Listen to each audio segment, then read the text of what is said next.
Spouses have been invited from across the country as special guests. Sarpanches of vibrant villages, teachers, farmers and fishermen have been invited to participate in the Independence Day celebrations as well. This initiative to invite people from all walks of life across India to be part of the celebrations has been taken by the government in line with the vision of Jan Bhagidari. Remember, today's address will be the last one by the Prime Minister before the country goes to the polls in 2024.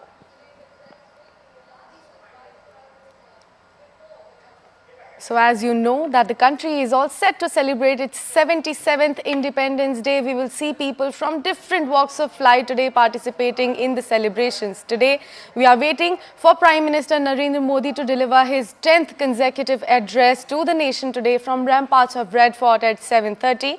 As a part of the Independence Day celebrations at Red Fort, around 1,800 people from different vocations with their spouses have been invited from across the country as special guests. Now, sarpanches of vibrant villages, teachers, farmers and fishermen have been invited to participate in the Independence Day celebrations as well. This initiative to invite people from all walks of life, as I mentioned before, across India and to be a part of the celebrations has been taken up by the government in line with its vision of Jan Bhagidari. Remember, today's address will be the last one by the Prime Minister Modi before the country goes to the poll in year 2024. This year's theme is Nation First, Always First. And right now, we are showing you the visuals of the preparations on the ground for the 77th Independence Day, as nation is all set to hear that grand speech by Prime Minister Narendra Modi that he will be delivering at the ramparts of Red Fort at 7:30 a.m. And as a part of the Independence Day celebrations at Red Fort, around 1,800 people from different vocations and different walks of life have been invited to participate in the celebrations as special guests. And sarpanches of villages, vibrant villages actually, and teachers, farmers and fishermen have been invited to participate in the Independence Day celebration. And this particular initiative is to invite people from all walks of life across India to be part of the celebration, was taken up by the government in line with their vision of Jan Bhagidari. Remember, today's address will be the last one by Prime Minister Narendra Modi before that crucial Lok Sabha polls in year 2024. And right now we are celebrating India at its 77th. Nation is celebrating its 77th Independence Day today with the theme Nation First, Always First. India marks 76 years of freedom fighters and independence, and Prime Minister Narendra Modi will be delivering his 10th address, 10th consecutive address to the nation today from the ramparts of Red Fort at 7:30 a.m. Now, as a part of the celebrations at Red Fort, around 1,800 people from different vocations with their spouses have been invited from across the country as special guests. Sarpanches of vibrant villages, teachers, farmers and fishermen have been invited to participate in the Independence Day celebrations.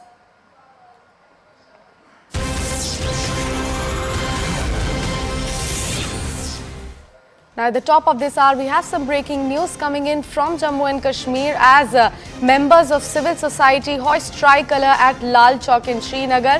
This is a big breaking news of the hour, as we are seeing a lot of people participating at the Lal Chowk celebrations. Members of civil society have hoisted tricolour at Lal Chowk, Srinagar. Remember, CRPF organized a bike rally in Srinagar as well for the Independence Day celebrations, and we saw a massive participation by people in Kashmir's Srinagar at the Tiranga rally as well. And right now what we are reporting is members of civil society hoist tricolour at Lal Chowk in Srinagar. I have CNN News 18's Ishan Wani joining me live on the broadcast. Ishan, a very good morning to you and a very happy Independence Day to you as well. Could you give us more details about the celebrations on the ground? Good morning, happy Independence Day to you. There are multiple events lined up by the civil society people, and for the first time what we are also witnessing is that the government has extended an open invitation to locals to come and witness the celebrations which are going to take place shortly. They've been told to carry a valid photo ID card, and they will be facilitated entry inside. Because of the security concerns, we had seen that people would not generally prefer to stay away because of the large contingent of security forces being deployed. But this year, government taking multiple steps to ensure that the local participation is also there.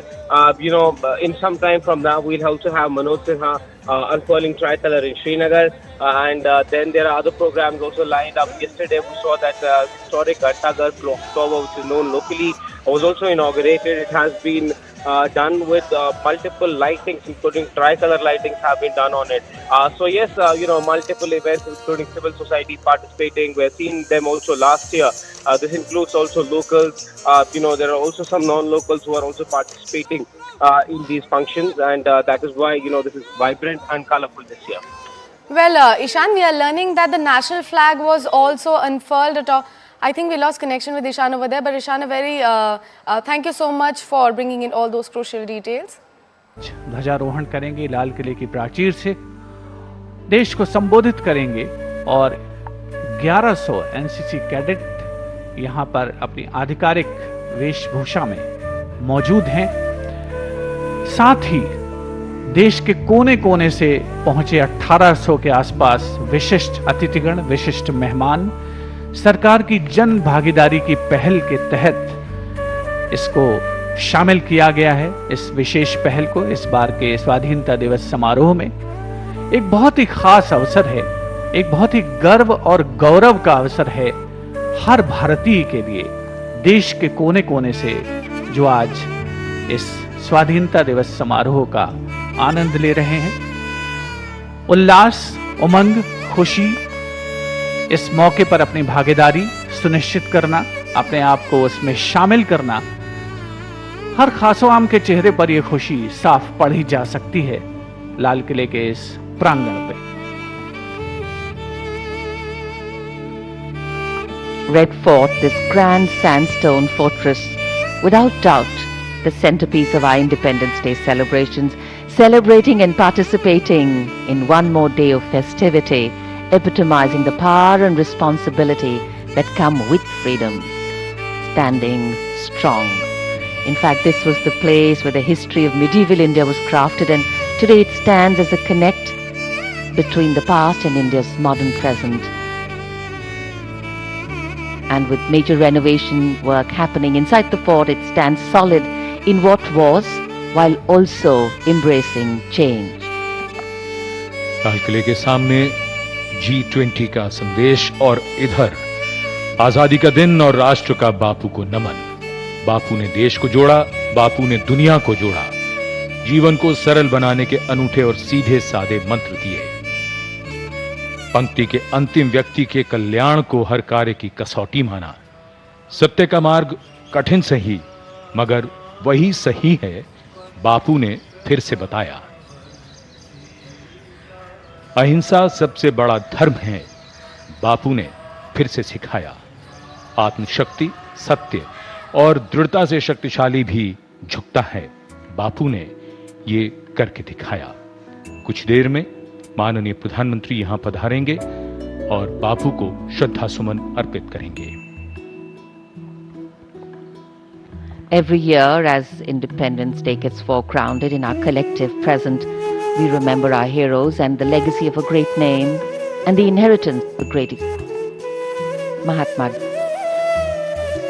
Gandhi. Truth, brotherhood and non-violence, Mahatma Gandhi, the father, stands out as a unique of courage and strength. Prime Minister Narendra Modi has arrived at the Samadhi of Bapu to pay homage to the father of the nation, who walked and talked the path of peace, tolerance and non-violence to lead India towards freedom. To dream, to dare and to deliver, many have walked this path before. Many more will walk it too. But to walk with light, to walk in spite, and to walk with insight, that's what makes leading true.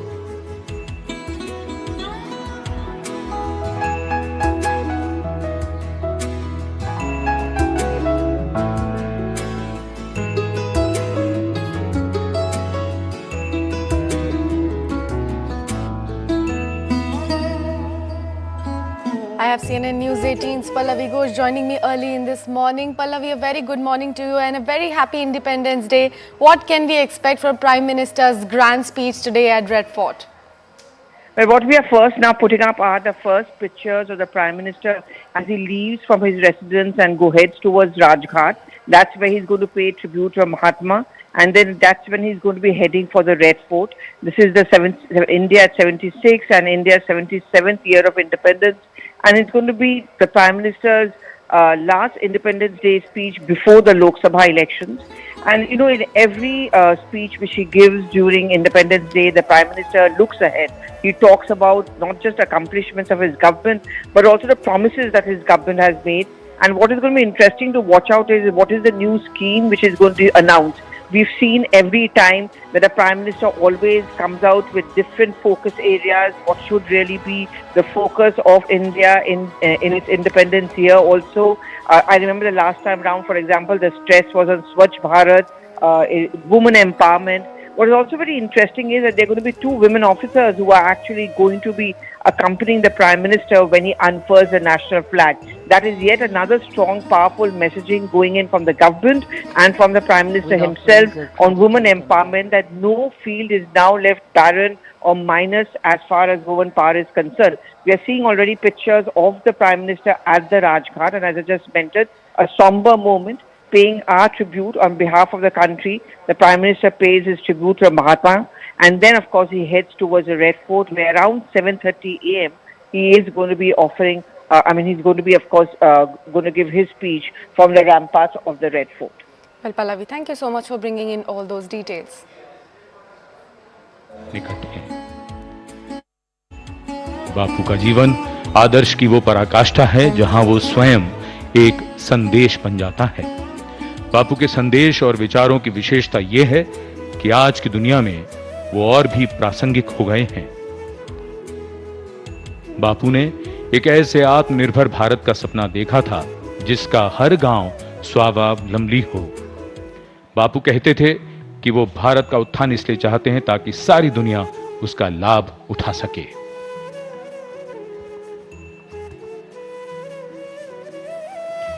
So as we celebrate our 77th Independence Day today, we also know that this has been a very special year for India at the international stage.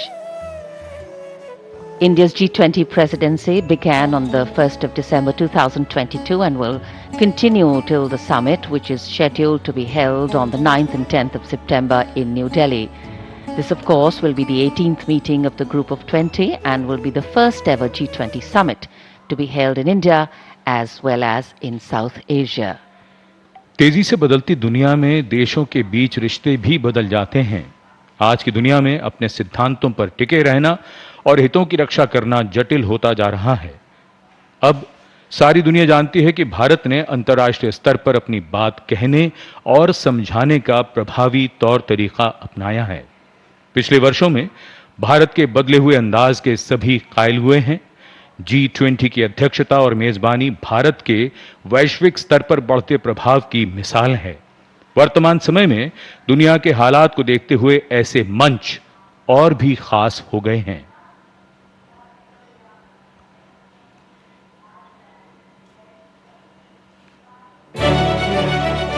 Bharat विश्व की तेजी से उभरती हुई अर्थव्यवस्था, एक ऐसा राष्ट्र जिसकी हुंकार दुनिया भर में गूंज रही है, जो अपने साथ साथ दूसरे देशों को भी आगे बढ़ने के लिए प्रेरित करता रहा है।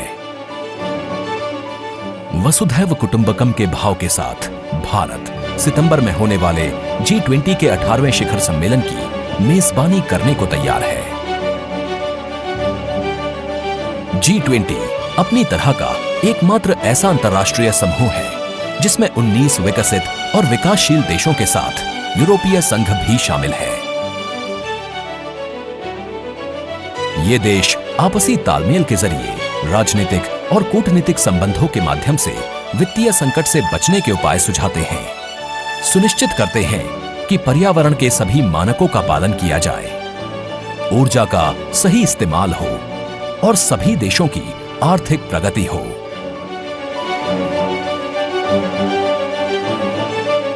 इंडोनेशिया ने पिछले वर्ष 1 दिसंबर को भारत के प्रधानमंत्री श्री नरेंद्र मोदी जी को G20 की अध्यक्षता सौंपी। भारत वसुधैव कुटुंबकम, one earth, one family, one future के भाव के साथ इस उत्तरदायित्व को निभा रहा है। भारत की कोशिश है कि विश्व में कोई भी फर्स्ट वर्ल्ड या थर्ड वर्ल्ड ना हो, बल्कि केवल वन वर्ल्ड हो। भारत का एजेंडा समावेशी, निर्णायक, महत्वाकांक्षी और कार्यों के प्रति समर्पित है। इसके लिए देश भर के अलग अलग शहरों में बैठकें की जा रही हैं, जिनमें 100 से ज्यादा सम्मेलन खजुराहो, सूरत, इंदौर, श्रीनगर, लद्दाख, पोर्ट ब्लेयर, उदयपुर और वाराणसी जैसे शहरों में हो चुके हैं। ये बैठकें सिर्फ एक राजनयिक मंच नहीं, अपितु एक नई जिम्मेदारी है।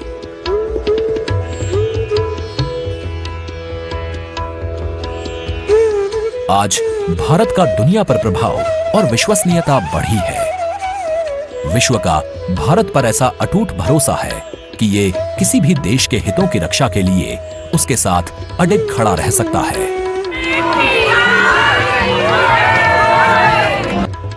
जब जब भारत आगे बढ़ा है, तब तब विश्व ने प्रगति की है।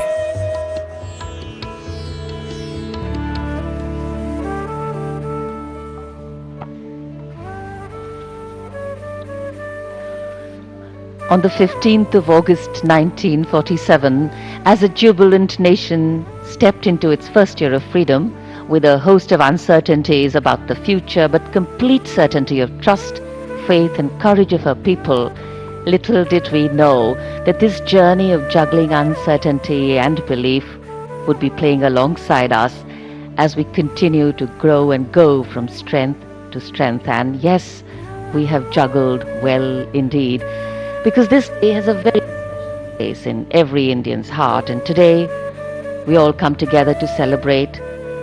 All eyes see only the tricolour, all hands rise only in gratitude, and all feet tap only to the rhythm of the nation's heartbeat. We are blessed indeed to inhabit this kaleidoscope of contrasts, culture and camaraderie we call India. कोई भी सभ्यता और समाज किसी बंद माहौल या संकीर्ण सोच के साथ विकास नहीं कर सकते। और यहाँ लाल किले की प्राचीर के सामने रक्षा मंत्री श्री राजनाथ सिंह और रक्षा राज्य मंत्री श्री अजय भट्ट प्रधानमंत्री की अगवानी करने के लिए यहाँ उपस्थित लाल किले की प्राचीर के सामने, जहाँ कुछ ही देर बाद माननीय प्रधानमंत्री पधारने वाले हैं। और ये दृश्य लाल किले के दक्षिणी छोर दिल्ली गेट की ओर से बिगुल का उद्घोष संकेत है कि आगमन हो रहा है दुनिया के सबसे बड़े लोकतंत्र के प्रधानमंत्री श्री नरेंद्र मोदी का।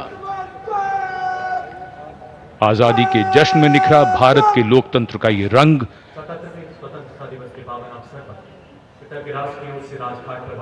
भव्य लाल किले की पृष्ठभूमि और लाहौरी गेट की तरफ बढ़ता प्रधानमंत्री का काफिला।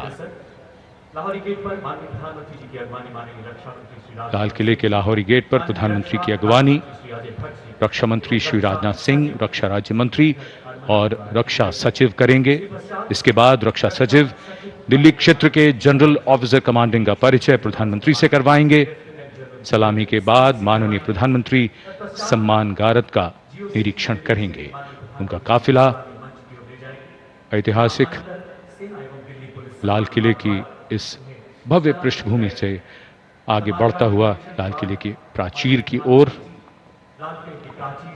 A slight breeze, along with the buglers heralding the arrival of Prime Minister Narendra Modi here at Red Fort.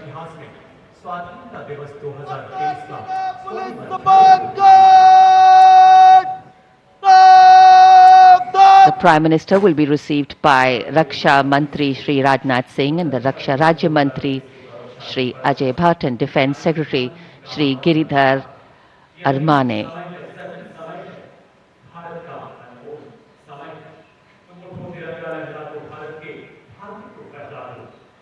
The two guard of honors, this right in front you see is the National Flag Guard. And as the Prime Minister's carcade follows the gentle contours of the moat of Red Fort, moving towards Lahori Gate, where is positioned the Prime Minister's Guard of Honor.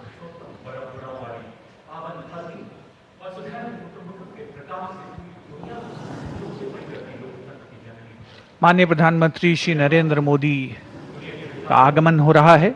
स्वाधीनता दिवस समारोह के मुख्य आयोजन स्थल ऐतिहासिक लाल किले पर, जहां से आज वे ध्वजारोहण करेंगे, राष्ट्र को संबोधित करेंगे। राजघाट पर माननीय प्रधानमंत्री महोदय ने बापू को श्रद्धा सुमन अर्पित किए। प्रधानमंत्री महोदय को गार्ड ऑफ ऑनर पेश किया जाएगा संयुक्त इंटर सर्विसेज और दिल्ली पुलिस गार्ड दस्ते के द्वारा, जिसके संयोजन की जिम्मेदारी इस बार थल सेना को सौंपी गई है। थल सेना, वायुसेना, दिल्ली पुलिस और उनकी संयुक्त कमान थल सेना के हाथों में इस वर्ष माननीय प्रधानमंत्री श्री नरेंद्र मोदी का आगमन ऐतिहासिक लाल किले पर, जिनका विधिवत स्वागत रक्षा मंत्री श्री राजनाथ सिंह, रक्षा राज्य मंत्री श्री अजय भट्ट और रक्षा सचिव श्री गिरिधर आरामाने द्वारा रक्षा सचिव द्वारा माननीय प्रधानमंत्री महोदय का परिचय कराया जा रहा है। GOC Delhi area lieutenant general Dheeraj Seth के द्वारा। और अब गार्ड ऑफ ऑनर। अंतर सेना पुलिस सम्मान गार्ड जनरल सलाट सलामत जस्ट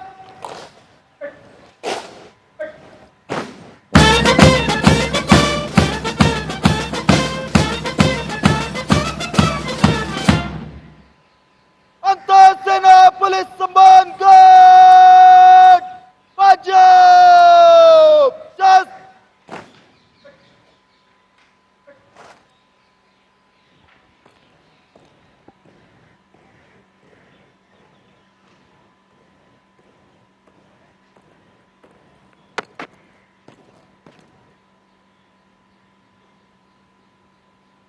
श्रीमान अंतर सेना पुलिस सम्मान गार्ड निरीक्षण के लिए हाजिर है।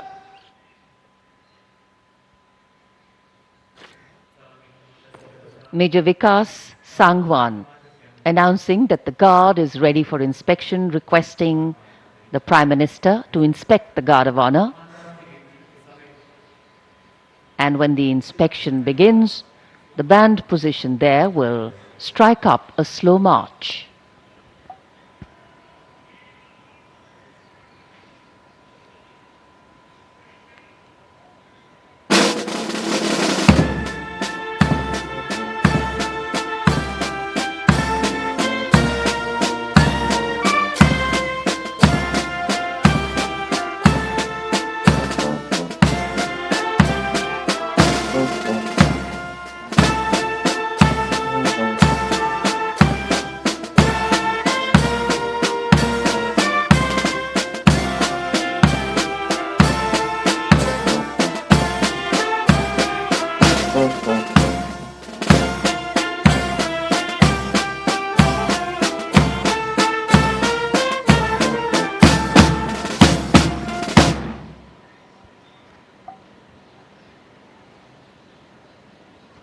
The inspection of the Guard of Honor complete, the Prime Minister now, through the Lahori Gate, will make his way up towards the ramparts of the Red Fort, from where the flag hoisting ceremony will take place and then the Prime Minister's address to the nation.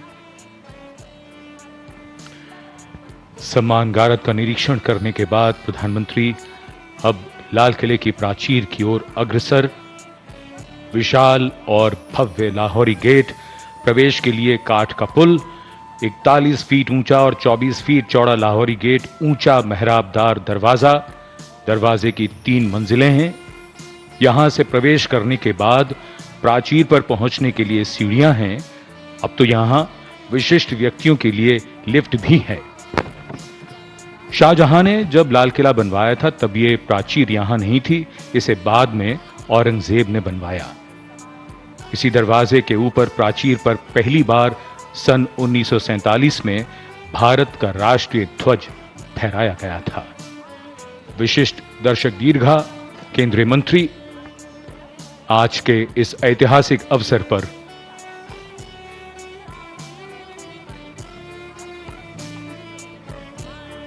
dignitaries in the VIP enclosures awaiting the arrival up to the ramparts of the Prime Minister.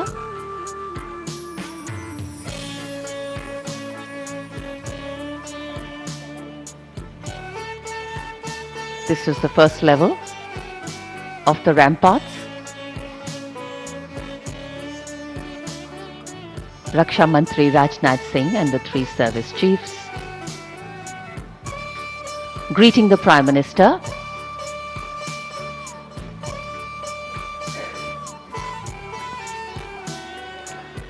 माननीय प्रधानमंत्री श्री नरेंद्र मोदी का आगमन हो रहा है लाल किले की प्राचीर पर।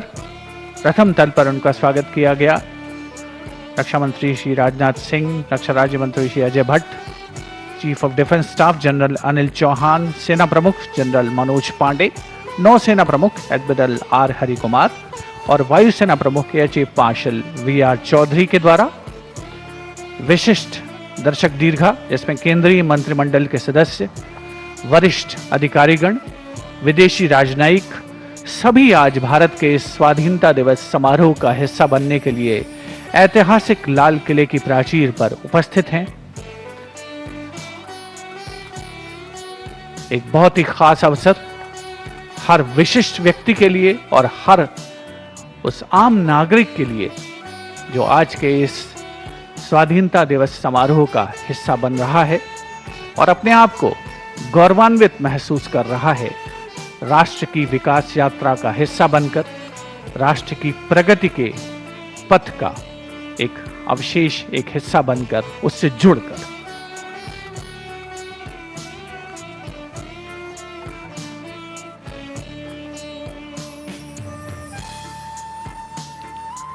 The people of a democracy, its engines, its driving force, a sampling of right from the ones with the power, the ones that empower, the governed and the governing, all present over here as India comes together to celebrate her 77th Independence Day with dignity, pride, respect and gratitude. And this is the unity in diversity, the street that epitomizes Chandni Chowk. लाल किले के सामने सर्वधर्म समभाव की अनूठी तस्वीर। लाल किले के ठीक सामने बाईं ओर श्री दिगंबर जैन लाल मंदिर जी, जिसमें पक्षियों का चिकित्सालय भी है, उसी से लगा हुआ बराबर में उसके प्राचीन गौरी शंकर मंदिर। और ये दृश्य यहां सीधा चांदनी चौक की ओर। विशिष्ट दर्शक दीर्घाएं और लाल किले के बिल्कुल बाईं ओर भोजला पहाड़ी पर जामा मस्जिद, आर्य समाज मंदिर, गुरुद्वारा शीशगंज। लाल किले से शुरू होकर चांदनी चौक जहां समाप्त होता है, वहां फतेहपुरी मस्जिद। ये पूरा इलाका संदेश देता है धार्मिक संभाव का, सद्भाव का, और कहता है कि मजहब नहीं सिखाता आपस में बैर रखना।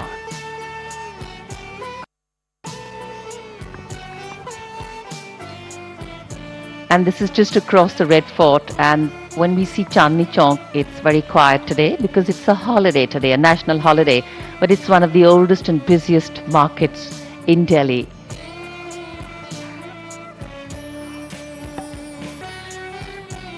पिछले कुछ समय से इस समारोह में कुछ नए आयाम जोड़े गए हैं और आज जैसा कि हम सब जानते हैं, आज के समारोह से आजादी का अमृत महोत्सव संपन्न होगा और जैसे ही प्रधानमंत्री द्वारा राष्ट्रीय ध्वज फहराया जाएगा, भारतीय वायुसेना के 2 उन्नत हल्के हेलीकॉप्टर मार्क 3 ध्रुव यहां पुष्प वर्षा करते हुए उड़ान भरेंगे। पहले हेलीकॉप्टर में विंग कमांडर अंबर अग्रवाल और दूसरे में स्क्वाड्रन लीडर हिमांशु शर्मा होंगे। 21 तोपों की सलामी लेफ्टिनेंट कर्नल विकास कुमार की कमान में दी जाएगी। Naib Subedar Anup Singh gun position officer होंगे।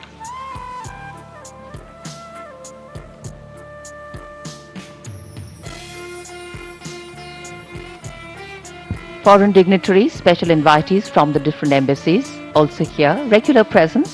In fact, faces are also familiar for many of us who've been in India, the foreign dignitaries, so we see them, they come every year. ये गौरव गाथा है। I think India is celebrated today across the world for its uniqueness, for its tolerance and its diversity in so many ways. There is always a lot of strength in gentleness. There is a lot of strength in acceptance, and there is a lot of sense which one sees as to how we slowly but completely integrate all those who have once been a part of India or are going to be a part of India. That's the beauty of our inclusivity. अनेकता में एकता, वसुधैव कुटुंबकम, सर्वधर्म समभाव, यही है हमारे देश की पहचान। भारत का स्वाधीनता दिवस समारोह, 77वां स्वतंत्रता दिवस, लाल किले के प्राचीर के ठीक सामने राष्ट्रीय ध्वज गार्ड मौजूद है, जिसमें सेना, नौसेना, वायुसेना और दिल्ली पुलिस के 5 अधिकारी और 128 सैन्यकर्मी मौजूद हैं। कमान संभाली है मेजर अभिनव देथा ने। सेना का जो कंटिंजेंट है उसको लीड कर रहे हैं मेजर मुकेश कुमार सिंह। नौसेना दस्ते की कमान संभाली है लेफ्टिनेंट कमांडर हरप्रीत मान ने और वायुसेना कंटिंजेंट को लीड कर रहे हैं squadron leader Shreya Chaudhary. Delhi police के दस्ते की कमान संभाली है एडिशनल डीसीपी शशांक जायसवाल ने। माननीय प्रधानमंत्री महोदय ध्वजारोहण करेंगे और राष्ट्रीय ध्वज गार्ड द्वारा राष्ट्रीय झंडे को सलामी दी जाएगी। 21 तोपों की सलामी 8711 फील्ड बैटरी, जिसकी कमान लेफ्टिनेंट कर्नल विकास कुमार संभाल रहे हैं और गन पोजीशन ऑफिसर हैं नायब सूबेदार अनूप सिंह। माननीय प्रधानमंत्री महोदय का आगमन लाल किले की प्राचीर।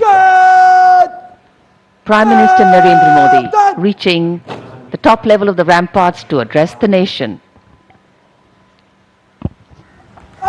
पहले ध्वजारोहण, राष्ट्रीय सलाम, सलाम।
भारतीय वायुसेना के 2 उन्नत हेलीकॉप्टर मार्क 3 पुष्प वर्षा के लिए उपस्थित होते हुए यहाँ ऐतिहासिक लाल किले की प्राचीर के ठीक सामने कुछ ही क्षणों में वो पहुंचेंगे और पुष्प वर्षा करेंगे। यहाँ उपस्थित जन समूह के ऊपर विंग कमांडर अंबर अग्रवाल और स्क्वाड्रन लीडर हिमांशु शर्मा इन 2 हेलीकॉप्टर्स में उपस्थित, जिन्होंने हिंडन एयरबेस से उड़ान भरी है।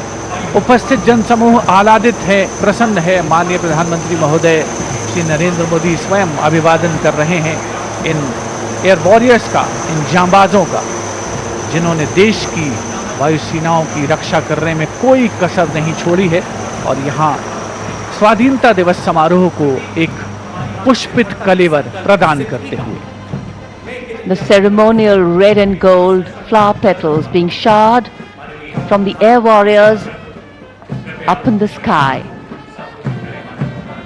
And here, the national flag guard marching off, commanded by Major Abhinav Detha.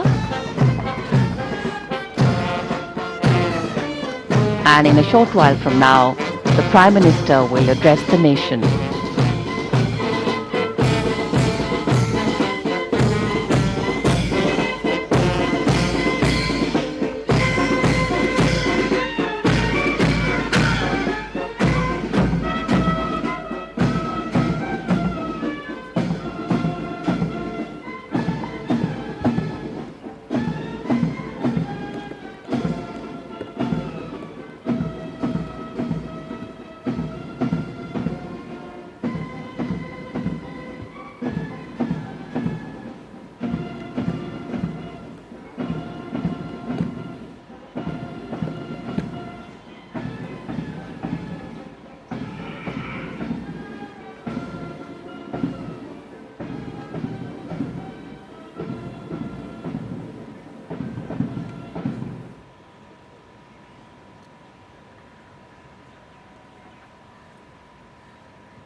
मेरे प्रिय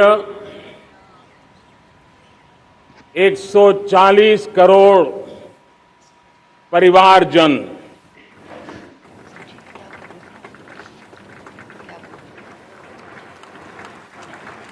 दुनिया का सबसे बड़ा लोकतंत्र और अब बहुत लोगों का अभिप्राय है कि जनसंख्या की दृष्टि से भी हम विश्व में नंबर 1 पर है। इतना बड़ा विशाल देश, 140 करोड़ देश कि मेरे भाई बहन, मेरे परिवारजन आज आजादी का पर्व मना रहे हैं। मैं देश के कोटि कोटि जनों को, देश और दुनिया में भारत को प्यार करने वाले, भारत का सम्मान करने वाले, भारत का गौरव करने वाले कोटि कोटि जनों को आजादी के इस महान पवित्र पर्व की अनेक अनेक शुभकामनाएं देता हूं। मेरे प्यारे परिवारजन, पूज्य बापू के नेतृत्व में असहयोग का आंदोलन, सत्याग्रह की मूवमेंट और भगत सिंह, सुखदेव, राजगुरु जैसे अनगिनत वीरों का बलिदान, उस पीढ़ी में शायद ही कोई व्यक्ति होगा जिसने देश की आजादी में अपना योगदान न दिया हो। मैं आज देश की आजादी के जंग में जिन जिन ने योगदान दिया है, बलिदान दिए हैं, त्याग किया है, तपस्या की है, उन सबको आदरपूर्वक नमन करता हूं, उनका अभिनंदन करता हूं। आज 15 अगस्त महान क्रांतिकारी और अध्यात्म जीवन के ऋषितुल्य प्रणेता श्री अरबिंदो की 150वीं जयंती पूर्ण हो रही है। ये वर्ष स्वामी दयानंद सरस्वती के 150वीं जयंती का वर्ष है। ये वर्ष रानी दुर्गावती के 500वीं जन्मशती का बहुत ही पवित्र अवसर है, जो पूरा देश बड़े धामधूम से मनाने वाला है। ये वर्ष मीराबाई भक्ति योग की सिरमौर मीराबाई के 525 वर्ष का भी ये पावन पर्व है। ये बार जो 26 जनवरी हम मनाएंगे वो हमारे गणतंत्र दिवस की 75वीं वर्षगांठ होगी। अनेक प्रकार से अनेक अवसर, अनेक संभावनाएं राष्ट्र निर्माण में जुटे रहने के लिए पल पल नई प्रेरणा, पल पल नई चेतना, पल पल सपने, पल पल संकल्प, शायद इससे बड़ा कोई अवसर नहीं हो सकता। मेरे प्यारे परिवारजन, इस बार प्राकृतिक आपदा ने देश के अनेक हिस्सों में अकल्पनीय संकट पैदा किए। जिन परिवारों ने इस संकट में सहन किया है, मैं उन सभी परिवारजनों के प्रति अपनी संवेदना प्रकट करता हूं और राज्य और केंद्र सरकार मिलकर के उन सभी संकटों से जल्दी से मुक्त होकर के फिर तेज गति से आगे बढ़ेंगे, ये मैं विश्वास दिलाता हूं। मेरे प्यारे परिवारजनों, पिछले कुछ सप्ताह नॉर्थ ईस्ट में, विशेषकर मणिपुर में और हिंदुस्तान के भी अन्य कुछ भागों में, लेकिन विशेषकर मणिपुर में जो हिंसा का दौर चला, कई लोगों को अपना जीवन खोना पड़ा, मां बेटियों के सम्मान के साथ खिलवाड़ हुआ। लेकिन कुछ दिनों से लगातार शांति की खबरें आ रही हैं। देश मणिपुर के लोगों के साथ है। देश मणिपुर के लोगों को पिछले कुछ दिनों से जो शांति बनाए रखी है, उस शांति के पर्व को आगे बढ़ाए और शांति से ही समाधान का रास्ता निकलेगा और राज्य और केंद्र सरकार मिलकर के उन समस्याओं के समाधान के लिए भरपूर प्रयास कर रही है, करती रहेगी। मेरे प्यारे परिवारजनों, जब हम इतिहास की तरफ नजर करते हैं तो इतिहास में कुछ पल ऐसे आते हैं जो अपनी अमिट छाप छोड़ करके जाते हैं और उसका प्रभाव सदियों तक रहता है। और कभी कभी शुरुआत में वो बहुत छोटा लगता है, छोटी सी घटना लगती है, लेकिन वो अनेक समस्याओं की जड़ बन जाती है। हमें याद है 1000-1200 साल पहले इस देश पर आक्रमण हुआ।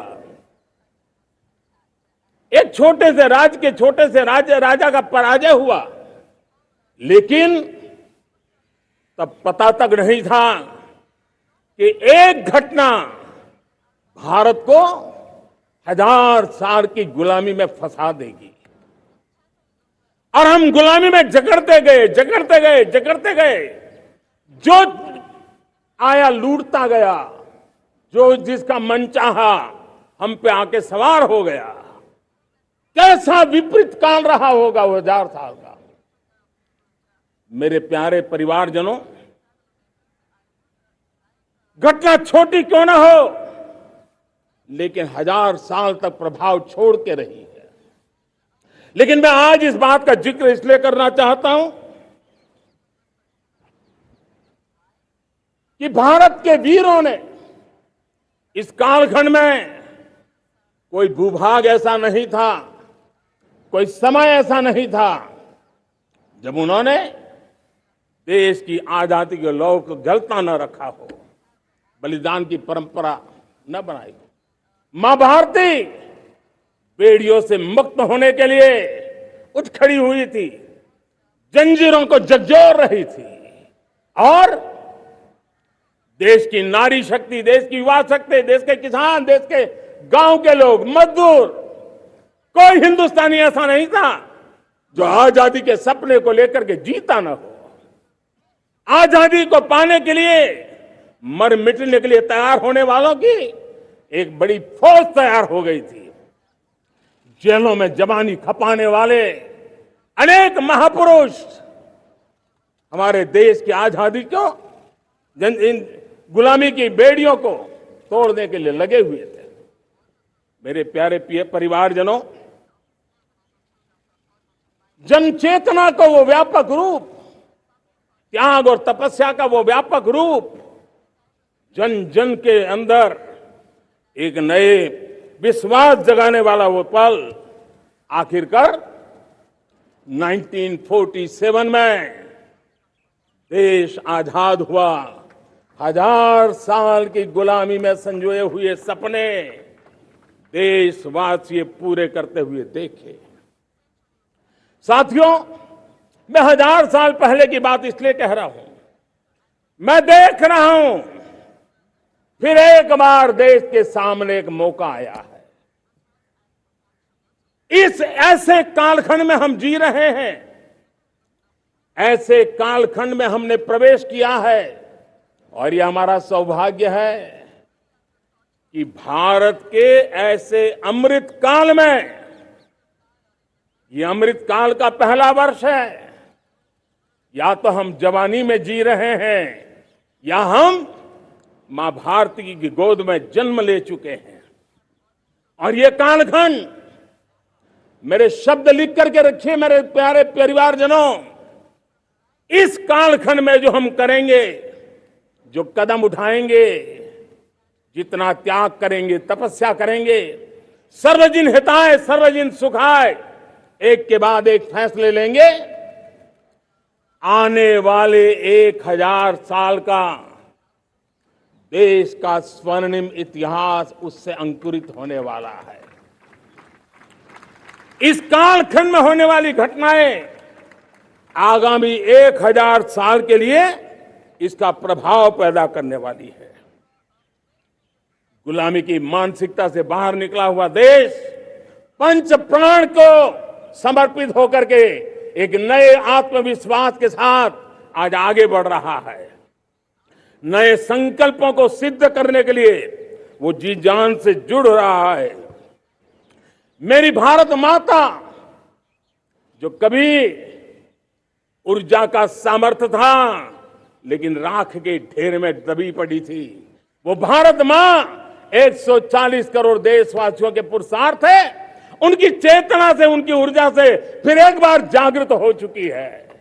मां भारती जागृत हो चुकी है और मैं साफ देख रहा हूं दोस्तों, यही कालखंड है। पिछले 9-10 साल हमने अनुभव किया है, विश्व भर में भारत की चेतना के प्रति, भारत के सामर्थ्य प्रति एक नया आकर्षण, नया विश्वास, नई आशा पैदा हुई है। और ये प्रकाश पुंज जो भारत से उठा है, वो विश्व को उसमें अपने लिए ज्योति नजर आ रही है। विश्व को एक नया विश्वास पैदा हो रहा है। हमारा सौभाग्य है, कुछ ऐसी चीजें हमारे पास हैं जो हमारे पूर्वजों ने हमें विरासत में दी है और वर्तमान कालखंड ने गढ़ी है। आज हमारे पास डेमोग्राफी है, आज हमारे पास डेमोक्रेसी है, आज हमारे पास डाइवर्सिटी है। डेमोग्राफी, डेमोक्रेसी और डाइवर्सिटी की ये त्रिवेणी भारत के हर सपने को साकार करने का सामर्थ्य रखती है। आज पूरे विश्व में वहां देशों की उम्र ढल रही है, ढलाव पर है, तब भारत युवान की तरफ ऊर्जावान होकर के बढ़ रहा है। कितने बड़े गौरव का कालखंड है कि आज 30 साल की कम आयु की जनसंख्या दुनिया में सर्वाधिक कहीं है तो ये मेरे भारत मां की गोद में है, ये मेरे देश में है। और 30 साल से कम उम्र की नौजवान हो मेरे देश के पास हो, कोटि कोटि भुजाएं हो, कोटि कोटि मस्तिष्क हो, कोटि कोटि सपने, कोटि कोटि संकल्प हो, तो भाइयों बहनों, मेरे प्रिय परिवारजनों, हम इच्छित परिणाम प्राप्त करके रह सकते हैं। मेरे प्यारे परिवारजनों, देश का भाग्य ऐसी घटनाएं बदल देती है, यह सामर्थ्य देश के भाग्य को बदल देता है। भारत 1000 साल की गुलामी और आने वाले 1000 साल के भव्य भारत के बीच में पड़ाव पर हम खड़े हैं, एक ऐसी संधि पर खड़े हैं, और इसलिए अब हमें न रुकना है न दुविधा में जीना है। मेरे प्यारे प्रिय परिवारजनों, हमें खोई हुई उस विरासत का गर्व करते हुए, खोई हुई समृद्धि को प्राप्त करते हुए, हमें फिर एक बार और ये बात मान के चले, हम जो भी करेंगे, हम जो भी कदम उठाएंगे, हम जो भी फैसला लेंगे, वो अगले 1000 साल तक अपनी दिशा निर्धारित करने वाला है, भारत के भाग्य को लिखने वाला है। मैं आज मेरे देश के नौजवानों को, मेरे देश की बेटे बेटियों को ये जरूर कहना चाहूंगा, जो सौभाग्य आज मेरे युवाओं को मिला है, ऐसा सौभाग्य शायद ही किसी के नसीब होता है जो आपके नसीब हुआ है, और इसलिए हमें ये गंवाना नहीं है। युवा शक्ति पर मेरा भरोसा है, युवा शक्ति में सामर्थ्य है, और हमारी नीतियां, हमारी रीतियां भी उस युवा सामर्थ्य को और बल देने के लिए है। आज मेरे युवाओं ने दुनिया में पहले 3 स्टार्टअप इकोसिस्टम में भारत को स्थान दिला दिया है। विश्व के युवाओं को अचंभा हो रहा है भारत के इस सामर्थ्य को लेकर के, भारत की इस ताकत को देख करके। आज दुनिया टेक्नोलॉजी ड्रिवन है और आने वाला युग टेक्नोलॉजी से प्रभावित रहने वाला है, और तब टेक्नोलॉजी में भारत की जो टैलेंट है उसकी एक नई भूमिका रहने वाली है। साथियों, मैं पिछले दिनों G20 समिट में बाली गया था, और बाली में दुनिया के समृद्ध देश, दुनिया के विकसित देश भी, उनके मुखिया मुझे भारत की डिजिटल इंडिया की सफलता के लिए बारीकियों से जानने के लिए इच्छुक थे। हर कोई इसका सवाल पूछता था, और जब मैं उनको कहता था कि भारत ने जो कमाल किया है ना, वो दिल्ली, मुंबई, चेन्नई तक सीमित नहीं है। भारत ने जो कमाल कर रहा है, मेरे टियर 2, टियर 3 सिटी के युवा भी आज मेरे देश का भाग्य गढ़ रहे हैं, छोटे छोटे स्थान के मेरे नौजवान। और मैं आज बड़े विश्वास से कहता हूं, देश का ये जो सामर्थ्य नया नजर आ रहा है, और इसलिए मैं कहता हूं, हमारे छोटे शहर आकार और आबादी में छोटे हो सकते हैं। ये हमारे छोटे छोटे शहर, हमारे कस्बे आकार और आबादी में छोटे हो सकते हैं, लेकिन आशा और आकांक्षा, प्रयास और प्रभाव वो किसी से कम नहीं है।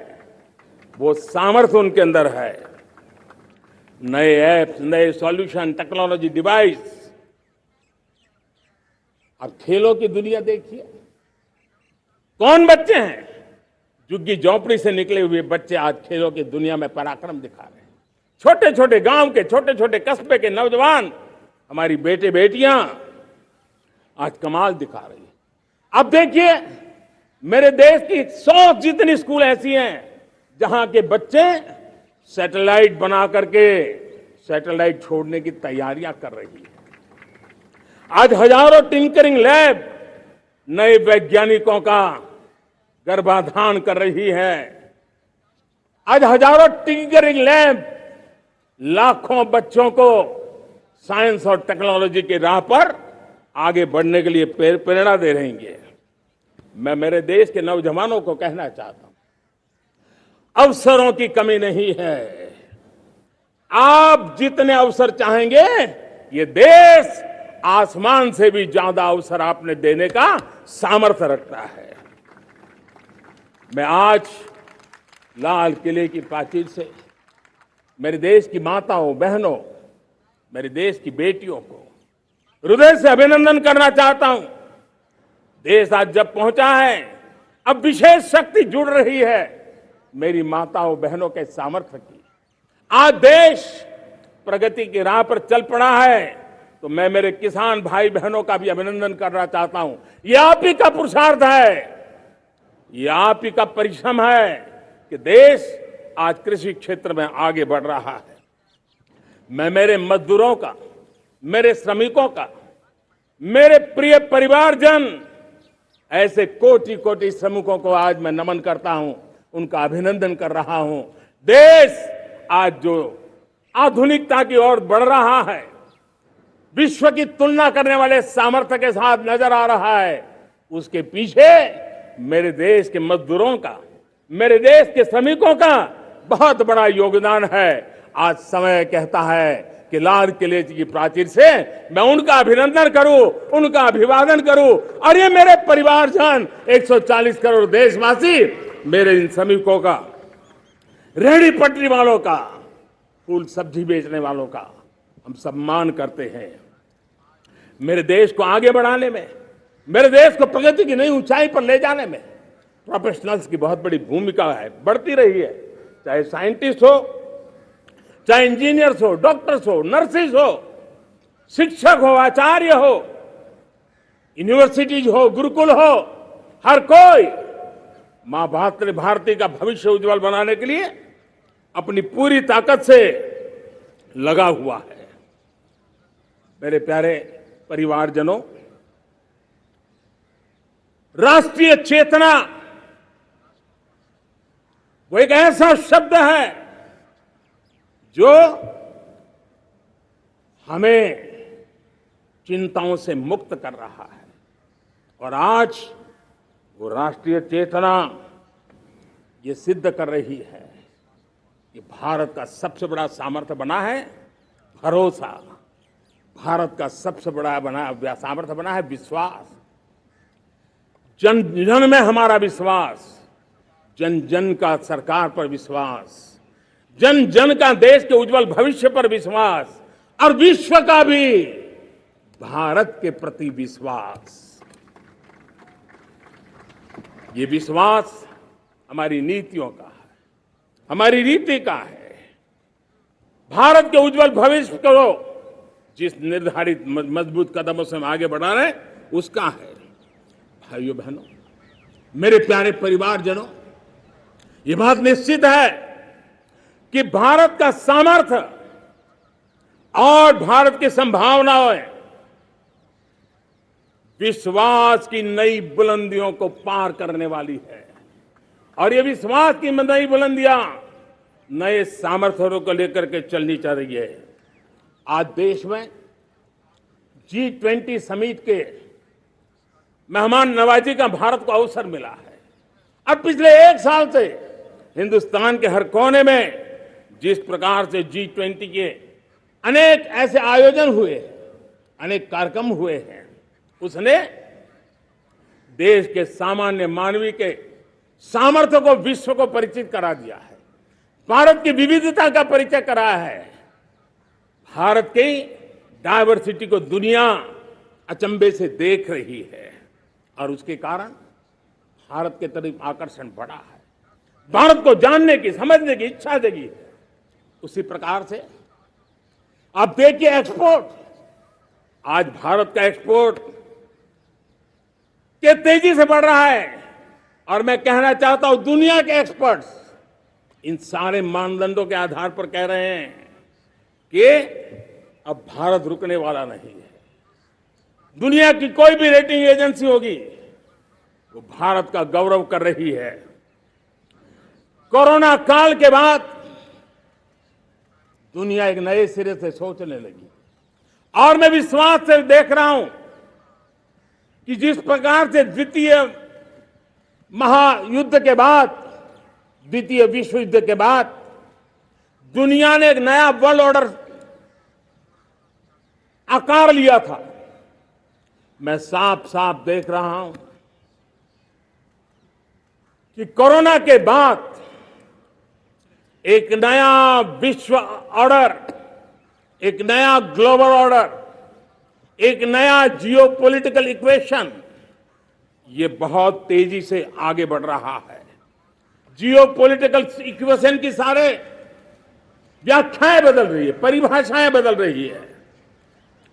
और मेरे प्यारे परिवारजनों, आप गौरव करेंगे बदलते हुए विश्व को शेप देने में। आज मेरे 140 करोड़ देशवासियों, आपका सामर्थ्य नजर आ रहा है। आप निर्णायक मोड़ पर खड़े हैं और कोरोना काल में भारत ने जिस प्रकार से देश को आगे बढ़ाया, दुनिया ने हमारे सामर्थ्य को देखा है। जब दुनिया की सप्लाई चेन तहस नहस हो गई थी, बड़ी बड़ी अर्थव्यवस्थाओं पर दबाव था, उस समय भी हमने कहा था हमें विश्व का विकास देखना है तो मानव केंद्रीय होना चाहिए, मानवीय संवेदनाओं से भरा हुआ होना चाहिए और तब जाकर के समस्याओं का सही समाधान निकालेंगे। और कोविड ने हमें सिखाया है या हमें मजबूर किया है, लेकिन मानवीय संवेदनाओं को छोड़ करके हम विश्व का कल्याण नहीं कर सकते। आज भारत ग्लोबल साउथ की आवाज बन रहा है। भारत की समृद्ध विरासत आज दुनिया के लिए एक अवसर बन रहा है। Global economy, global supply chain, इसमें भारत की हिस्सेदारी, मैं पक्का विश्वास से कहता हूं, आज जो भारत ने परिस्थिति पैदा हुई है, आज जो भारत ने कमाया है, वो दुनिया में स्थिरता की गारंटी लेकर के आया है। दोस्तों, अब न हमारे मन में, न 140 करोड़ मेरे परिवारजनों के मन में और न ही दुनिया के मन में कोई इफ्स है, कोई बट्स है। विश्वास बन चुका है। मेरे प्यारे देशवासियों, अब गेंद हमारे पाले में है। हमें अवसर जाने नहीं देना चाहिए, हमें मौका छोड़ना नहीं चाहिए। भारत में मैं मेरे देशवासियों का इसलिए भी अभिनंदन करता हूं कि मेरे देशवासियों में एक नीर विवेक का सामर्थ्य है, समस्याओं की जड़ों को समझने का सामर्थ्य है। और इसलिए 2014 में मेरे देशवासियों ने 30 साल के अनुभव के बाद तय किया कि देश को आगे ले जाना है तो स्थिर सरकार चाहिए, मजबूत सरकार चाहिए, पूर्ण बहुमत वाली सरकार चाहिए। और देशवासियों ने एक मजबूत और स्थिर सरकार बनाई और 3 दशकों के जो अनिश्चितता का कालखंड था, जो अस्थिरता का कालखंड था, जो राजनीतिक मजबूरियों से देश जकड़ा हुआ था, उससे मुक्ति मिली है। मेरे प्यारे परिवारजनों, देश के पास आज एक ऐसी सरकार है, वो सर्वजन हिताय सर्वजन सुखाय, देश के संतुलित विकास के लिए समय का पल पल और जनता की पाई पाई, जनता की भलाई के लिए लगा रही है। और मेरी सरकार, मेरे देशवासियों का मन एक बात से जुड़ा हुआ है। हमारे हर निर्णय, हमारे हर दिशा, उसका एक ही मानदंड है, नेशन फर्स्ट, राष्ट्र प्रथम। और राष्ट्र प्रथम यही दूरगामी परिणाम, सकारात्मक परिणाम पैदा करने वाला है। देश में बड़े स्तर पर काम हो रहा है।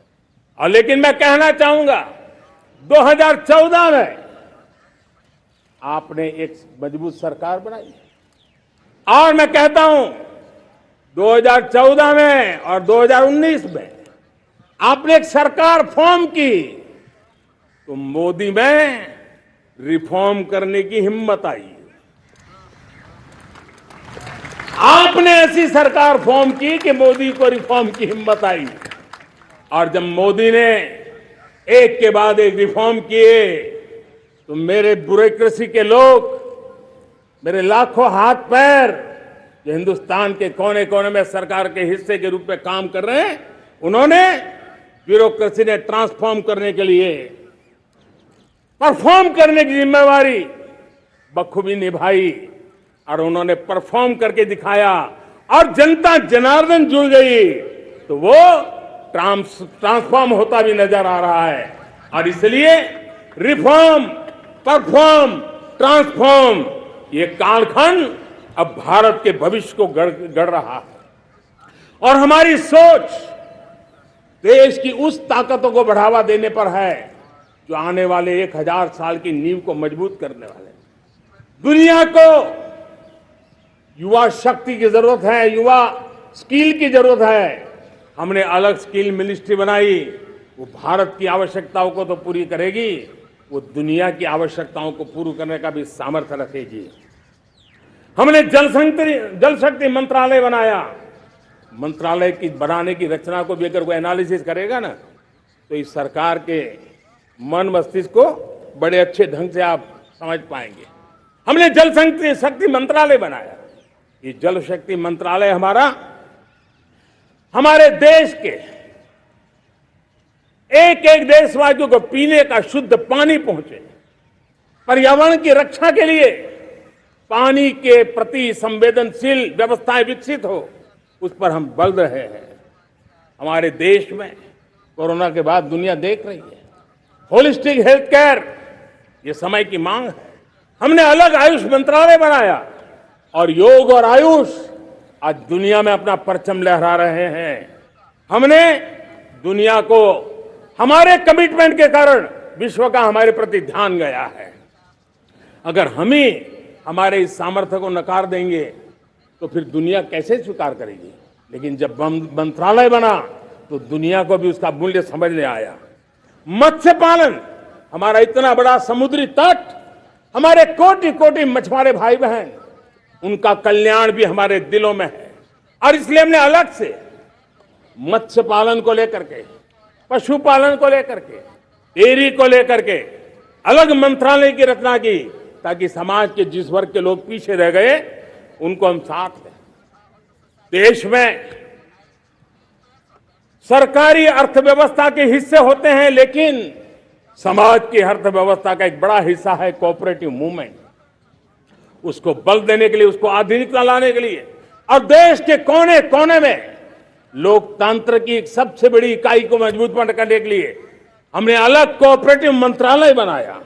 और वो हमारी सहकारी संस्थाएं उसका जाल बिछा रहा है, ताकि गरीब से गरीब की वहां सुनवाई हो, उसकी आवश्यकताओं की पूर्ति हो, और वो भी राष्ट्र के विकास की योगदान में एक छोटी इकाई का हिस्सा बनकर के उसमें वो योगदान दे रखें। हमने सहकार से समृद्धि का रास्ता अपनाया है। मेरे प्यारे परिवारजनों, जब हम लोग 14 में आए थे तो हम वैश्विक अर्थव्यवस्था में 10वें नंबर पर थे और आज 140 करोड़ देशवासियों का पुरुषार्थ रंग लाया है कि हम विश्व की अर्थव्यवस्था में 5वें नंबर पर पहुंच चुके हैं। और ये ऐसे ही नहीं हुआ है। जो भ्रष्टाचार का राक्षस देश को दबोचे हुए थे, लाखों करोड़ के घोटाले अर्थव्यवस्था को डामाडोल कर रहे थे, गवर्नेंस फ्रेजाइल फाइल में देश की पहचान होने लगी थी, लीकेजेस को हमने बंद किया, मजबूत अर्थव्यवस्था बनाई, हमने गरीब कल्याण के लिए ज्यादा से ज्यादा धन खर्चने का प्रयास किया। और आज मैं देशवासियों को बताना चाहता हूं कि जब देश आर्थिक रूप से समृद्ध होता है तो सिर्फ तिजोरी नहीं भरती है, देश का सामर्थ्य बढ़ता है, देशवासियों का सामर्थ्य बढ़ता है। और तिजोरी का पाई पाई अगर ईमानदारी से जनता जनार्दन के लिए खर्च करने का संकल्प लेने वाली सरकार हो तो परिणाम के साथ है। मैं 10 साल का हिसाब तिरंगे की साक्षी में लाल किले की प्राचीर से मेरे देशवासियों को दे रहा हूं। आंकड़े देख करके आपको लगेगा इतना बड़ा बदलाव, इतना बड़ा सामर्थ्य। 10 साल पहले राज्यों को 30 लाख करोड़ रुपए भारत सरकार की तरफ से जाते थे। पिछले 9 साल में यह आंकड़ा 100 लाख करोड़ पर पहुंचा है। पहले स्थानीय निकाय के विकास के लिए भारत सरकार के खजाने से 70,000 करोड़ रुपया जाता था, आज वो 3 लाख करोड़ से भी ज्यादा जा रहा है। पहले गरीबों के घर बनाने के लिए 90,000 करोड़ रुपया खर्च होता था, आज वो 4 गुना होकर के 4 लाख करोड़ से भी ज्यादा खर्च गरीबों के घर बनाने के लिए हो रहा है। पहले गरीबों को यूरिया सस्ता मिले, जो यूरिया की बैग दुनिया के कुछ बाजारों में 3,000 में बिकती है, वो यूरिया की बैग मेरे किसानों को 300 में मिले। और इसलिए देश की सरकार 10 लाख करोड़ रुपया मेरे किसानों की यूरिया में सब्सिडी दे रहा है। मुद्रा योजना 20 लाख करोड़ रुपए, उससे भी ज्यादा मेरे देश के नौजवानों को स्वरोजगार के लिए, अपने व्यवसाय के लिए, अपने कारोबार के लिए दिए हैं। 8 करोड़ लोगों ने नया कारोबार शुरू किया है। और 8 करोड़ लोगों ने कारोबार शुरू किया है तो नहीं, हर कारोबारी ने एक या दो लोगों को रोजगार दिया है। 8 से 10 करोड़ नए लोगों को रोजगार देने का सामर्थ्य ये मुद्रा योजना से लाभ लेने वाले 8 करोड़ नागरिकों को करा है। एमएसएमई को करीब 3.5 लाख करोड़ रुपए की मदद से कोरोना के संकट में भी उनको डूबने नहीं दिया, मरने नहीं दिया, उनको एक ताकत दी है। 1 रैंक 1 पेंशन मेरे देश के सेना के जवानों का एक सम्मान का विषय था। 70,000 करोड़ रुपया भारत की तिजोरी से आज पहुंचा है, मेरे निवृत्त सेना के नायकों के जेब में, उनके परिवार में पहुंचा है। सभी कैटेगरी में, मैंने तो कुछ ही गिनाए, मैं ज्यादा समय लेना नहीं चाहता। हर कैटेगरी में पहले की तुलना में अनेक गुना धन देश के विकास के लिए, कोने कोने में रोजगार पैदा करने के लिए, पाई पाई का उपयोग भारत का भाग्य बदलने के लिए हो, और इसलिए हमने काम किया है। और मेरे प्यारे प्रियजनों, इतना ही नहीं, हमने इन सारे प्रयासों का परिणाम है कि आज 5 साल के मेरे कार्यकाल में, 5 साल के कार्यकाल में, 5 साल में 13.5 करोड़ मेरे गरीब भाई बहन गरीबी की जंजीरों को तोड़ करके नियो मिडिल क्लास के रूप में बाहर आए हैं। जीवन का इससे बड़ा कोई संतोष नहीं होता। मेरे प्यारे प्रिय परिवारजनों, और जब 13.5 करोड़ लोग गरीबी की इस मुसीबतों से बाहर निकलते हैं, तो कैसी कैसी योजनाएं उनको मदद दी है। उनको आवास योजना का लाभ मिलना, पीएम स्वनिधि से 50,000 करोड़ रुपया रेहड़ी पटरी वालों तक पहुंचाया है। आने वाले दिनों में, आने वाली विश्वकर्मा जयंती पर एक कार्यक्रम हम लागू करेंगे। इस विश्वकर्मा जयंती पर हम करीब 13-15 हजार करोड़ रुपया से जो परंपरागत कौशल्य से रहने वाले लोग, जो औजार से और अपने हाथ से काम करने वाला वर्ग है, ज्यादातर ओबीसी समुदाय से, हमारे सुथार हो, हमारे सोनार हो, हमारे राजमिस्त्री हो, हमारे कपड़े धोने वाले काम करने वाले लोग हो, हमारे बाल काटने वाले भाई बहन परिवार हो, ऐसे लोगों को एक नई ताकत देने के लिए हम आने वाले महीने में विश्वकर्मा जयंती पर विश्वकर्मा योजना लॉन्च करेंगे और करीब 13-15 हजार करोड़ से उसका प्रारंभ करेंगे। हमने पीएम किसान सम्मान निधि में 2.5 लाख करोड़ रुपया सीधा मेरे देश के किसानों के खाते में जमा किया है। हमने जल जीवन मिशन, हर घर में शुद्ध पानी पहुंचे, 2 लाख करोड़ रुपया खर्च किया है।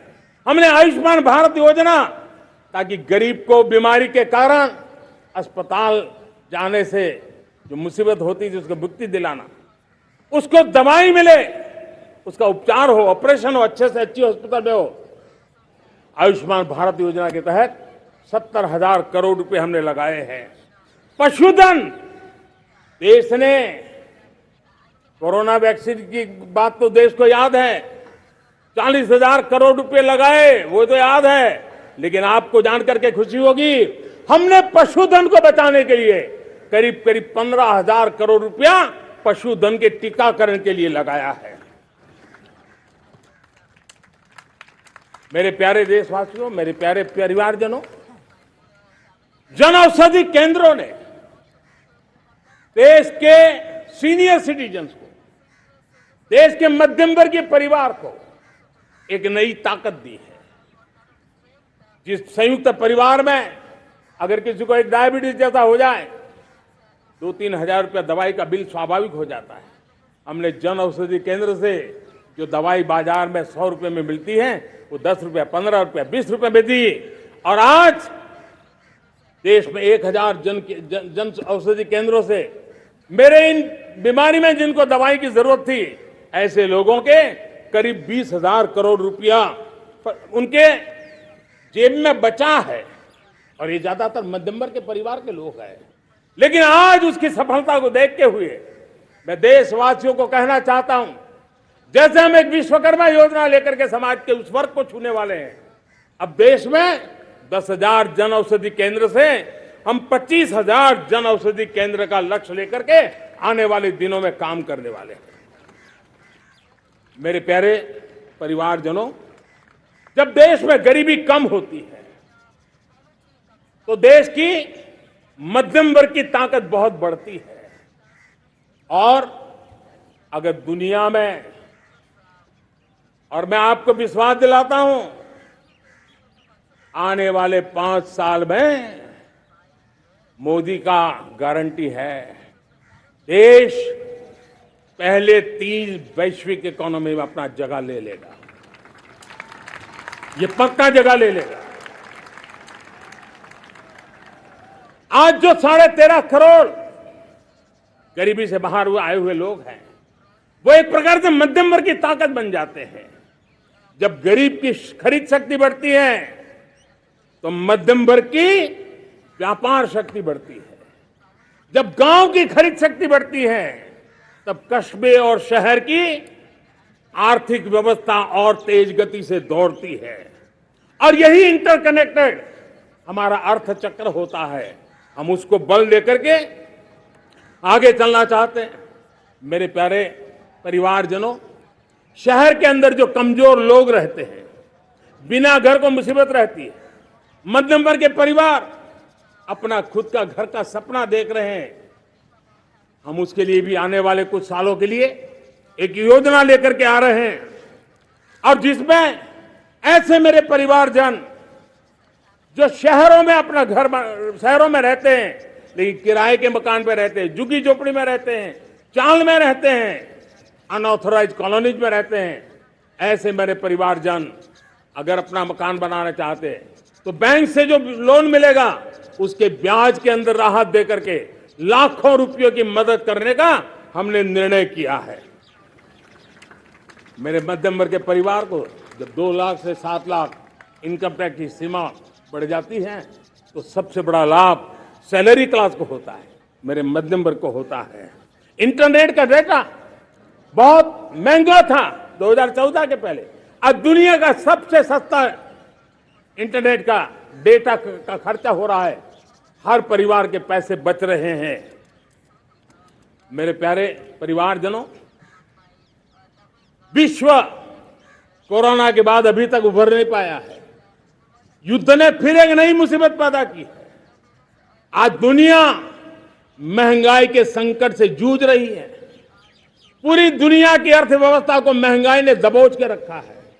हम भी दुनिया से जिन सामान की जरूरत होती है लाते हैं, तो हमें सामान तो इंपोर्ट करते हैं, हमारा दुर्भाग्य है कि हमें महंगाई भी इंपोर्ट करनी पड़ती है, क्योंकि पूरी दुनिया को महंगाई ने जकड़ के रखा है। लेकिन मेरे प्यारे परिवारजनों, भारत ने महंगाई को नियंत्रित रखने के लिए भरसक प्रयास किए हैं। पिछले कालखंड की तुलना में हमें कुछ सफलता भी मिली है, लेकिन इतने से संतोष नहीं मान सकते। दुनिया से हमारी चीजें अच्छी है, इतने बात से हम सोच नहीं सकते। मुझे तो मेरे देशवासियों को महंगाई की बोझ कम से कम हो, इस दिशा में और भी कदम उठाने हैं और हम उस कदम को उठा के रहेंगे। मेरा प्रयास निरंतर जारी रहेगा। मेरे प्यारे परिवारजनों, आज देश अनेक क्षमताओं को लेकर के आगे बढ़ रहा है। देश आधुनिकता की तरफ आगे बढ़ने के लिए काम कर रहा है। आज देश रिन्यूएबल एनर्जी पे काम कर रहा है। आज देश ग्रीन हाइड्रोजन पे काम कर रहा है। देश की स्पेस पे क्षमता बढ़ रही है, तो देश की डीप सी मिशन में भी सफलता के साथ आगे चल रहा है। देश में रेल आधुनिक हो रही है, तो वंदे भारत बुलेट ट्रेन भी आज देश के अंदर काम कर रही है। गांव गांव पक्की सड़कें बन रही है, तो इलेक्ट्रिक बसें, मेट्रो की रचना भी आज देश में हो रहे हैं। आज गांव गांव तक इंटरनेट पहुंच रहा है, तो क्वांटम कंप्यूटर के लिए भी देश तय कर रहता है। नैनो यूरिया, नैनो डीएपी, उस पर काम हो रहा है, तो दूसरी तरफ जैविक खेती पर भी हम बल दे रहे हैं। आज किसान उत्पादक संघ एफपीओ का निर्माण हो रहा है, तो हम सेमीकंडक्टर का भी निर्माण करने के लिए चाह रहे हैं। हम दिव्यांग जनों के लिए एक सुगम भारत के निर्माण के लिए काम करते हैं, तो हम पैरालंपिक में भी हिंदुस्तान का तिरंगा झंडा गाड़ने के लिए मेरे दिव्यांग जनों को सामर्थ्यवान बना रहे हैं। हम खिलाड़ियों को स्पेशल ट्रेनिंग दे रहे हैं।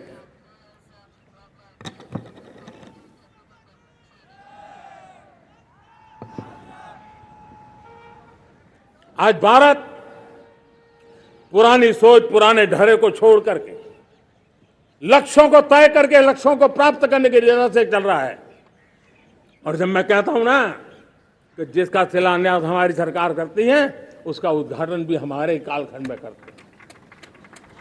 इन दिनों जो मैं शिलान्यास कर रहा हूं ना, आप लिख के रखिए, उसके उद्घाटन भी आप सबने मेरे नसीब में ही छोड़े हुए हैं। हमारी कार्य संस्कृति बड़ा सोचना, दूर का सोचना, सर्वजन हिताय सर्वजन सुखाय सोचना, यह हमारी कार्यशैली रही है।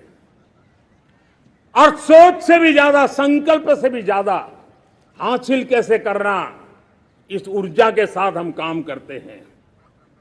हमने आजादी के काल अमृत महोत्सव में 75,000 अमृत सरोवर बनाने का संकल्प किया था।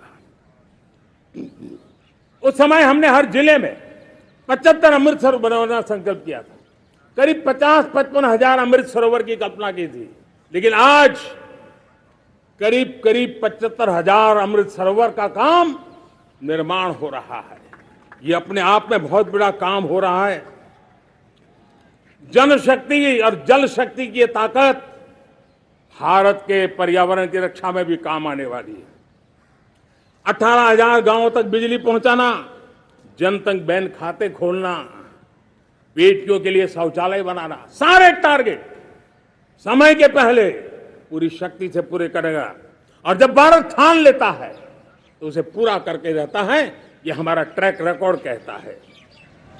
200 करोड़ वैक्सीनेशन का काम, दुनिया हमें जब पूछती है 200 करोड़ सुनती है, उनकी आंखें फट जाती है। इतना बड़ा काम ये मेरे देश के आंगनवाड़ी वर्कर, हमारी आशा वर्कर, हमारी हेल्थ वर्कर, उन्होंने करके दिखाया। यह मेरे देश का सामर्थ्य है। 5G को रोल आउट किया, दुनिया में सबसे तेज गति से 5G रोल आउट करने वाला मेरा देश है। 700 से अधिक जिलों तक हम पहुंच चुके हैं और अब 6G की भी तैयारी कर रहे हैं। हमने टास्क फोर्स बना दिया है। रिन्यूएबल एनर्जी, हम टारगेट से पहले चले हैं। हमने रिन्यूएबल एनर्जी 2030 का जो टारगेट तय किया था, 21-22 में इसको पूरा कर दिया। हमने इथेनॉल में 20% ब्लेंडिंग की बात कही थी, वो भी हमने समय से 5 साल पहले पूरा कर दिया। हमने $500 बिलियन के एक्सपोर्ट की बात की थी, वो भी समय के पहले $500 बिलियन से ज्यादा कर दिया। हमने तय किया, जो हमारे देश में 25 साल से चर्चा हो रही थी कि देश में नई संसद बने, पार्लियामेंट का कोई सत्र ऐसा नहीं था नई संसद के। ये मोदी है, समय के पहले नई संसद बना करके रख दिया। मेरे प्यारे भाई बहनों, ये काम करने वाली सरकार है, निर्धारित लक्ष्यों को पार करने वाली सरकार है। ये नया भारत है, ये आत्मविश्वास से भरा हुआ भारत है, ये संकल्पों को चरितार्थ करने के लिए जी जान से जुटा हुआ भारत है। और इसलिए ये भारत न रुकता है, ये भारत न थकता है, ये भारत न हाँफता है और न ही ये भारत हारता है। और इसलिए मेरे प्यारे परिवारजनों, आर्थिक शक्ति बढ़ी है तो हमारी सामरिक शक्ति को भी एक नई ताकत मिली है। हमारी सीमाएं पहले से अधिक सुरक्षित हुई है और मेरे सीमा पर बैठे हुए मेरे जवान जो देश की सीमाओं की रक्षा कर रहे हैं और मेरे देश की आंतरिक सुरक्षा के संभालने वाले यूनिफॉर्म फोर्सेस, मैं आजादी के इस पावन पर्व पर उनको भी अनेक अनेक बधाई देते हुए मेरी बात को आगे बढ़ाता हूं। सेना का अधिकरण हो, हमारी सेना युवा बने, हमारी सेना बैटल के लिए रेडी, युद्ध योग्य बने, इसलिए निरंतर रिफॉर्म का काम आज हमारी सेना में हो रहा है।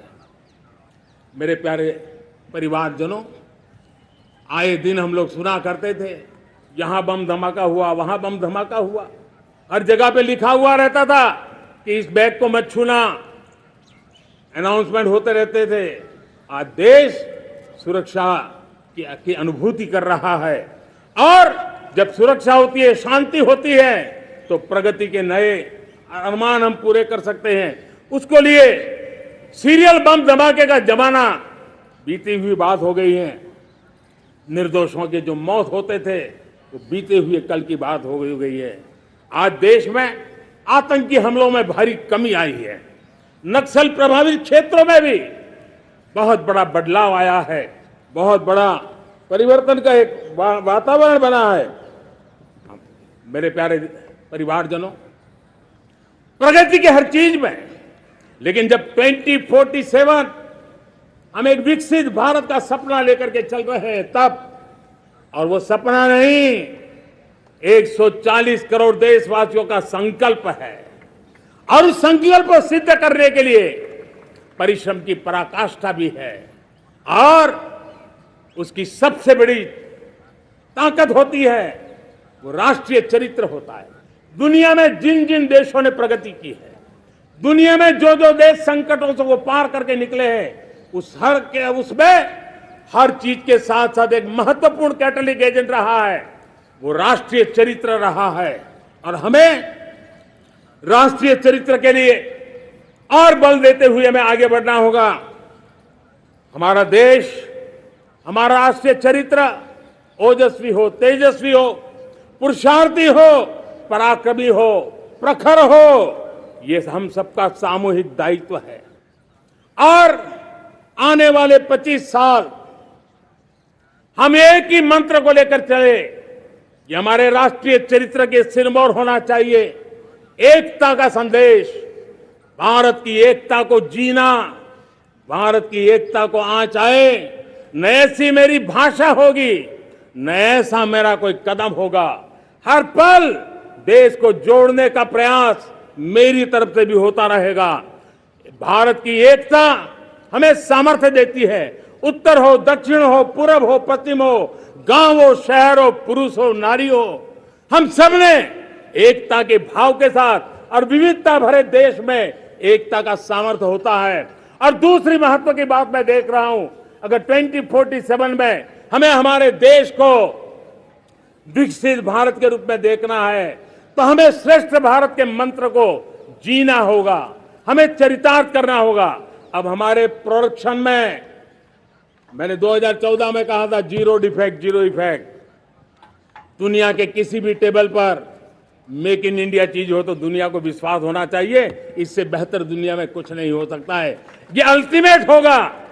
हमारी हर चीज, हमारी सर्विसेज होगी तो श्रेष्ठ होगी, हमारे शब्द की ताकत होगी तो श्रेष्ठ होगी, हमारी संस्थाएं होगी तो श्रेष्ठ होगी, हमारी निर्णय प्रक्रियाएं होगी तो श्रेष्ठ होगी।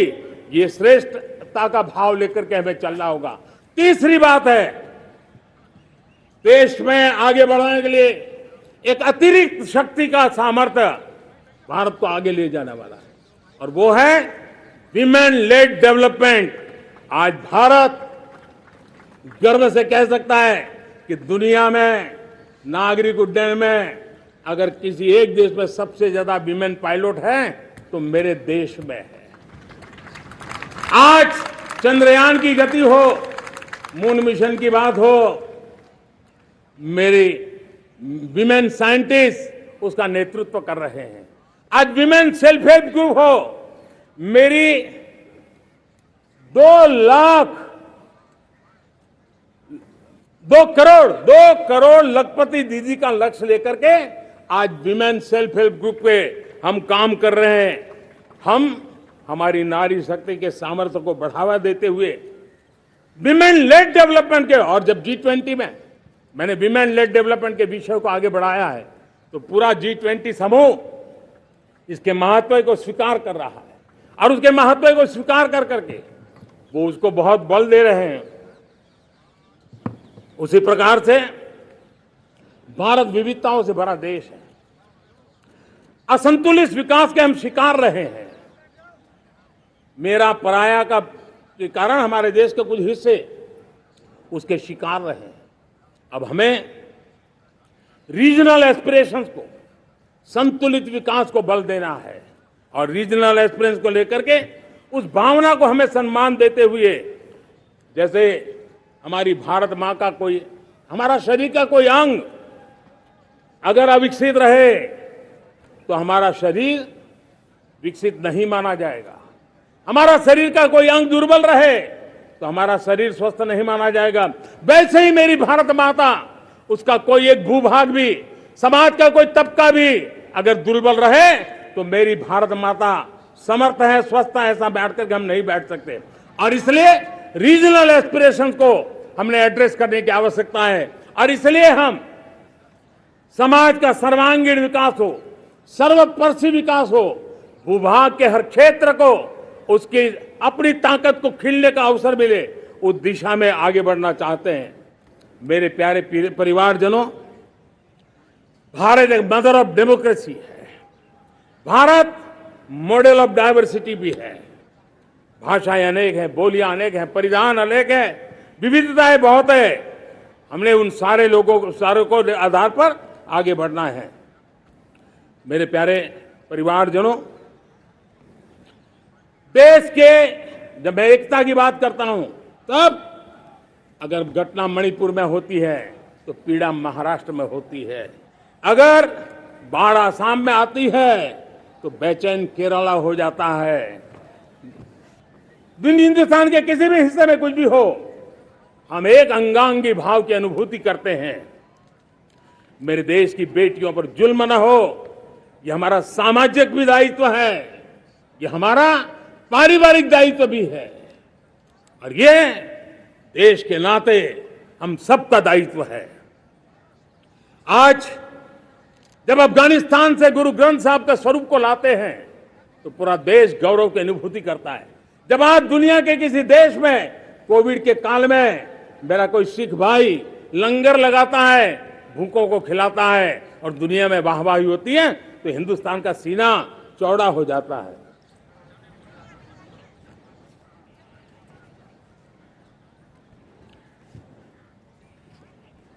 मेरे प्यारे परिवारजनों, हमारे लिए जब नारी सम्मान की बात करते हैं, मुझे अभी एक देश में दौरा कर रहा था, तो वहां एक बहुत ही सीनियर मिनिस्टर, उसने मुझे एक सवाल पूछा।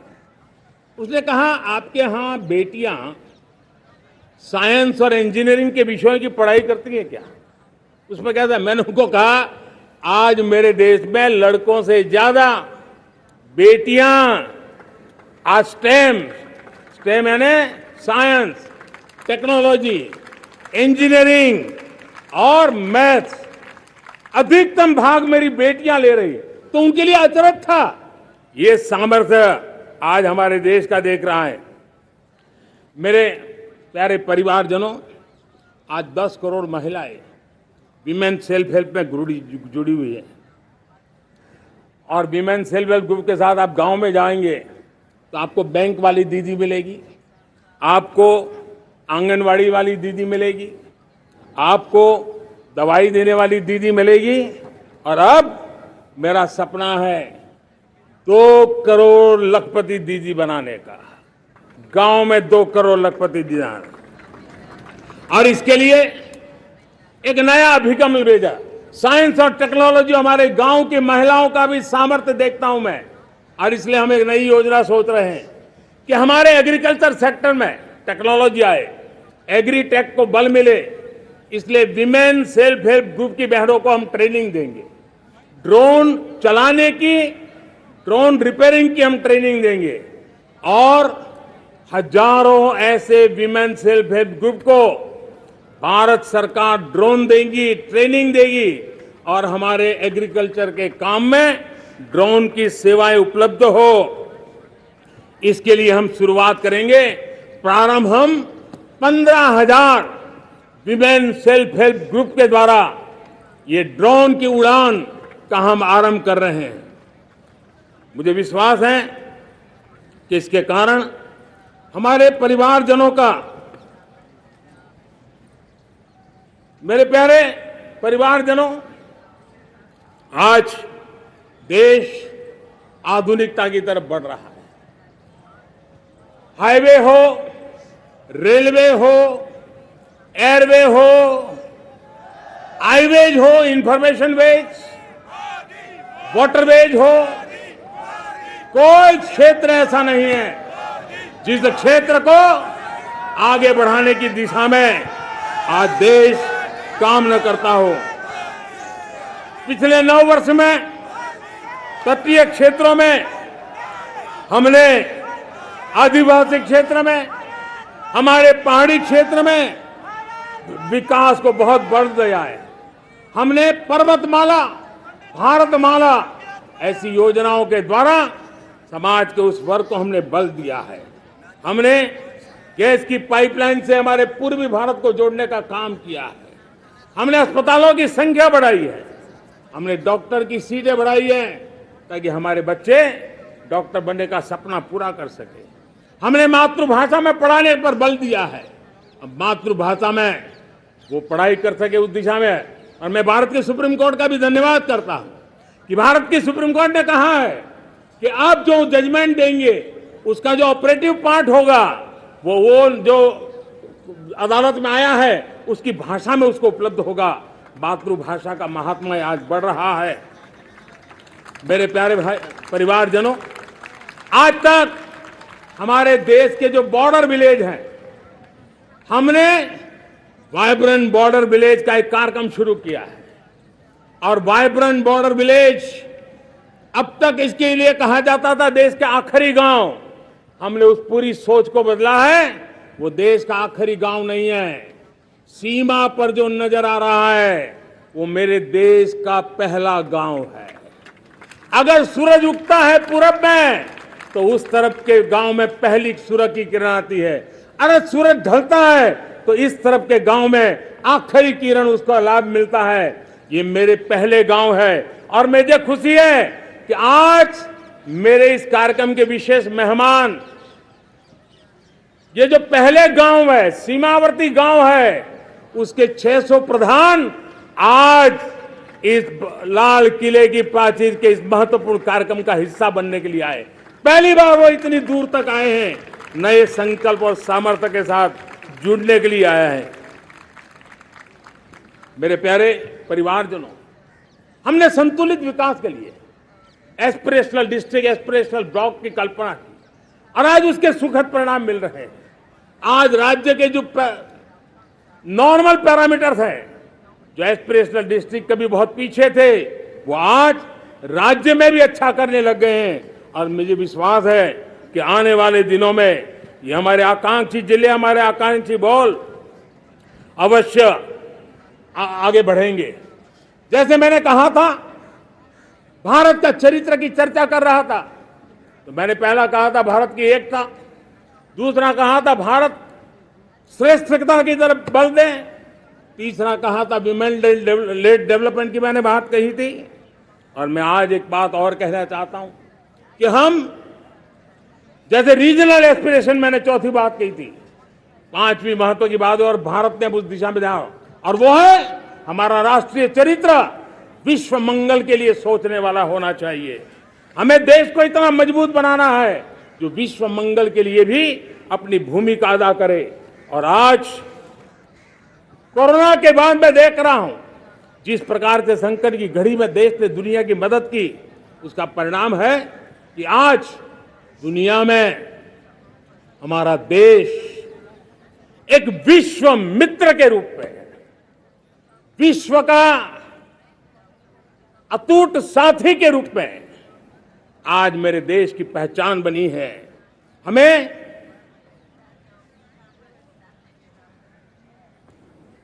जब विश्व मंगल की बात करते हैं तब भारत का मूलभूत विचार है, उस विचार को हम आगे बढ़ाने लोग हैं। और मुझे खुशी है कि आज अमेरिकी संसद के भी कई चुने हुए गणमान्य प्रतिनिधि भी आज हमारे 15 अगस्त के इस अवसर में हमारे बीच में मौजूद है। भारत की सोच कैसी है, हम विश्व मंगल की बात को कैसे आगे बढ़ाते हैं।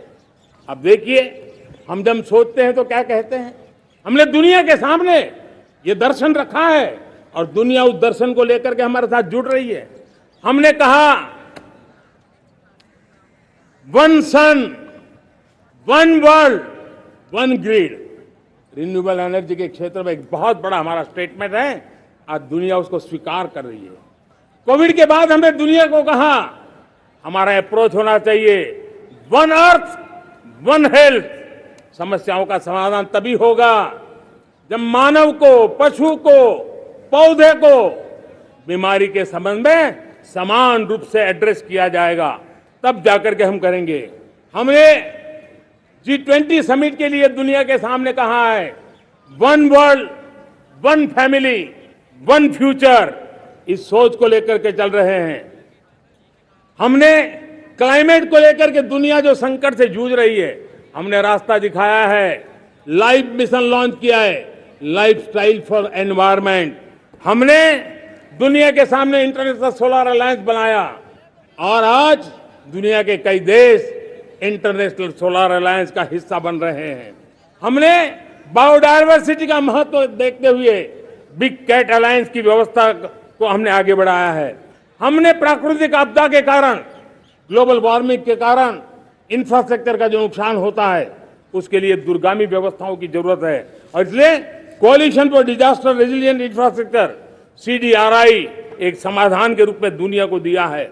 विश्व आज समुद्रों को संघर्ष का केंद्र बना रहा है, तब हमने दुनिया को सागर का प्लेटफॉर्म दिया है जो वैश्विक समुद्रिक शांति की गारंटी बन सकता है। हमने पारंपरिक चिकित्सा पद्धतियों को बल देते हुए WHO का एक ग्लोबल लेवल का सेंटर हिंदुस्तान में बनाने की दिशा में काम किया है। हमने योग और आयुष के द्वारा विश्व कल्याण और विश्व के स्वस्थता की दिशा में काम किया है और आज भारत विश्व मंगल की मजबूत नींव डाल रहा है। इस मजबूत नींव को आगे बढ़ाना हम सबका काम है, हम सबकी जिम्मेवारी है। मेरे प्यारे परिवारजनों, सपने अनेक है, संकल्प साफ है, नीतियां स्पष्ट है, नियत के सामने कोई सवाल या निशान नहीं है, लेकिन कुछ सच्चाइयों को हमें स्वीकार करना पड़ेगा और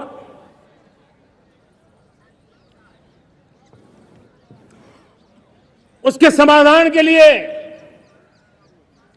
मेरे प्रिय परिवारजनों, मैं आज लाल किले से आपकी मदद मांगने आया हूं। मैं लाल किले से आपके आशीर्वाद मांगने आया हूं क्योंकि पिछले सालों मैंने देश को जो समझा है, देश की आवश्यकताओं को जो मैंने परखा है और अनुभव के आधार पर मैं कह रहा हूं कि आज गंभीरतापूर्वक उन चीजों को हमें लेना होगा। आजादी के अमृतकाल में 2047 में जब देश आजादी के 100 साल मनाएगा, उस समय दुनिया में भारत का तिरंगा झंडा विकसित भारत का तिरंगा झंडा होना चाहिए।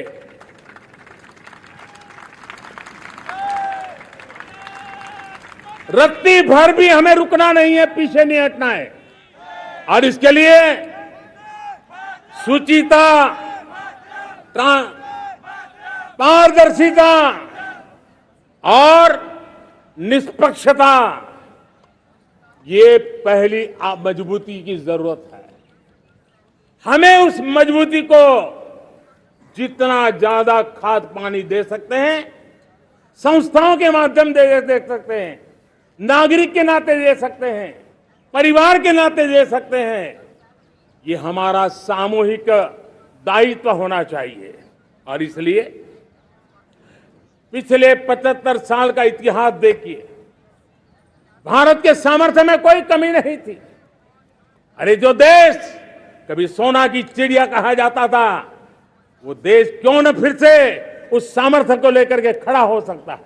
मेरा अटूट विश्वास है साथियों, मेरे प्रिय परिवारजनों, मेरा अखंड अटूट एक निष्ठ विश्वास है कि 2047 में जब देश आजादी के 100 साल मनाएगा, मेरा देश विकसित भारत बन के रहेगा।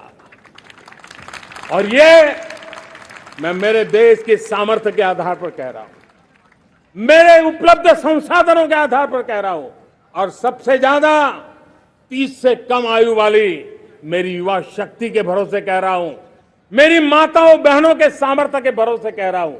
लेकिन उसके सामने अगर कोई रुकावट है, कुछ विकृतियां पिछले 75 साल में ऐसे घर कर गई है, हमारी समाज व्यवस्था का ऐसा हिस्सा बन गई है कि कभी कभी तो हम आंख भी बंद कर देते हैं। अब आंख बंद करने का समय नहीं है। अगर सपनों को सिद्ध करना है संकल्प को पार करना है तो हमें ये आंख मिचौली बंद करके, आंख में आंख मिला करके तीन बुराइयों से लड़ना बहुत समय की मांग है। हमारे देश की सारी समस्याओं की जड़ में भ्रष्टाचार ने दिमक की तरह देश की सारी व्यवस्थाओं को, देश के सामर्थ्य को पूरी तरह नोच लिया है। भ्रष्टाचार से मुक्ति, भ्रष्टाचार के खिलाफ जंग हर इकाई में, हर क्षेत्र में।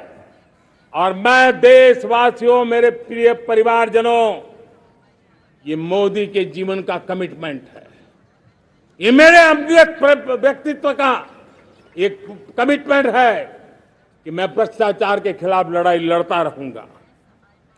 दूसरा, हमारे देश को नोच लिया है परिवारवाद ने। इस परिवारवाद ने देश को जिस प्रकार से जकड़ के रखा है, उसने देश के लोगों का हक छीना है। और तीसरी बुराई तुष्टीकरण की है। ये तुष्टीकरण में भी देश के मूलभूत चिंतन को, देश के सर्व समावेशक हमारे राष्ट्रीय चरित्र को दाग लगा दिए हैं, तहस नहस कर दिया है इन लोगों ने। और इसलिए मेरे प्यारे देशवासियों, इसलिए मेरे प्यारे परिवारजनों, हमें इन तीन बुराइयों के खिलाफ पूरे सामर्थ्य के साथ लड़ना है। भ्रष्टाचार, परिवारवाद, तुष्टीकरण, ये चुनौतियां हमारे, ये ऐसी चीजें पनपी है जो हमारे देश के लोगों का जो आकांक्षा है उसका दमन करती है। हमारे देश के कुछ लोगों के पास जो छोटा मोटा सामर्थ्य है उसका शोषण करती है। ये ऐसी चीजें हैं जो हमारे लोगों की आशा आकांक्षाओं को सवाल या निशान में गाड़ देती है। हमारे गरीब हो, हमारे दलित हो, हमारे पिछड़े हो, हमारे पसमानदा हो, हमारे आदिवासी भाई बहन हो, हमारी माताएं बहनें हो, हमने सबने उनके हकों के लिए इन तीन बुराइयों से मुक्ति पानी है। हमें भ्रष्टाचार के खिलाफ एक नफरत का माहौल बनाना है। जैसे गंदगी हमें नफरत पैदा करती है ना मन में, गंदगी पसंद नहीं है, ये सार्वजनिक जीवन की इससे बड़ी कोई गंदगी नहीं हो सकती। और इसलिए हमारे स्वच्छता अभियान को एक नया मोड़ ये भी देना है कि हमें भ्रष्टाचार से मुक्ति पानी है। सरकार टेक्नोलॉजी से भ्रष्टाचार की मुक्ति के लिए बहुत प्रयास कर रही है। आपको जानकर के हैरानी होगी, इस देश में पिछले 9 साल में एक काम मैंने ऐसे किया, आंकड़ा सुनोगे तो लोगों का मोदी ऐसा करता है जैसे 10 करोड़ लोग करीब करीब जो गलत फायदा उठाते थे वो मैंने रोक दिया। तो आप में से कोई कहेगा आपने लोगों से अन्याय कर दिया। जी नहीं, ये 10 करोड़ कौन लोग थे? ये 10 करोड़ वो लोग थे जिनका जन्म ही नहीं हुआ था और उनके नाम पर उनके विडो हो जाते थे, वो वृद्ध हो जाते थे, वो दिव्यांग हो जाते थे, फायदे लिए जाते थे। 10 करोड़ ऐसे बेनामी जो चीजें चलती थी उसको रोकने का पवित्र काम, भ्रष्टाचारियों की संपत्ति जो हमने जब्त की है ना, वो पहले की तुलना में 20 गुना ज्यादा की है।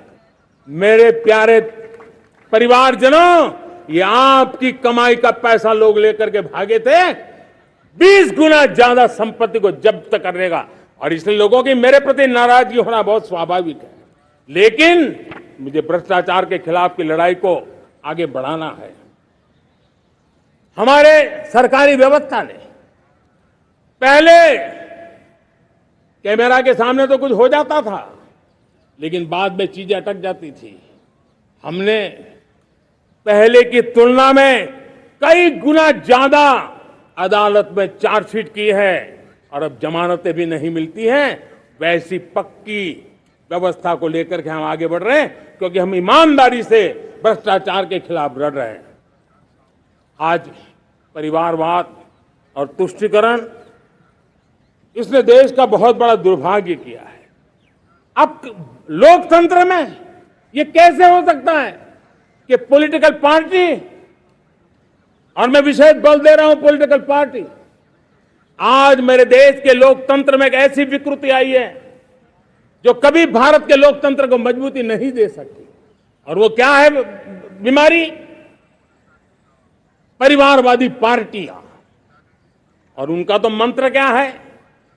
Party of the family, by the family and for the family. इनका तो जीवन मंत्र यही है कि उनकी पॉलिटिकल पार्टी, उनका राजनीतिक दल परिवार का, परिवार के द्वारा और परिवार के लिए, परिवारवाद और भाई भतीजावाद प्रतिभाओं के दुश्मन होते हैं, योग्यता को नकारते हैं, सामर्थ्य को स्वीकार नहीं करते हैं। और इसलिए परिवारवाद इस देश के लोकतंत्र की मजबूती के लिए उसकी मुक्ति जरूरी है। सर्वजन हिताय सर्वजन सुखाय, हर किसी को हक मिले इसलिए, और सामाजिक न्याय के लिए भी ये बहुत। उसी प्रकार से तुष्टीकरण ने सामाजिक न्याय का सबसे बड़ा नुकसान किया। अगर सामाजिक न्याय को तबाह किसने किया है तो ये तुष्टीकरण की सोच, तुष्टीकरण की राजनीति, तुष्टीकरण का सरकारी योजनाओं का तरीका, इसने सामाजिक न्याय को मौत के घाट उतार दिया है। और इसलिए हमें तुष्टीकरण, भ्रष्टाचार, ये विकास का सबसे बड़ा दुश्मन है।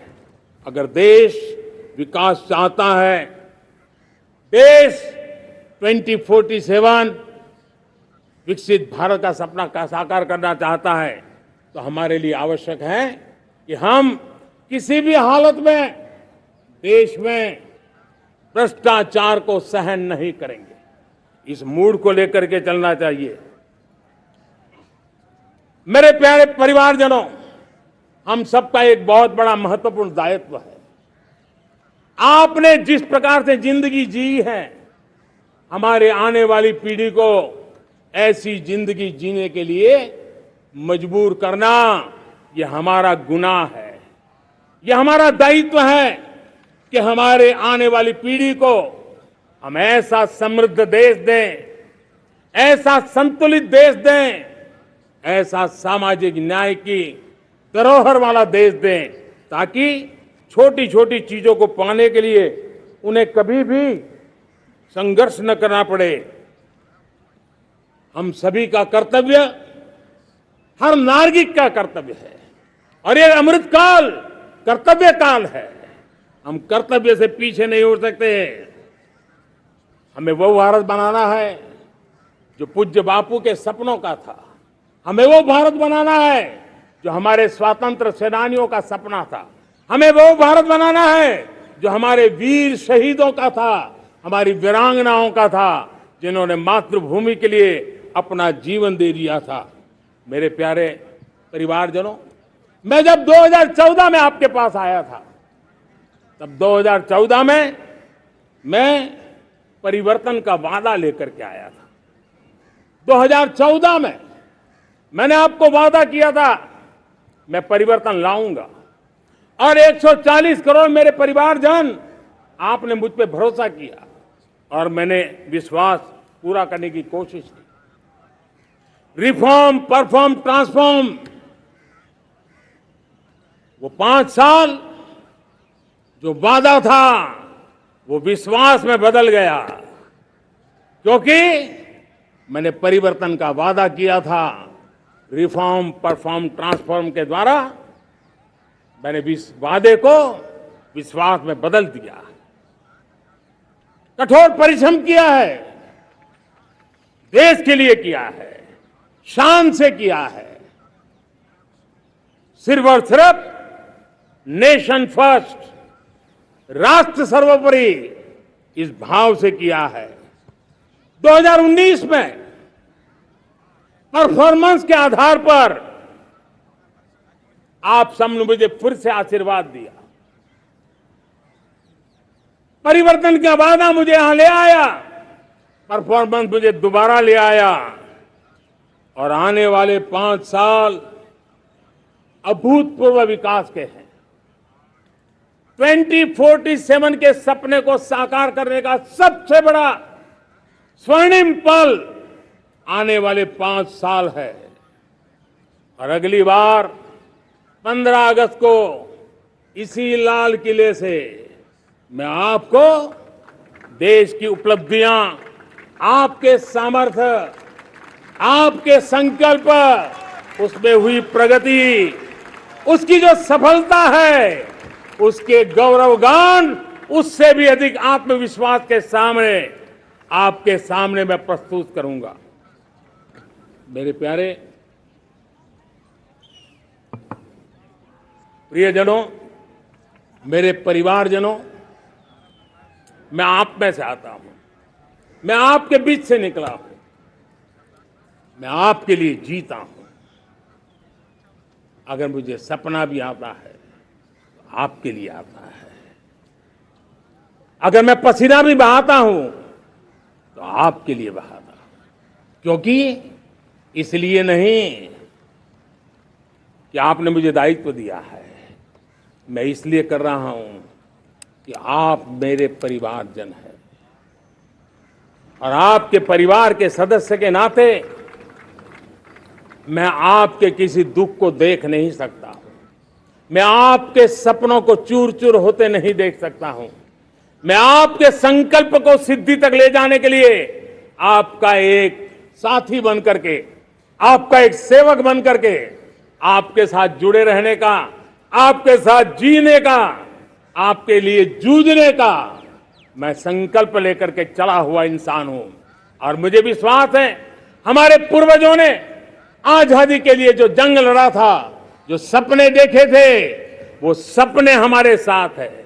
आजादी के जंग में जिन्होंने बलिदान दिया था, उनके आशीर्वाद हमारे साथ है और 140 करोड़ देशवासियों को एक ऐसा अवसर आया है, ये अवसर हमारे लिए एक बहुत बड़ा संबल लेकर के आया है।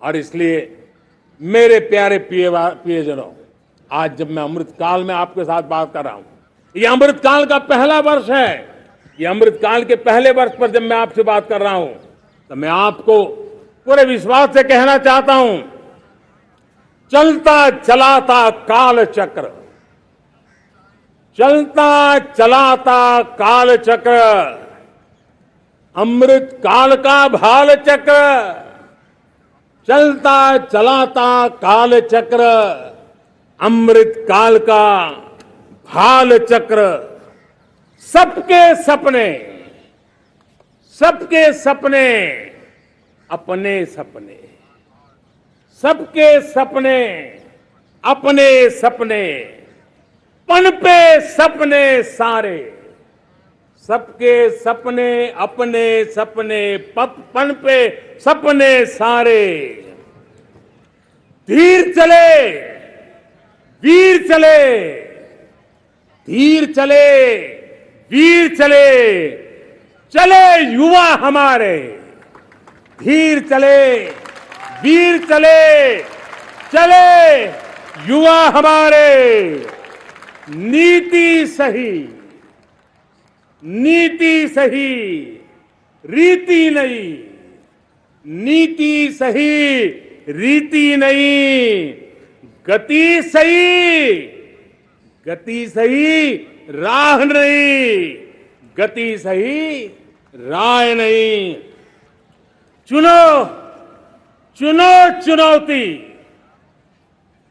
चुनो चुनौती सीना तान, चुनो चुनौती सीना तान, जग में बढ़ाओ देश का नाम, चुनो चुनौती सीना तान, जग में बढ़ाओ देश का नाम। मेरे प्यारे परिवारजनों, हिंदुस्तान के कोने कोने में बैठे हुए मेरे परिवारजन, दुनिया के कोने कोने में जाकर के बसे हुए मेरे परिवारजन, आप सबको आजादी के पावन पर्व की फिर एक बार मैं बहुत बहुत शुभकामनाएं देता हूं ये अमृत काल हम सबके लिए कर्तव्य काल है। ये अमृत काल हम सबको मां भारती के लिए कुछ कर गुजारने का काल है। आजादी का जब जंग चल रहा था 1947 के पहले जो पीढ़ी ने जन्म लिया था उन्हें देश के लिए मरने का मौका मिला था।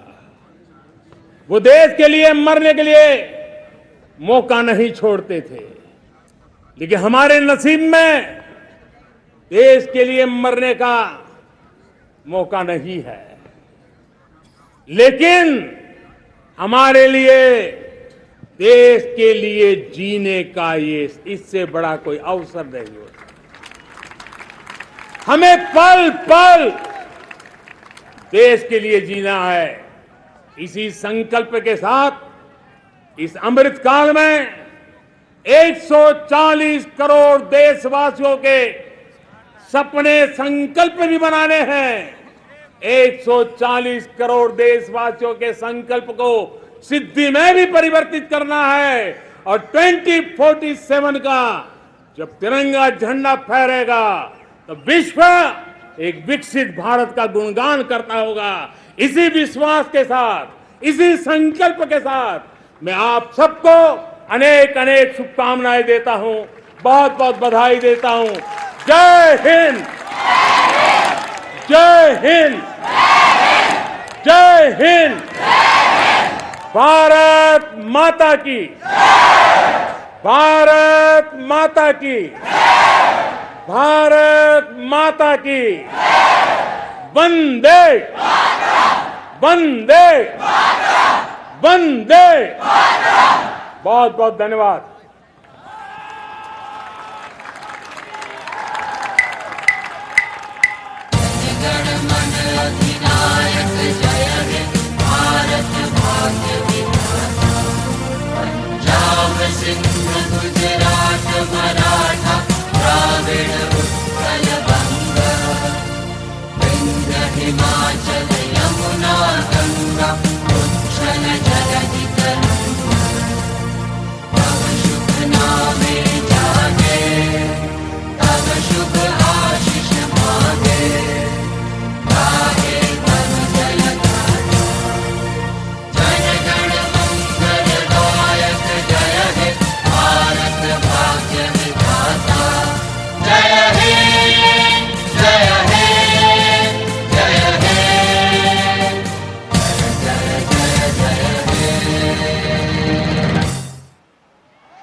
That was the speech from the Prime Minister Narendra Modi from the ramparts of Red Fort on the occasion of the 77th Independence Day. You can see balloons now dotting the sky in the color of the Tiranga. Of course, this is going to be an important speech by the Prime Minister. This is his last speech on Independence Day before the next general elections. And there was not a surprise that there was, of course, not just a report card of the present government, the last 5 years and also the last 10 years, the continuous term of the Narendra Modi-led government that were highlighted by the Prime Minister. But in his usual style, he has also talked extensively about the future. Remember, it was a statement he made in his recent no confidence motion debate speech in Parliament that the events that take place now in this period over the next few years are going to impact the next 1,000 years of India's history. Today, he began his speech, interestingly, one more time, as he has done at a few occasions in the past, talking about the gulami of 1,000 years, slavery of 1,000 years that India has been subjected to. Today, he elaborated on that more, talking about how just a few small events ensured that India was enslaved by some foreign ruler or another for 1,000 years. And those shackles were eventually broken in 1947. And he has also then tried to juxtaposition that by saying that everything that happens in this period, which the government likes to call the Amrit Kal also, the period between the 76 and the 100 years of independence of India, will now dictate the next 1,000 years as well. In other words, he's been trying to reinforce that actions taken now are going to be crucial for the destiny of India and Indians. He has also talked about today how, because he was elected with a majority and because the public showed a lot of faith in him, he was able to perform and reform only because that mandate was given to him. And I think there were suggestions in his speech today where he talked about how that strong mandate is absolutely important. The Prime Minister has also been talking about how there are 3 ills that the Indians need to do away with. This is also a campaign of sorts of the BJP, which is corruption, dynasty politics and appeasement.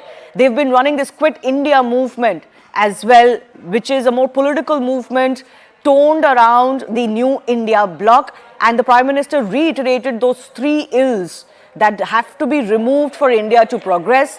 He also made a very strong pitch about the fact that by the time India celebrates its 100th Independence Day in 2047, or 100 years of independence in 2047, India needs to be and should be made a developed country, and the country needs to go on full steam in that regard. Let me also go across to some guests joining us. Javed Ansari is senior journalist with us.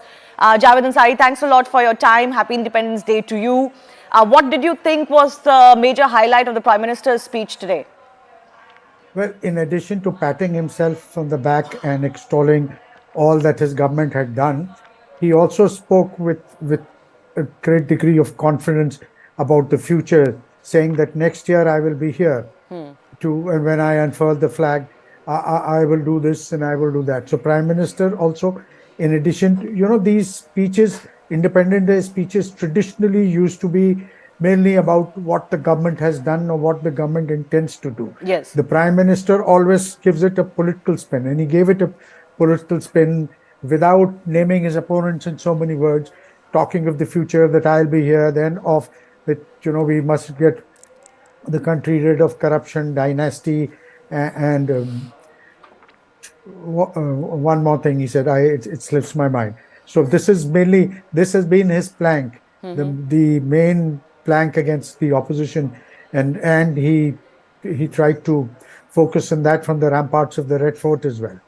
The Prime Minister largely stuck to his agenda. There were very few surprises. Yes, this Prime Minister has this great ability to give a positive spin to everything. He's a very good communicator, and therefore, even if he's not feeling it from within, or even if this optimism is not shared by a lot of his party men, he definitely wants to convey to the country that he's confident about the forthcoming elections in 2024, and that's why he keeps talking of next year and the years after that. And if you remember, he was addressing a meeting where he said that in my 3rd term, we will be a $5 trillion economy. So he's always he's definitely exuding that confidence. He did so from the floor of the parliament as well. Remember when he talked about how in 2028 there will be another no confidence motion brought against his government. So obviously the Prime Minister exudes that confidence. His party, the government, and many of the supporters indeed take their cue from the confidence that the Prime Minister is displaying. He also talked about how in the next 5 years, and this is also something that seems like what the Prime Minister will reiterate as the general elections come closer, is that in the next 5 years, from the 5th largest economy, India will be the 3rd largest economy, and he projects it like he's taken it upon himself to achieve that goal, and it will be done under his Prime Ministership. Let me also go across. Javed Ansari, stay with us. Let me also go across to my colleagues Arun Dhata and Pallavi joining us live. Pallavi, coming to you first. This is, of course, a speech that was bound to not just reiterate the work that the Prime Minister's government has done, but also foresee the future, or at least predict what the government's vision is for the future. All right, it seems like we've lost the line with Pallavi. Arun, the same question to you. A lot of the mention of the past, not just historic past, but also his government and his tenure, and a lot of the vision for the future, as always in the Prime Minister's speech.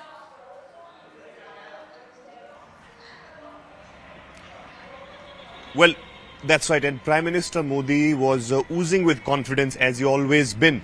And in fact, the Prime Minister's address of 1 hour 30 minutes has different stages. He talked about the works which his government has done in past 9 years, and in fact he mentioned those schemes which he introduced, and also importantly the support that he got from the bureaucracy to actually implement those schemes on the ground. He talked about Ayushman Bharat. Remember in 2018, 1 year before the 2019 election, he spoke about, in fact he launched the Ayushman Bharat scheme from the ramparts of Red Fort. Along with that, he also mentioned about Har Ghar Jal or Saaf Jal, all these things, that how in 9 years his government Very special moment for all of them. Young India, our youth, our future.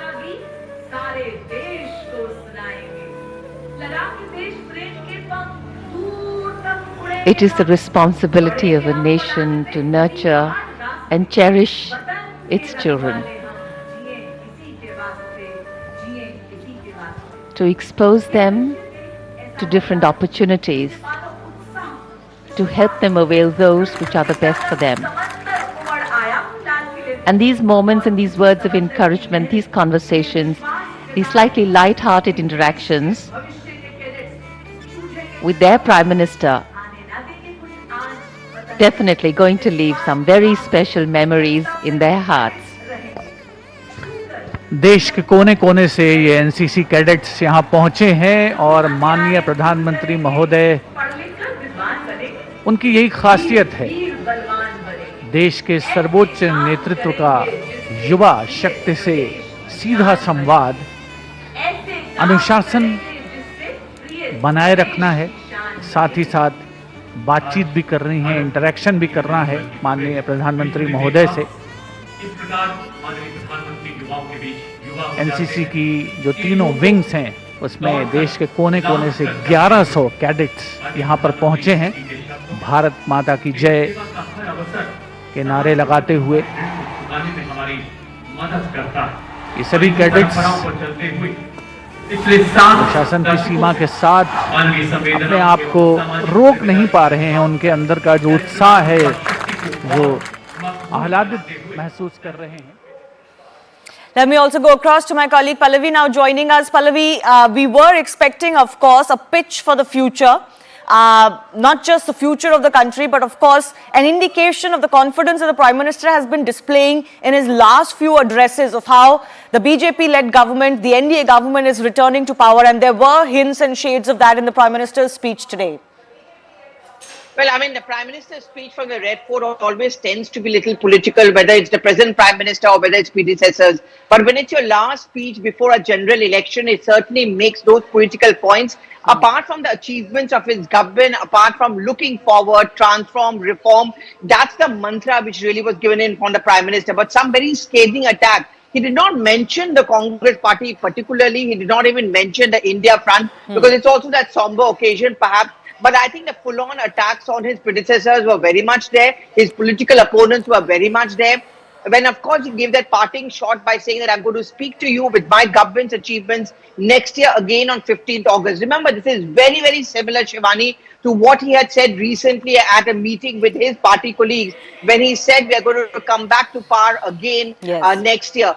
So today he again made that point, but he also made several points. And I think one of the very significant ones, apart from Parivarwad, is the law and order situation. That's been really the hallmark and the clutch on which the Modi government came to power in 2014. He said, do you see anyone talking about serial blasts now? You know, many of us who actually covered those bomb blasts are actually remember those memories where, you know, ads used to be put up even in cinema halls, Shivani, when they used to tell us to be very careful about bags which are unclaimed, which are around you. The Prime Minister did make a reference to that as well. So there were those scathing attacks, fight against corruption, fight against nepotism, achievement, merit, that should be the only thing. And very quickly, I think a pat in the back for the bureaucrats as well, because they remain the backbone. And I think many in the bureaucracy wanted to hear this today from the Prime Minister, that the hallmark or the achievement of his government is also being attributed to them.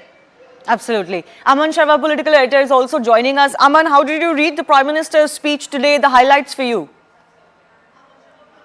Speech by the PM, also him saying that, you know, next year I'll be there at the Red Fort to speak to you again and tell you about my achievements. I think there can't be a more confident pitch for 2024. Also, I think the three-pronged attack, the three ills that he Yes. corruption, I think a very, very strong attack obviously on the Congress party. Here that dynasty politics has left the nation, the nation wants far more than dynasty politics. It has moved on from dynasty politics. Corruption is something that the country has no tolerance for, and of course on appeasement. That these are the three ills that the country needs to get rid of. I think a very clear attack, and the clear attack that we saw in the 2014 and 2019 campaign of the BJP, the same reflecting in the Prime Minister's speech. Also the new scheme that he has launched, the Vishwakarma scheme, he has spoken about creating Didi Lakshpati, the woman-led leadership that he has spoken about, I think was very significant. Also, I think the major part on the him again reiterating that India will be the third largest economy in his next term of the government. Yes. He reiterating it from the Red Fort. Speaking about the three, I think the key schemes which will be very crucial to the government's pitch for a next term: the Har Ghar Jal scheme, the the scheme which the PM has spoken about. These three schemes seems like the BJP is going to pitch its campaign for 2024, taking off from what the PM has said today. Also, this the PM terming that 13.5 crore people have come out of poverty in the last 5 years as his big achievement. This is also something very significant. The PM saying it from the Red Fort. Also, PM saying that India will work towards a Vishwa Mangal, and India has been recognized as a Vishwa Mitra. So during the COVID time that the vaccine as we are doing, and what Pallavi was saying, this also the pitch that people have elected a strong, stable government. There are no more serial blasts in the country. The country's borders are far more secure. The country's law and order situation. And right. Aman Sharma, Pallavi and Arun Datta, my colleagues, thanks a lot for joining us. I'm also joined by another of our guests, Abhijit Majumdar, who's consulting editor, First Post. So, Abhijit, we've been discussing about this confidence that the Prime Minister is exuding as far as the third impending term is concerned. Now, we do know in politics, even the next 8, 9, 10 months is a long time. What do you think is making the BJP or the Prime Minister so confident about their return to power? I think he has based his speech and his and the basis of his confidence are the schemes and the work that he has done in the last 9 years. He knows that he has picked up schemes for the poor, for the masses, and this speech, if you notice, Shivani, was squarely addressed to the masses. It started with tier 1, tier 2 cities, the ambition of the youth there. Then he goes on to speak about the youth in general, then the farmers, the workers, the street vendors. So all these people are going to be the ones who decide the fate of the next elections. And he knows that from Jan Dhan to Swachh, and of course he speaks about women and what has so far been done, what he intends to do by creating, I think, 2 crore Lakshpati women in the rural areas, if I'm right. Yes. So he is addressing the large voting constituencies. If you look at it from the electoral point of view, if you just look at it from the point of view of development, the national development, again, these are massive sections which he is addressing. He also addresses the forces, the army. He talks about ODOF. Yes. I think his confidence comes from the fact that a lot has been done by the government. By if the government. 2019 is anything to go by, some of the schemes that were the flagship schemes in the first term, there is stuff that has been added in the second term to take it forward. And one of the hallmarks, even the critics of the Narendra Modi government would acknowledge, is the delivery, is the actual last mile delivery of some of their big ticket schemes, whether it's electrification of Indian villages, whether it's the upgradation of the Indian railways. Obviously, highway construction has been a hallmark of this second term, especially big ticket infrastructure, Har Ghar Jal Yojana, there's Ayushman Yojana, there's Jan Aushadhi Yojana. So of course, there is crores and crores of people who have benefited from these schemes, and that makes the government confident. But is it a done deal? I think one of the debates that the Prime Minister is kick-starting, whether it's the confidence he displayed of coming back to power in his no confidence motion debate speech or today, is whether it is a done deal. Let me bring in Javed Ansari as well. Abhijit, just stay with us. Javed, what do you think? You were saying that this may be confidence that is put on and not really felt within. Is 2024 a done deal? That's what the Prime Minister is projecting. Look, I've covered enough elections to know that no election is a done deal. You may be an odds-on favorite, especially with amongst your supporters and large section of the media. But on the ground, it is in 2004, there was something, a similar kind of atmosphere when incredible India was ruling the day. And everybody thought that it was a done deal. Mr. Pramod Mahajan was orchestrating the communication strategy, and all television channel newspapers were just full of this. But the results, to a lot of people's surprise, came out differently. Yes, the Prime Minister, I've always said it, and I say it lightheartedly, that if the Prime Minister were to have played cricket, he would have been a better spinner than the legendary Bishan Singh Bedi, because his ability to spin a positive, to give everything a positive spin is almost legendary, and you can't hold that against you. You know, if he doesn't give it a positive spin, who else will? The Prime Minister spoke of a lot of things of taking on corruption, of taking on dynasty, but what what left me wanting a bit more was the Prime Minister should also have addressed the question of this toxicity, this poison, this hate that appears to permeate the air in this country. You know, when an armed guard, when an armed policeman guns down people, when there are lynchings, when Manipur is burning, when there is a sense of unprecedented persecution and targeting amongst a section of people, that too merits, don't cut me off please, that too merits attention from the Prime Minister, because that's a problem that is staring us in the face, and it will not go away just because we don't want to address it or we seem to wish it away. Right. Speaking of Manipur, the Prime Minister did start his speech today by once again repeating his words of assuaging the fears of the people of Manipur, like he did in his speech in Parliament too, that the public and the country is with them. And he also said that just like the last few days, there's been peace in Manipur. We hope that that is extended, and it is only via peace that actually a lasting solution will come. But Abhijit, why don't you come in? Why is 2024 not 2004, as Javed Ansari is pointing out? No, because Mr. Modi is not Vajpayee. I mean, Javed or whoever may wish it. You know, these are two very different regimes. Also, I'd like to, Javed spoke about this toxicity and and gave some instances, but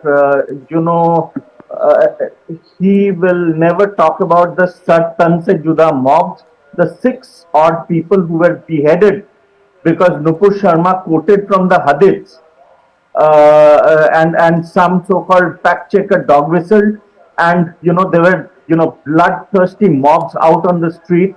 That he would not speak about. He would not speak about the hundreds and hundreds of brazen murders in West Bengal. He will not talk about the murders in Kerala, in Malappuram. This one-sided narrative, this one-sided majoritarian narrative that some people wish to sort of set, has been rejected, has been countered, will be countered every single moment. Okay. This whole hypocrisy is what also this so-called liberal legacy media, MSM as they called it, hypocrisy is what has given Mr. Modi strength so far and so long, and he has gone from strength to strength. So this whole narrative of one-sided toxicity, it is absolutely not one-sided. Yes, there have been terrible, shameful incidents from killing on a train or some odd lynching or stuff like that. But there has also been Kamlesh Tiwaris, there has also been Kanhaiya Lals. So let's not talk about this one-sided toxicity at all. In fact, one-sided toxicity, if at all, is now being countered.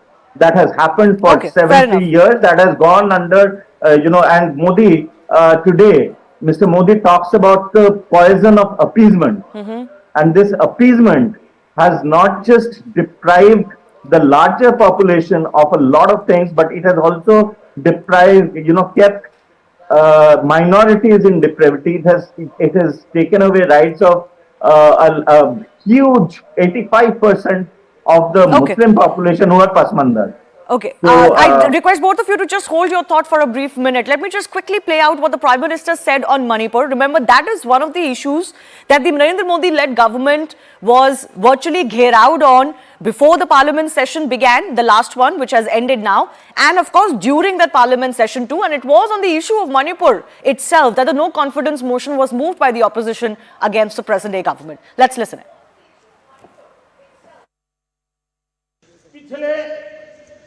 कुछ सप्ताह north east में, विशेषकर मणिपुर में और हिंदुस्तान के भी अन्य कुछ भागों में, लेकिन विशेषकर मणिपुर में जो हिंसा का दौर चला, कई लोगों को अपना जीवन खोना पड़ा, मां बेटियों के सम्मान के साथ खिलवाड़ हुआ। लेकिन कुछ दिनों से लगातार शांति की खबरें आ रही हैं। देश मणिपुर के लोगों के साथ है। देश मणिपुर के लोगों को पिछले कुछ दिनों से जो शांति बनाए रखी है, उस शांति के पर्व को आगे बढ़ाएं और शांति से ही समाधान का रास्ता निकलेगा। और राज्य और केंद्र सरकार मिलकर के उन समस्याओं के समाधान के लिए भरपूर प्रयास कर रही है, करती रहती है।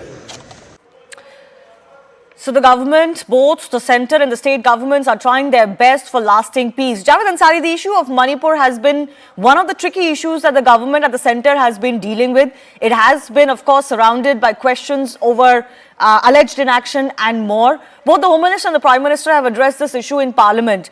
How significant do you think the issue of Manipur could be as far as, let's say, elections are concerned? And of course, the big election that we're all talking about and looking forward to is the general election. Shivani, even for argument's sake, if this is not a big election issue, this should still prick our conscience. This should still give us what is happening in Manipur, should give us sleepless nights. Is very strong reason for us to worry. It's not just about one or two or a handful of women, but if you believe what the Chief Minister of the state says, then this has happened to hundreds of women. That state, there is a state of civil war in that country, in that state. There are people are not just murdering each other, there are automatic weapons being used. The state armory has been looted. Imagine if something similar had happened in some other part of the country. Because it's the northeast, it's far away from the mainland, and there's an internet ban, there's a ban on stuff, so stuff is not trickling out. But this should concern us as Indians. And my learned friend Abhijit had some very choice words for me. I hope you will give me half the time that you gave him. He said it was hypocritical. When I speak of toxicity, it's on both sides. I just didn't speak of a particular side. It's his mind, it's in his heart. That's the kind of poison that I was talking of. When you look at it only from one eye, if you look at it from only one dimension, when a minister or when senior important functionaries of the ruling dispensation call on a section of people to take arms, is that not toxicity? Should not the government come down on them? When homes of a particular community are raised by the state government, and it takes the state high court to say to call it ethnic cleansing, is that not partisanship? Okay. Is that not being singled out? I am not saying it. The high court said it. The courts have said it. I take your point. I'll just take this forward on the issue of Manipur. Action on Manipur happened Yes. after the Chief Justice intervened. The Prime Minister had to speak on Manipur after the after the Chief Justice of India intervened. It was not suo moto. It was not unilateral. So let's get our facts right. Okay. Abhijit Majumdar, could the issue of Manipur be one that will, or the question surrounding the way Manipur was handled, or the fact that the Prime Minister did not speak about it for a very long time, could this be one of those issues that encircle and haunt the government? I'll come to Manipur in 5 seconds, Shivani, but to what Javed just said, Javed did not mention a single instance of violence from the other side. What were those Satan se juda mobs doing? मोहब्बत की दुकान खुला था क्या? उसका कौन जिक्र करेगा? वो ये वन साइडेड आप बताते जाओगे टॉक्सिसिटी, अदर साइड से टॉक्सिसिटी नहीं है. जब आपको when it is brought up, then you say हाँ वो तो well it's from I condemn all sides and all that, but you will never give a single instance of toxicity from the other side which actually evokes a reactionary toxicity from the other side. Okay. Coming to Manipur, yes. Who created Manipur?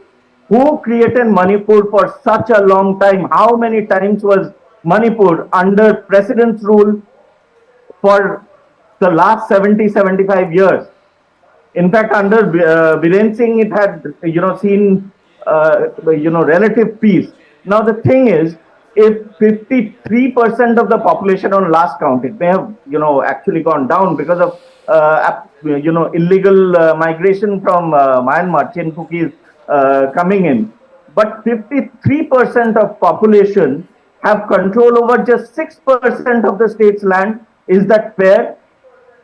When the High Court says that farmers ask the state to get a strong case for Maithis, for reservation tribal status of Maithis, then all hell breaks loose. Yes, the government could have done a lot more. Probably, the forces could have probably acted a little more alertly. The government, the state government, the central government should have done a lot more. Okay. But having said that, just look at the history of Manipur. Look at the history of Northeast, but it's a mess created by successive Congress government. Yes, and both the Home Minister and the Prime Minister did point that out in the lengthy statements that he made, especially the Home Minister talking about not just the context of the current conflict, but both have also talked about how that High Court order acted as fuel to fire. It may not be the basis of the conflict because this conflict exists for many, many decades, but it did act as a fuel to fire. But shifting focus to some of the other points that the Prime Minister has talked about in his speech today. Abhijit, why don't you go first? I'll go across to Javed after that. Of Niti and Niyat. Now, these are two buzzwords of the Narendra Modi-led government. That one, they have vision and they have strong vision and policies, and the other is about their ethics or about their niyat and about the confidence that the public has. Today, the Prime Minister once again reiterated to the fact that there is renewed confidence by the world in India, but also the public in itself has renewed confidence in the government and what they're willing to deliver or can deliver. Do you believe that is Narendra Modi's strong suit, the faith that the public seem to have on him, despite the fact that the government may fall short on many accounts? Yes, in a way, Javed is right. It's the Prime Minister's job to sort of speak well of his government and governance, and give an extremely positive pitch. But the test of the pudding is in whether Modi has been winning elections, whether the people are still trust him. Yes, at the central government, I still think enjoys a tremendous amount of trust not enjoyed by most previous PMs, or probably not any previous PM. Okay, Javed, very quickly, Abhijit, I have limited time. Can I just quickly take Javed's point of view on this? The Prime Minister did talk about how after 20 years there was a strong, stable government for the first time at the centre, and that has made its difference when he talked about coming to power in 2014. What is your point of view on the fact that the public seems to have faith in him because the Prime Minister has an unimpeachable image. There is no corruption taint on him or even his government at the center. None of those charges have stuck, whether it's Rafale or anything else. And that seems to be the strong suit going forward into the next elections as well. Look, you don't have to be an admirer or a follower of Mr. Narendra Modi to accept that he is by far the most popular leader in the country at the moment. Whether that alone is a guarantee that he will come back in 2024, he just might, you never know. But I'm not amongst those who believe that it's an absolutely, the game is over, it's a done deal. Because I've covered enough elections to know that it's only over when it's over. But yes, certainly he stands, as far as popularity charts go, he is certainly the most popular leader in the country at the moment. All right. I request your patience. Both of our guests, please stay with us. Let me just quickly play out another excerpt of the Prime Minister's speech, and this is on the atmosphere of terror and uncertainty that used to prevail before 2014 and how terror attacks have become a thing of the past, especially at least outside of Jammu and Kashmir and even within Jammu and Kashmir over the last 9 years. Another big difference that the Prime Minister and the BJP government always points out between the pre-2014 and the post-2014 era. Listen in. आर्थिक शक्ति बढ़ी है तो हमारी सामरिक शक्ति को भी एक नई ताकत मिली है।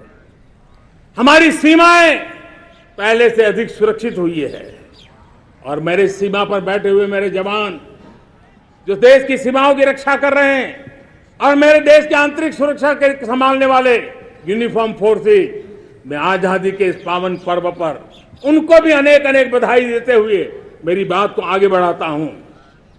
सेना का अधिकरण हो, हमारी सेना युवा बने, हमारी सेना बैटल के लिए रेडी, युद्ध योग्य बने, इसलिए निरंतर रिफॉर्म का काम आज हमारी सेना में हो रहा है। मेरे प्यारे परिवारजनों, आए दिन हम लोग सुना करते थे, यहां बम धमाका हुआ, वहां बम धमाका हुआ, हर जगह पे लिखा हुआ रहता था कि इस बैग को मत छूना, अनाउंसमेंट होते रहते थे। आज देश सुरक्षा की अनुभूति कर रहा है और जब सुरक्षा होती है, शांति होती है, तो प्रगति के नए अरमान हम पूरे कर सकते हैं। उसको लिए सीरियल बम धमाके का जमाना बीती हुई बात हो गई है। निर्दोषों के जो मौत होते थे वो बीते हुए कल की बात हो गई है। आज देश में आतंकी हमलों में भारी कमी आई है। नक्सल प्रभावित क्षेत्रों में भी बहुत बड़ा बदलाव आया है, बहुत बड़ा परिवर्तन का एक वातावरण बना है। Javed, coming to you first. Now, apart from, let's say, the delivery of some of the big ticket infrastructure schemes of the government and big ticket infrastructure itself, the other big aspect of the Narendra Modi led 2 terms has been just security as far as our cities and towns is concerned. And again, on this, there can be no argument that bomb blasts, serial blasts, just blasts taking place in various cities have become a thing of the past. Yes, I couldn't agree more. Absolutely right. They have managed to crack down on such elements. Terrorist incidents are certainly, you hear much less of them now than we used to hear a couple of years earlier. So yes, certainly I would give them full marks on this account. Abhijit, border security or security or management of the conflicts that India faces from both Pakistan and China, plus internal security. Do you think that lived reality, especially on internal security, the lived reality of Indian citizens that has changed, where you no longer have to worry about your family members going out and about for their business and otherwise, that again holds Narendra Modi in great stead?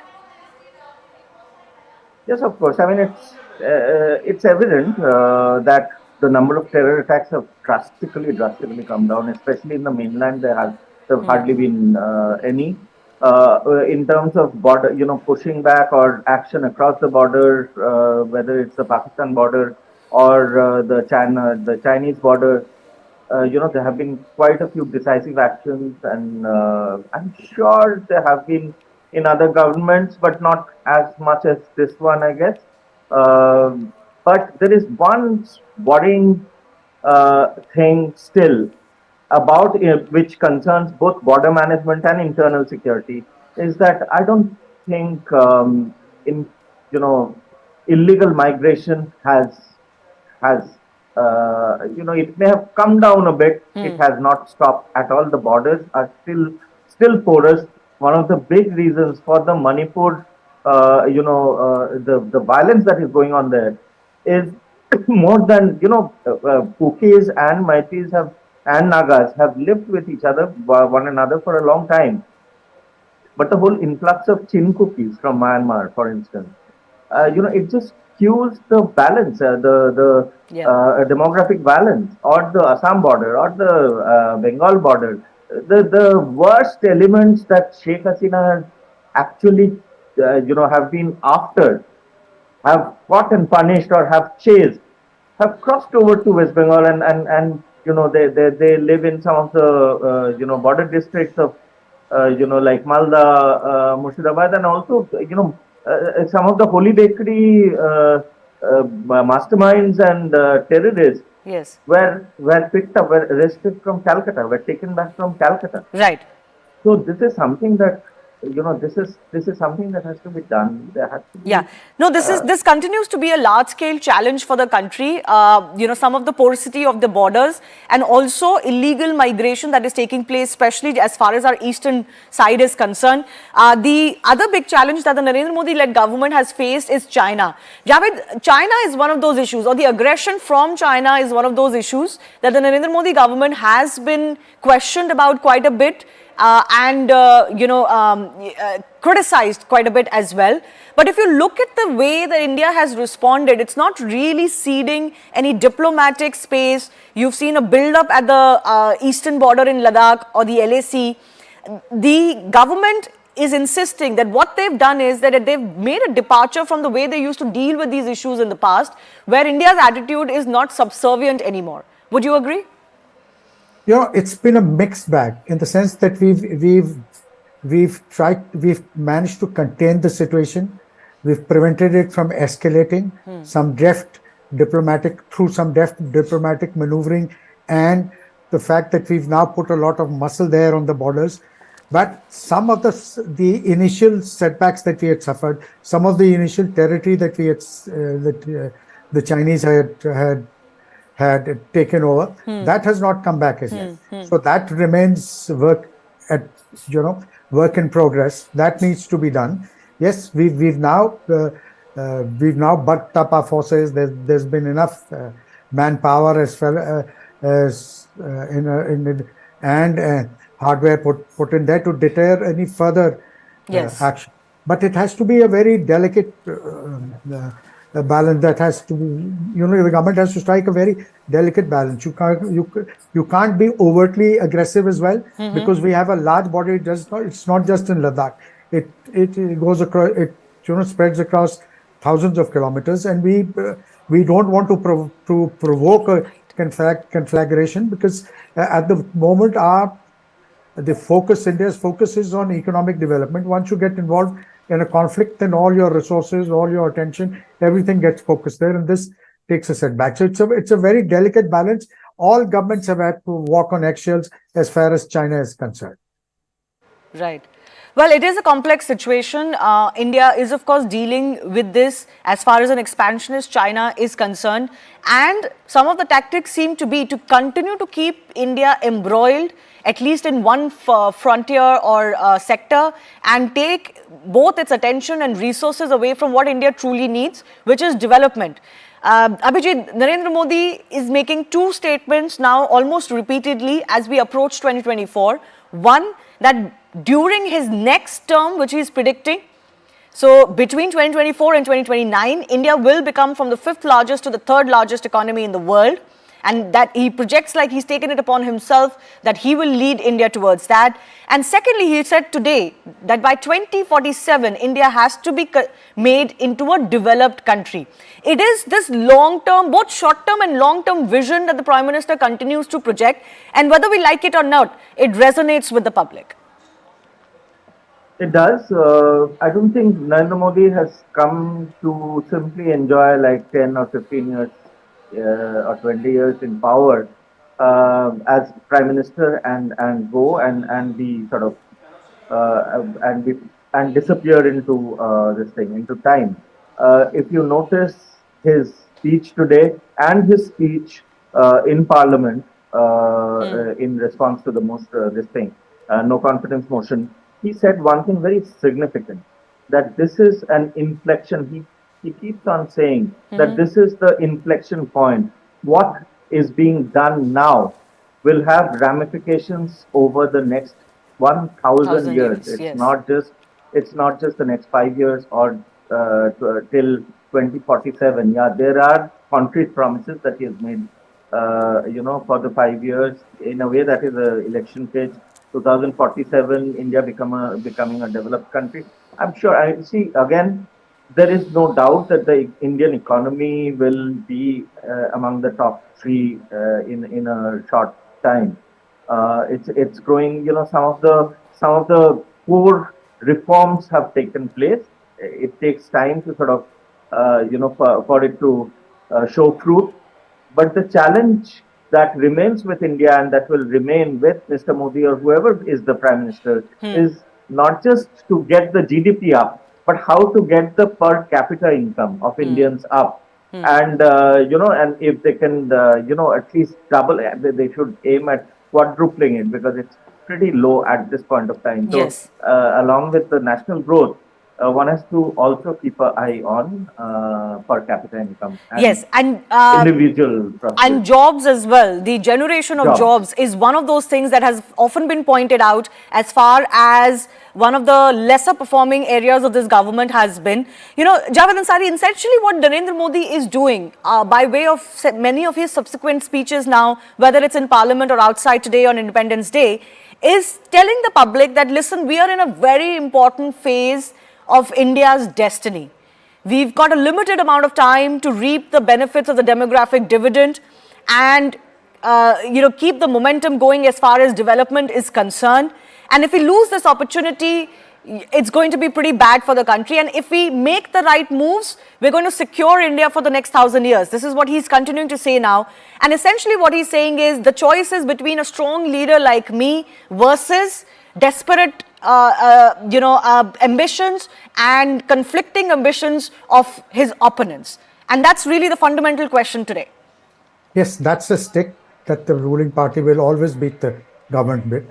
And there is more than an element of truth. There is no clear choice of leadership on the other side. As far as the present dispensation is concerned, there's Narendra Modi, and then at number 10, you may have somebody else.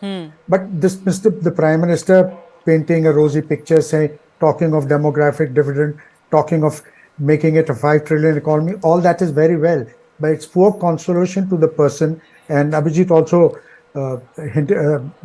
focused at that, is how look at the prices of essential commodities. If life doesn't become easier for them, people can't buy tomatoes. There are less jobs there. So the life of the average person, average Indian also has to improve, especially the one in the lower rungs of the ladder, the ones who are finding it very difficult to make ends meet. Life is very difficult. The gas cylinders now, people initially everybody was gung-ho about it. Now the price is so high that a lot of people, a lot of people are finding it difficult to buy those things. So this, as far as the poor are concerned, there a lot more needs to be done. We may become a 10 trillion economy, but if their life doesn't become better, it's going to matter very little for them, because for them all this, they've heard all this before. Everybody who comes here paints a rosy picture. Indira Gandhi said, "Garibi hatao, desh bachao," but the garib are still garib.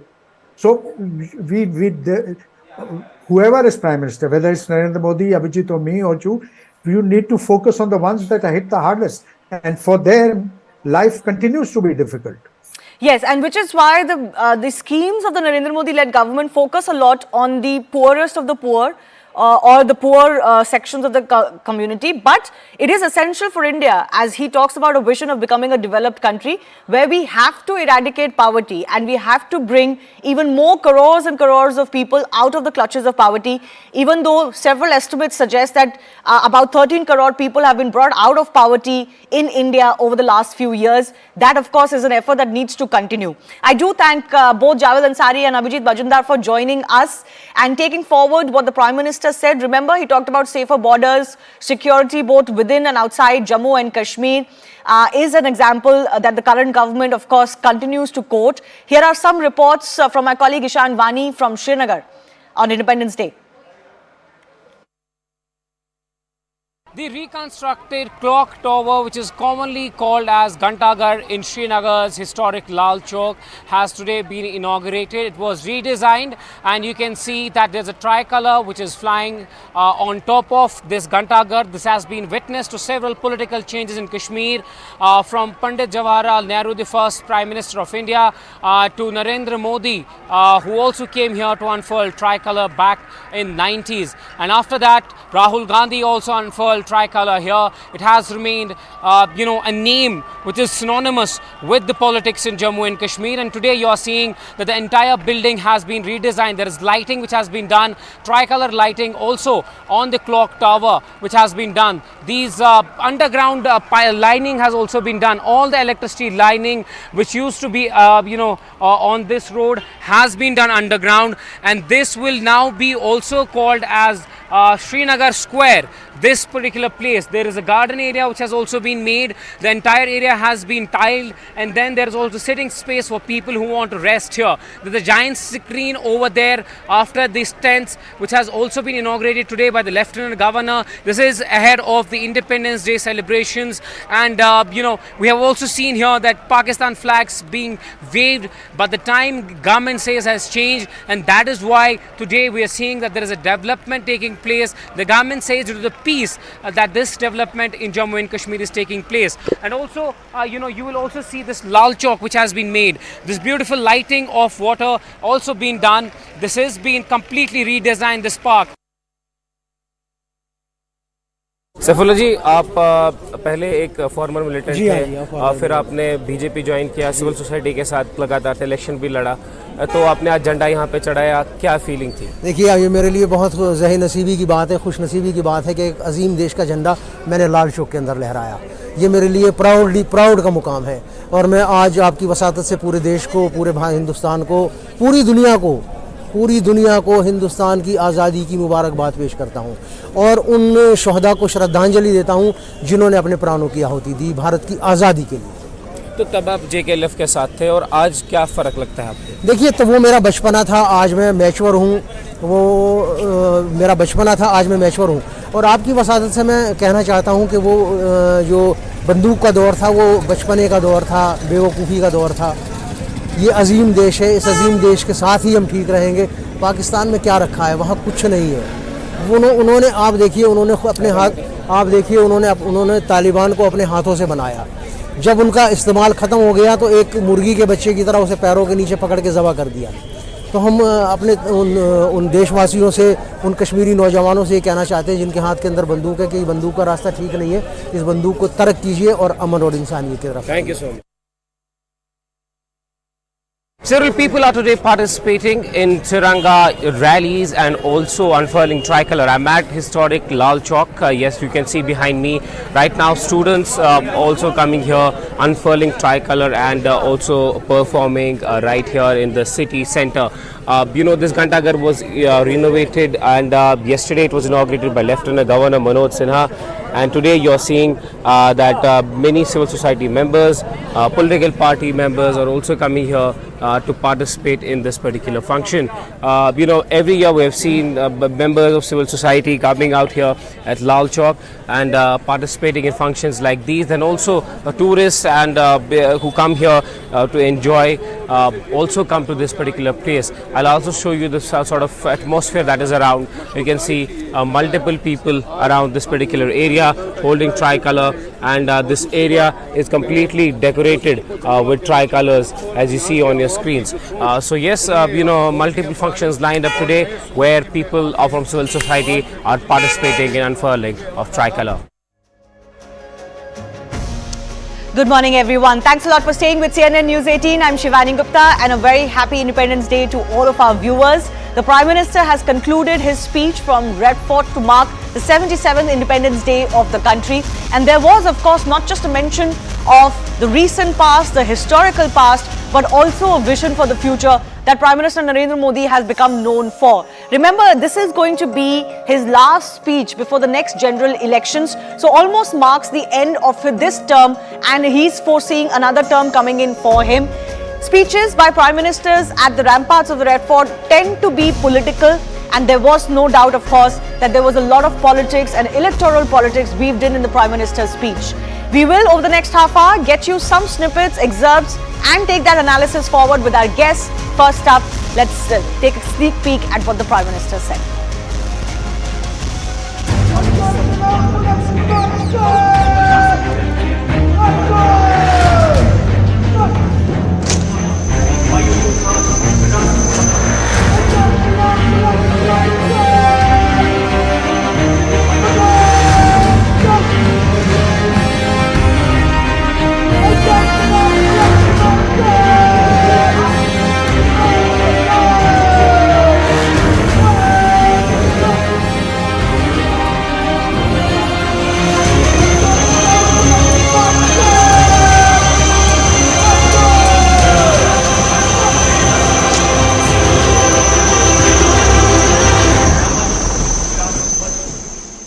So those were some snippets of the ceremony that was held to mark India's 77th Independence Day at Red Fort earlier today with the Prime Minister.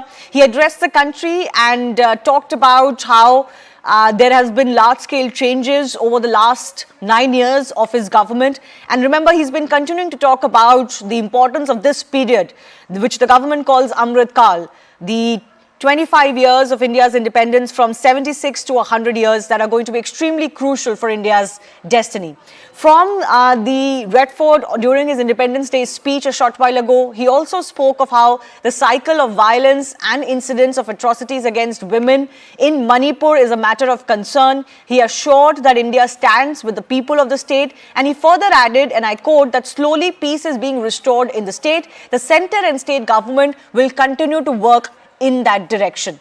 He also hit out at the opposition without naming anyone, of course, but talked about the ills that hurt India. Top of the line is, of course, corruption, then is nepotism or dynastic politics, and of course the scourge of appeasement politics that has been marked in Indian history. Here's a little bit more. जब हम लोग 14 में आए थे तो हम वैश्विक अर्थव्यवस्था में 10वें नंबर पर थे और आज 140 करोड़ देशवासियों का पुरुषार्थ रंग लाया है कि हम विश्व की अर्थव्यवस्था में 5वें नंबर पर पहुंच चुके हैं। और ये ऐसे ही नहीं हुआ है। जो भ्रष्टाचार का राक्षस देश को दबोचे हुए थे, लाखों करोड़ के घोटाले अर्थव्यवस्था को डामाडोल कर रहे थे, गवर्नेंस फ्रेजाइल फाइल में देश की पहचान होने लगी थी, लीकेजेस को हमने बंद किया, मजबूत अर्थव्यवस्था बनाई, हमने गरीब कल्याण के लिए ज्यादा से ज्यादा धन खर्चने का प्रयास किया। और आज मैं देशवासियों को बताना चाहता हूं कि जब देश आर्थिक रूप से समृद्ध होता है तो सिर्फ तिजोरी नहीं बढ़ती है, देश का सामर्थ्य बढ़ता है, देशवासियों का सामर्थ्य बढ़ता है। और तिजोरी का पाई पाई अगर ईमानदारी से जनता जनार्दन के लिए खर्च करने का संकल्प लेने वाली सरकार हो तो परिणाम के साथ है।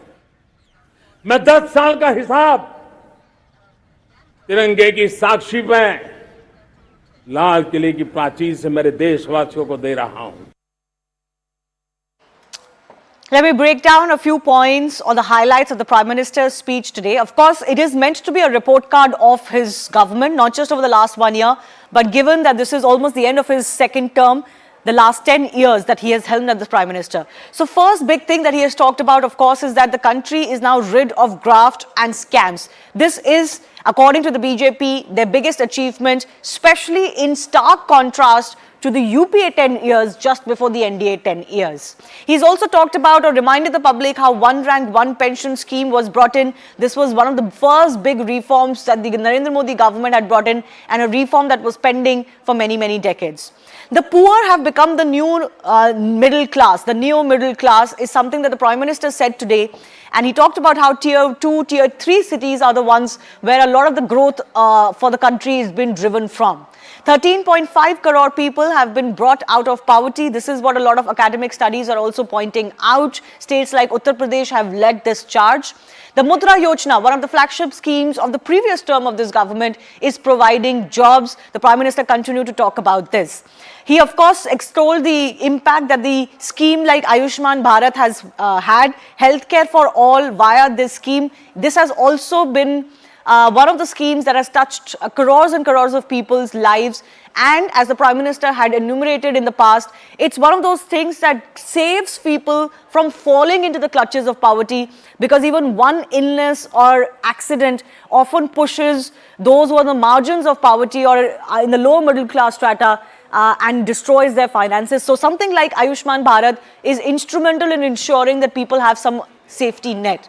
The other big scheme of the government, Har Ghar Jal, that has ensured water to all. The Prime Minister also went on to talk about how, despite global phenomenon, the country has taken strong steps to curb inflation, but it continues to be a challenge for the government. Vande Bharat, the new trains boosting connectivity. This is again one of those things that is part of the government's big ticket infrastructure overhaul, railway stations, airports, highways, new trains, etc. 200 crore Indians vaccinated. This is again one of these achievements that the Prime Minister reminded the public of, especially India being a developing country that did not have PPE kits manufacturing capabilities at one time, made vaccines of its own, not just provided vaccines to the most populous country in the world now, but also actually gave vaccines to many friendly countries as well. He also talked about how India has achieved the target that it had set for itself on renewable energy ahead of time. And this is again something that global bodies are talking about. He also reminded the public of the new parliament building that was built before deadline. So in other words, just emphasizing the fact that there is not only things that the government has taken upon itself to do, but it has also delivered, not just on a large scale, but in many cases ahead of time. And one of the other big things he talked about is how the climate of terrorism, bomb blasts, serial blasts, uncertainty, of destruction of life and limb and property is a thing of the past. Let me also go across to my colleagues, Pallavi and Arundhata, joining us. Pallavi, you know, the contrast that he painted, both in terms of corruption from the UPA era to the NDA era, and in terms of bomb blasts. You know, these are two things that resonate the most on the ground because these are part of lived reality of the people. Yes, in 2014, when he came to power for the first time, remember he also came in the backdrop of several acts of terror in Kashmir. There were some in Delhi, in Maharashtra. And, you know, consistently the Prime Minister at that point of time would label the then Prime Minister as a weak Prime Minister because he was not talking tough either internally or whether externally. And this has certainly been one of the hallmarks of this government. The fact is that India's foreign policy has been very profound in the sense that calling out the bluff of Pakistan, China, and so on and so forth. And he did make a reference to that. He also talked about, and I was talking about this earlier, Shivani, that, you know, something which had become a very common sign, that be careful of any identified baggage around you. He said, he made a reference to that. He said, you know, all of you must have been used to those kind of signages, but these things seem to have become a thing of the past. No longer are there serial blasts taking place. So, you know, I think as we head into another Lok Sabha election, when the opposition parties, particularly the India front opposition parties, are raising a question mark over the government's ability to maintain law and order, he's throwing it back at them and making the point that that was that era. This is a different time altogether. Yes, and Arun, the other big thing that the Prime Minister always talks about, and another thing that has become a hallmark of this government is its large-scale schemes. So whether it was the cylinders in the previous term, it is Har Ghar Jal this time, it is Ayushman Bharat, and the impact of these schemes, even the Mudra Yojana continuing, the impact of these schemes is what the Prime Minister reminded the public of.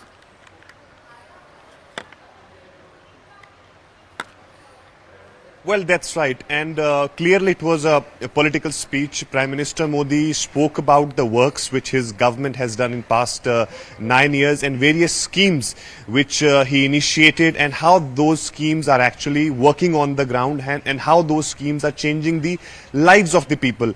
And in fact, he also set the tone for the upcoming initiatives which Prime Minister Modi and his government are planning. He talked about the affordable loans which his government is planning to give to the people who reside in the urban areas. He specifically talked about those people who, come out of their houses and go out, stay in the cities, take accommodation on rents, and how he's thinking about those people to provide them affordable loans. So that is something which part of the future initiative which he's planning on. And also he's very specifically mentioning about that next year he will be speaking again from the ramparts of Red Fort, which was a clear signal that he was saying this thing with full confidence that BJP government is going to come back again in power. And in fact, he talked about the 3 ills, and BJP in fact in past couple of days has been talking about this. Prime Minister Modi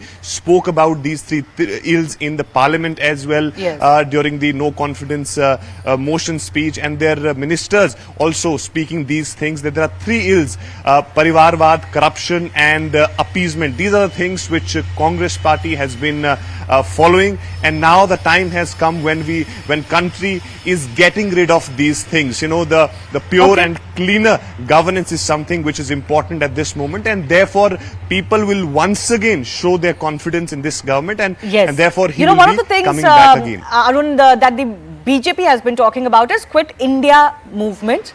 And of course, that's a pun that they've taken from the New India bloc of the opposition parties. And as part of that Quit India movement, they talk about corruption, nepotism or dynastic politics and appeasement politics. And the Prime Minister reiterated that, even though not in the form of a Quit India slogan. I do thank Arun and Pallavi for joining us. Joining me now are also our guests. Arun Anand, consulting editor, First Post. Javed Ansari, senior journalist, also continues to be with us. Arun Anand, why don't I take some opening comments from you? Not only is the Prime Minister appearing very confident of a third term or a third successive term, he's also, seeming very positive about the trajectory that India is at. First up, talking about the politics of it all, I asked some of our guests earlier as well, what do you think is driving this confidence for the Prime Minister that he's coming back to power in 2024?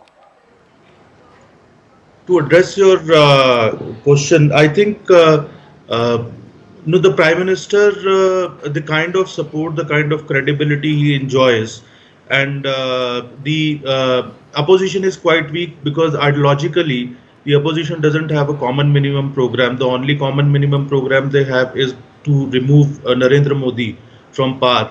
So I don't think that would cut much ice with the voters. So I think that is one of the prime reasons, and also it's the India, what you call the coalition. It's more of a ragtag coalition of political parties which have their own internal conflicts because they're fighting against each other in the states, and we have already seen the cracks are developing. But having said that, I just want to make one point. I think this was not merely a political speech in run-up to 2024 elections. There are 2 very significant things which he said. One is that when he addressed the nation, when he started his address, he said, "My family members, mere parivarjan." That's a very significant thing. It brings back the memory of Swami Vivekananda addressing the World Religion Parliament in 1893 when he said, "My brothers and sisters."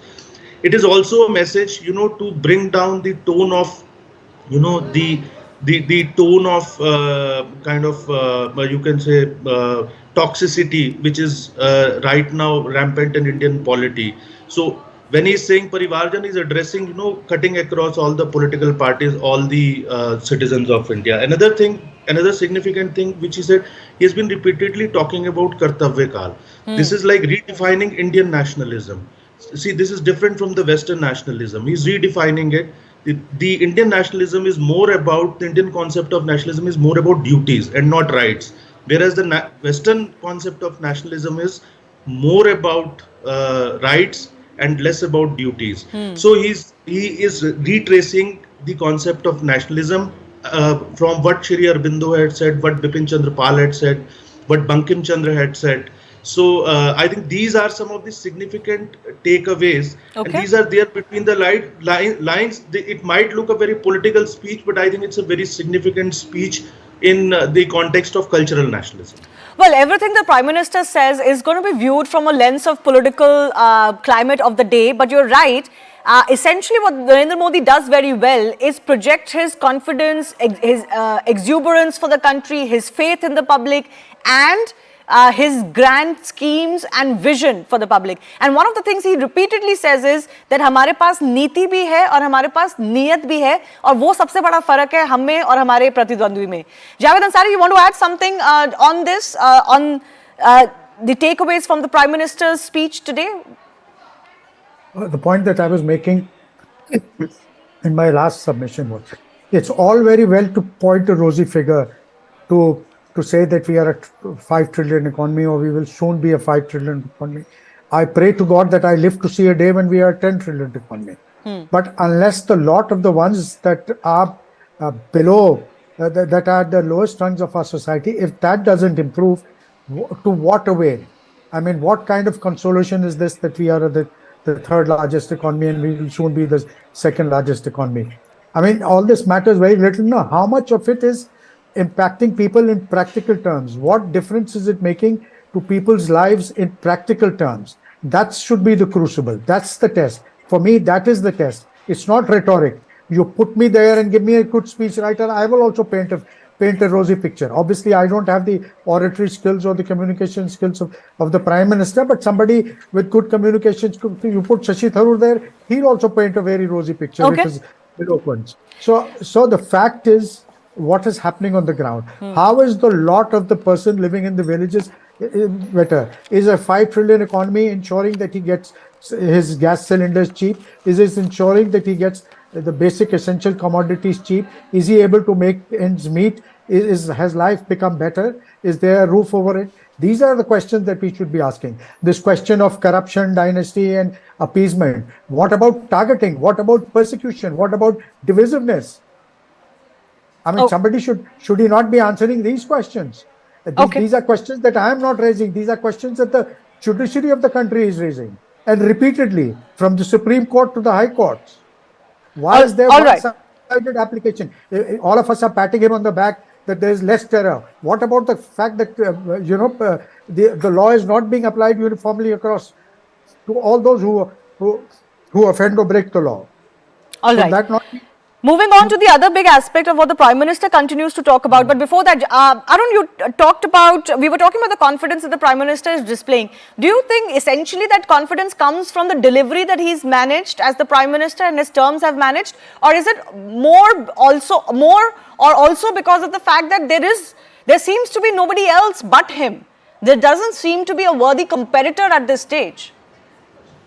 I think the confidence stems from both these facts. You were mentioning in your remarks initially that 13.5 crore people have been brought out of poverty. All right. We'll try and reconnect that link with Arun Anand. But the other big thing that the Prime Minister has mentioned twice now is how crucial these few years are. Let's say the next 25 years are, the next 2 decades are for India. And interestingly, what he's saying is it's not just important as far as the India century is concerned, which many believe is the 21st century, that is India's century, but actually for the next 1,000 years. Today, interestingly, he also talked about how India has been enslaved for the last 1,000 years.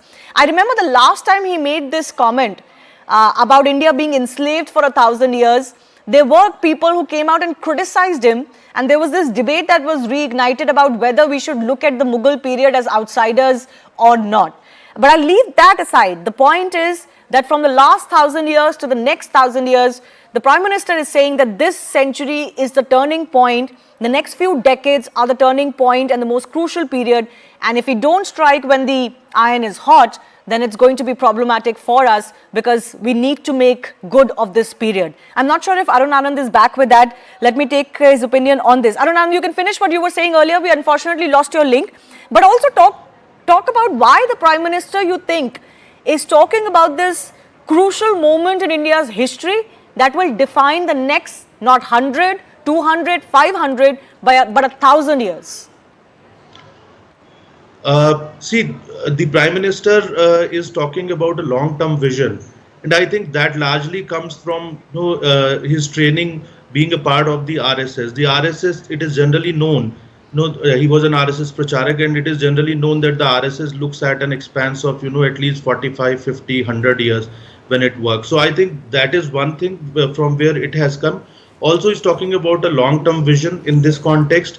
But most importantly, when he is talking, as I had mentioned earlier, he has made it categorical that India was not only ruled for the last 200 years by the Britishers, but also there is a colonial legacy of 800 years of invasions from the Islamic invaders and other invaders over the last 800 years.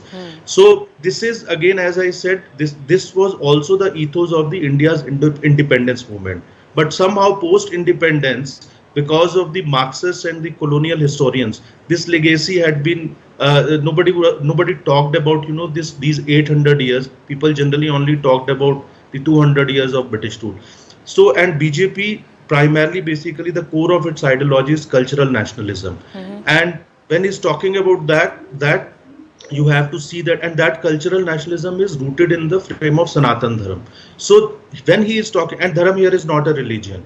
It is not about way of worship, it is about a way of life, which all of us follow, whatever our way of worship may be. So I think that is what he is trying to establish a cultural paradigm, basically, where we go back to our roots, learn from there. And as I had mentioned earlier, that, about Kartavya Path.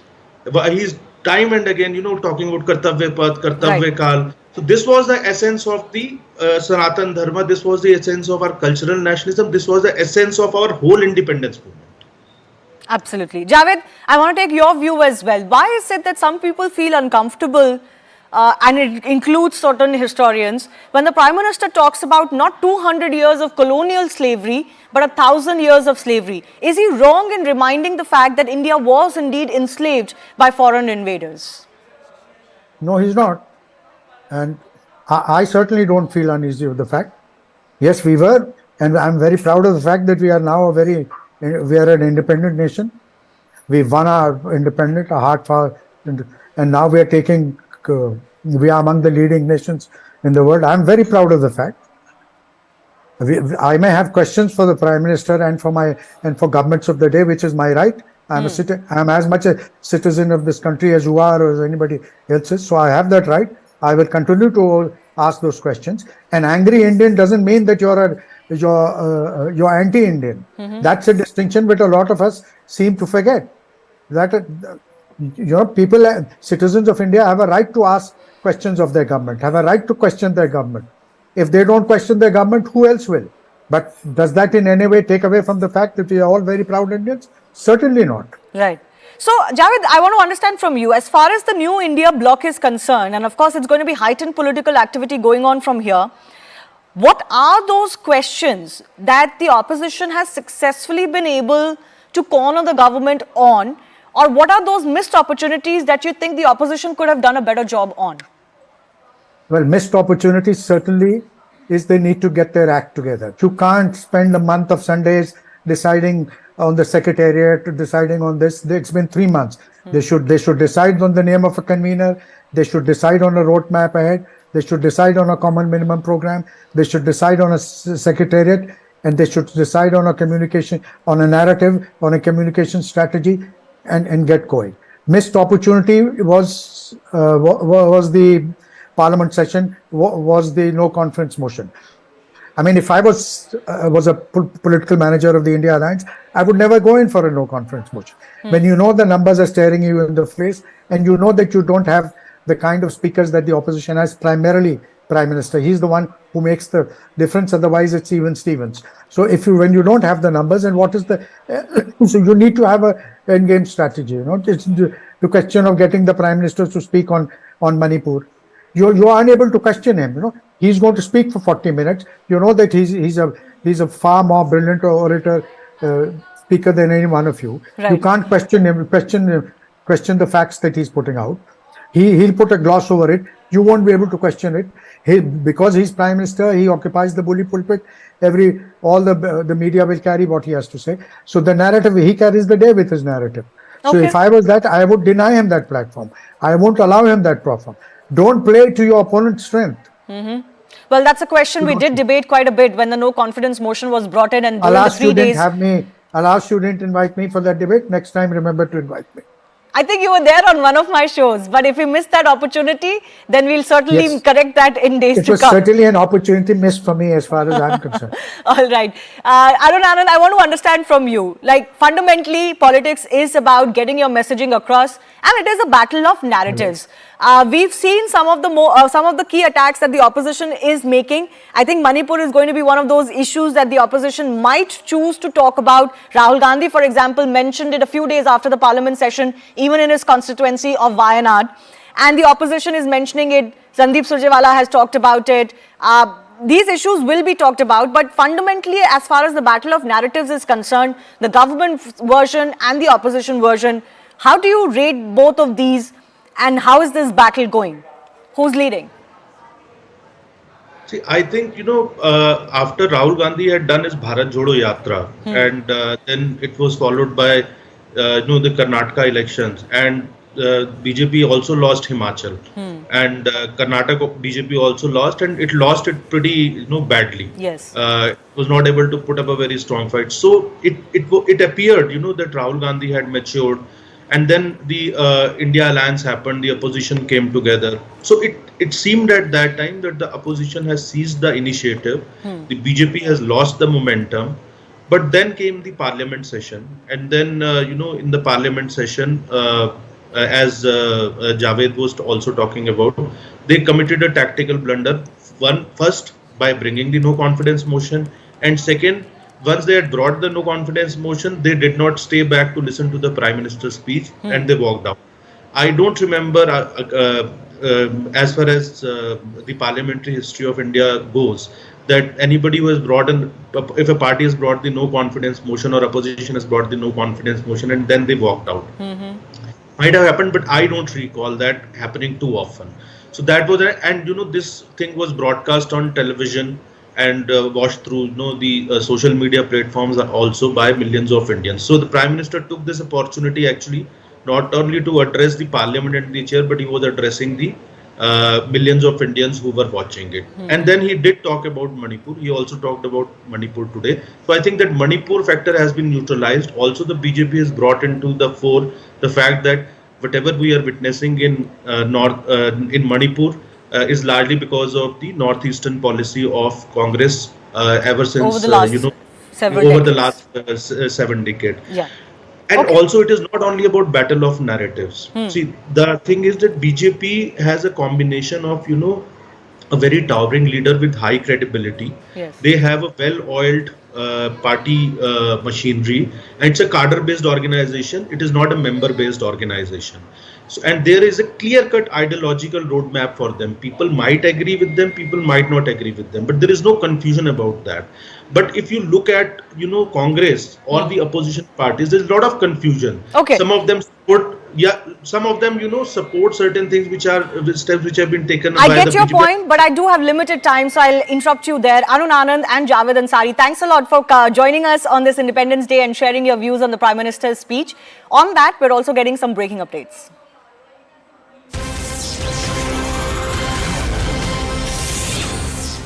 So we're getting some updates as far as Congress President Mallikarjun Kharge is concerned. Now, during his speech on Independence Day, he has slammed the central government, saying, "I am pained to say that democracy institutions have a big question over them today.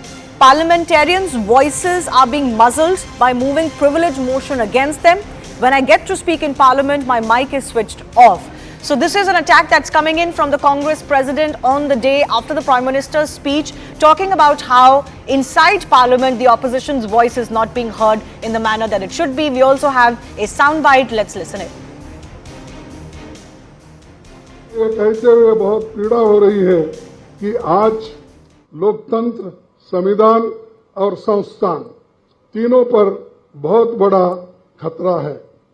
Parliament में विपक्ष के सांसदों को निलंबित कर उनकी आवाज को कुचलने की कोशिश की जाती है और आज लोग ये कहते हैं कि डेमोक्रेसी को मजबूत हम बनाते हैं और दुनिया का सबसे जमहूरियत भारत है और जहां 140 करोड़ लोग इसमें समर्पित है।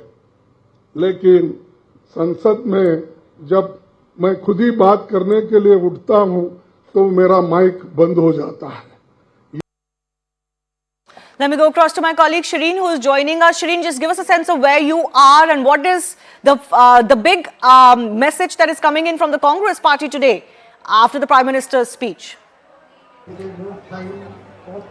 Well, right now I'm at the AICC headquarters, and in the background you can listen to the famous speech by Jawaharlal Nehru on the eve of 1945 when India got independence. So that is the kind of speech, that is the kind of celebration that is in fact going on at the AICC headquarters. And yes, while the Prime Minister attacked the Congress party and the opposition over Parivarvad, over appeasement, Mallikarjun Kharge in fact attacked the current dispensation, attacked the BJP government over how the institutions and democracy is under attack under this government, is what the claim of the Congress President Mallikarjun Kharge is. He said that how the leaders, the parliamentarians are in fact not allowed to speak, their voices are being muzzled and their mics are being switched off while they are going to speak. He in fact also said that how when he gets up to speak in the parliament, his mic is also switched off. So that is the attack that is of course coming in from the Congress party at this point. In fact, he went on to say that how he swears to bring unity and justice in the country, and the tagline of the India Alliance, Judega India Tabhi to Jeetega India, is the tagline with which he ended the speech. So of course the celebration is going on, but the war of words between the BJP and the Congress over Independence Day continues here. I also want to go across to our senior editor, Pallavi Ghosh, who's joining us. Pallavi, the Congress party has, of course, raised the same issues earlier as well about opposition voices not being heard. They've made this charge about mics being switched off, which, of course, both the Secretariat and the government have refuted that any such thing happens. But they have faced suspensions, and most notably, after the end of this session, Adhir Ranjan Chaudhary's suspension. Suspensions actually, if you take just not the Congress party but the India Front members as well, Raghav Chadha and Sanjay Singh, Jairam Ramesh, Derek O'Brien, who are also facing suspension notices, and of course Adhir Ranjan Chaudhary. So the point which the Congress is making is that someone who's the leader of the Congress party in the House, that person is Adhir Ranjan Chaudhary, and he had clarified, he issued an explanation, yet he was at the fag end of the session suspended. And do you really do that? That's a scant regard you are really showing, one, to Adhir Ranjan Chaudhary, on whom the BJP claims to have given him special time. The Prime Minister especially came in to listen to his no confidence motion speech, but you ended up by issuing a suspension notice to him.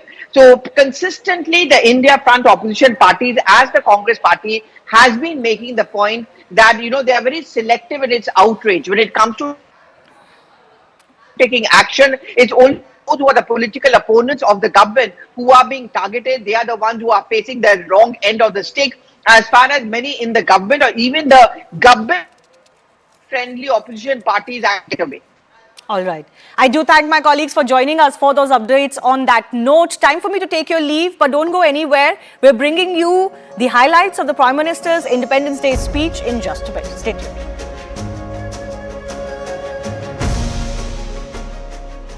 मेरे प्रिय 140 करोड़ परिवारजन,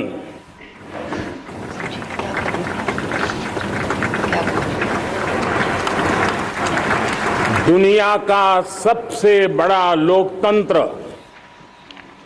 और अब बहुत लोगों का अभिप्राय है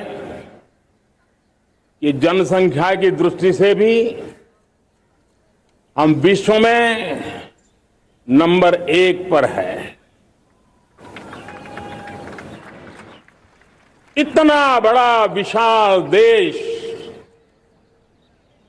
140 करोड़ देश कि मेरे भाई बहन, मेरे परिवारजन आज आजादी का पर्व मना रहे हैं।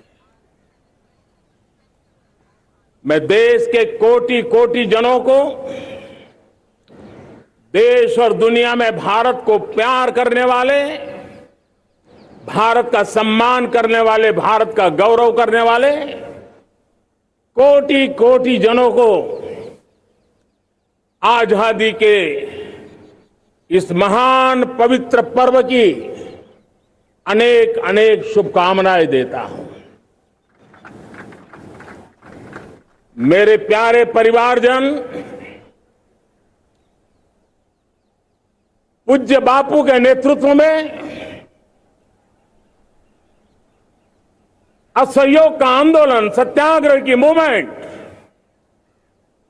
और भगत सिंह, सुखदेव, राजगुरु जैसे अनगिनत वीरों का बलिदान, उस पीढ़ी में शायद ही कोई व्यक्ति होगा जिसने देश की आजादी में अपना योगदान न दिया हो। मैं आज देश की आजादी के जंग में जिन जिन ने योगदान दिया है, बलिदान दिए हैं, त्याग किया है, तपस्या की है, उन सबको आदरपूर्वक नमन करता हूं, उनका अभिनंदन करता हूं।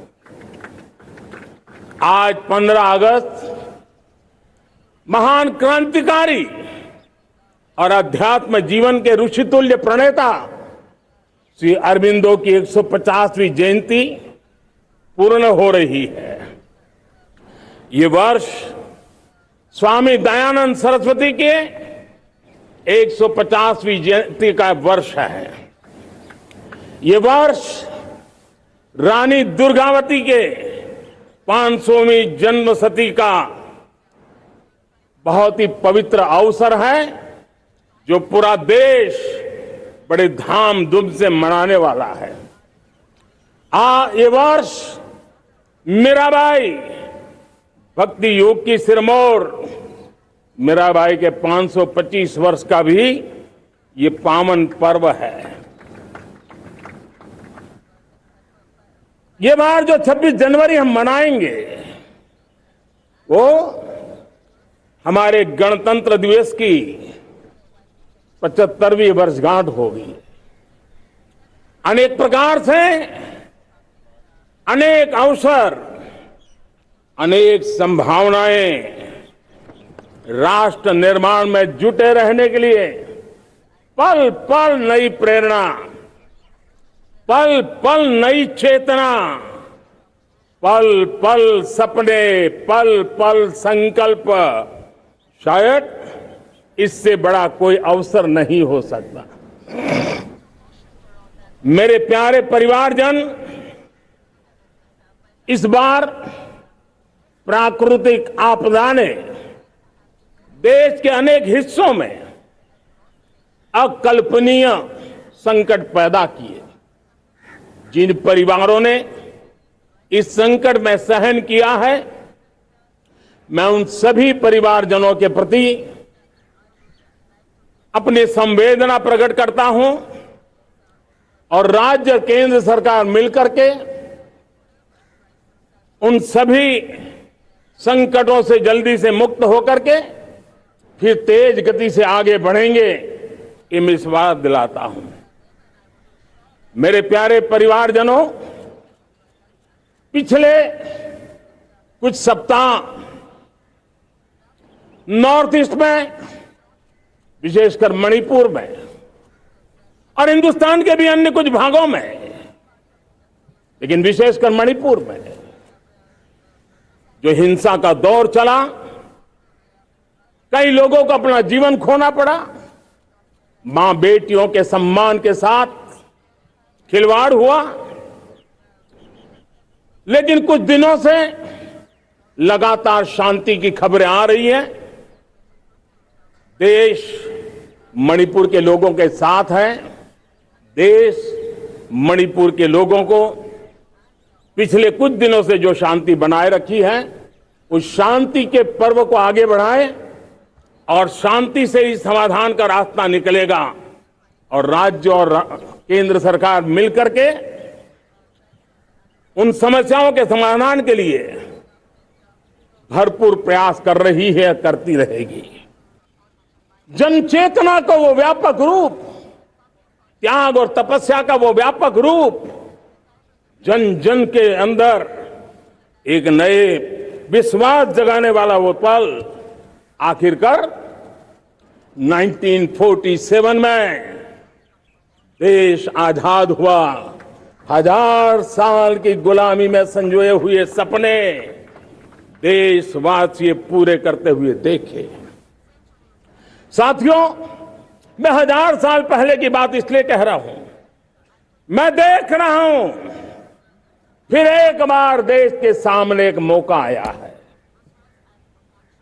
इस ऐसे कालखंड में हम जी रहे हैं, ऐसे कालखंड में हमने प्रवेश किया है और यह हमारा सौभाग्य है कि भारत के ऐसे अमृत काल में, यह अमृत काल का पहला वर्ष है। या तो हम जवानी में जी रहे हैं या हम मां भारती की गोद में जन्म ले चुके हैं। और ये कालखंड, मेरे शब्द लिख करके रखिए मेरे प्यारे परिवारजनों, इस कालखंड में जो हम करेंगे, जो कदम उठाएंगे, जितना त्याग करेंगे, तपस्या करेंगे, सर्वजन हिताय सर्वजन सुखाय, एक के बाद एक फैसले लेंगे, आने वाले 1000 साल का देश का स्वर्णिम इतिहास उससे अंकुरित होने वाला है। इस कालखंड में होने वाली घटनाएं आगामी 1000 साल के लिए इसका प्रभाव पैदा करने वाली है। गुलामी की मानसिकता से बाहर निकला हुआ देश पंच प्राण को समर्पित होकर के एक नए आत्मविश्वास के साथ आज आगे बढ़ रहा है। नए संकल्पों को सिद्ध करने के लिए वो जी जान से जुड़ रहा है।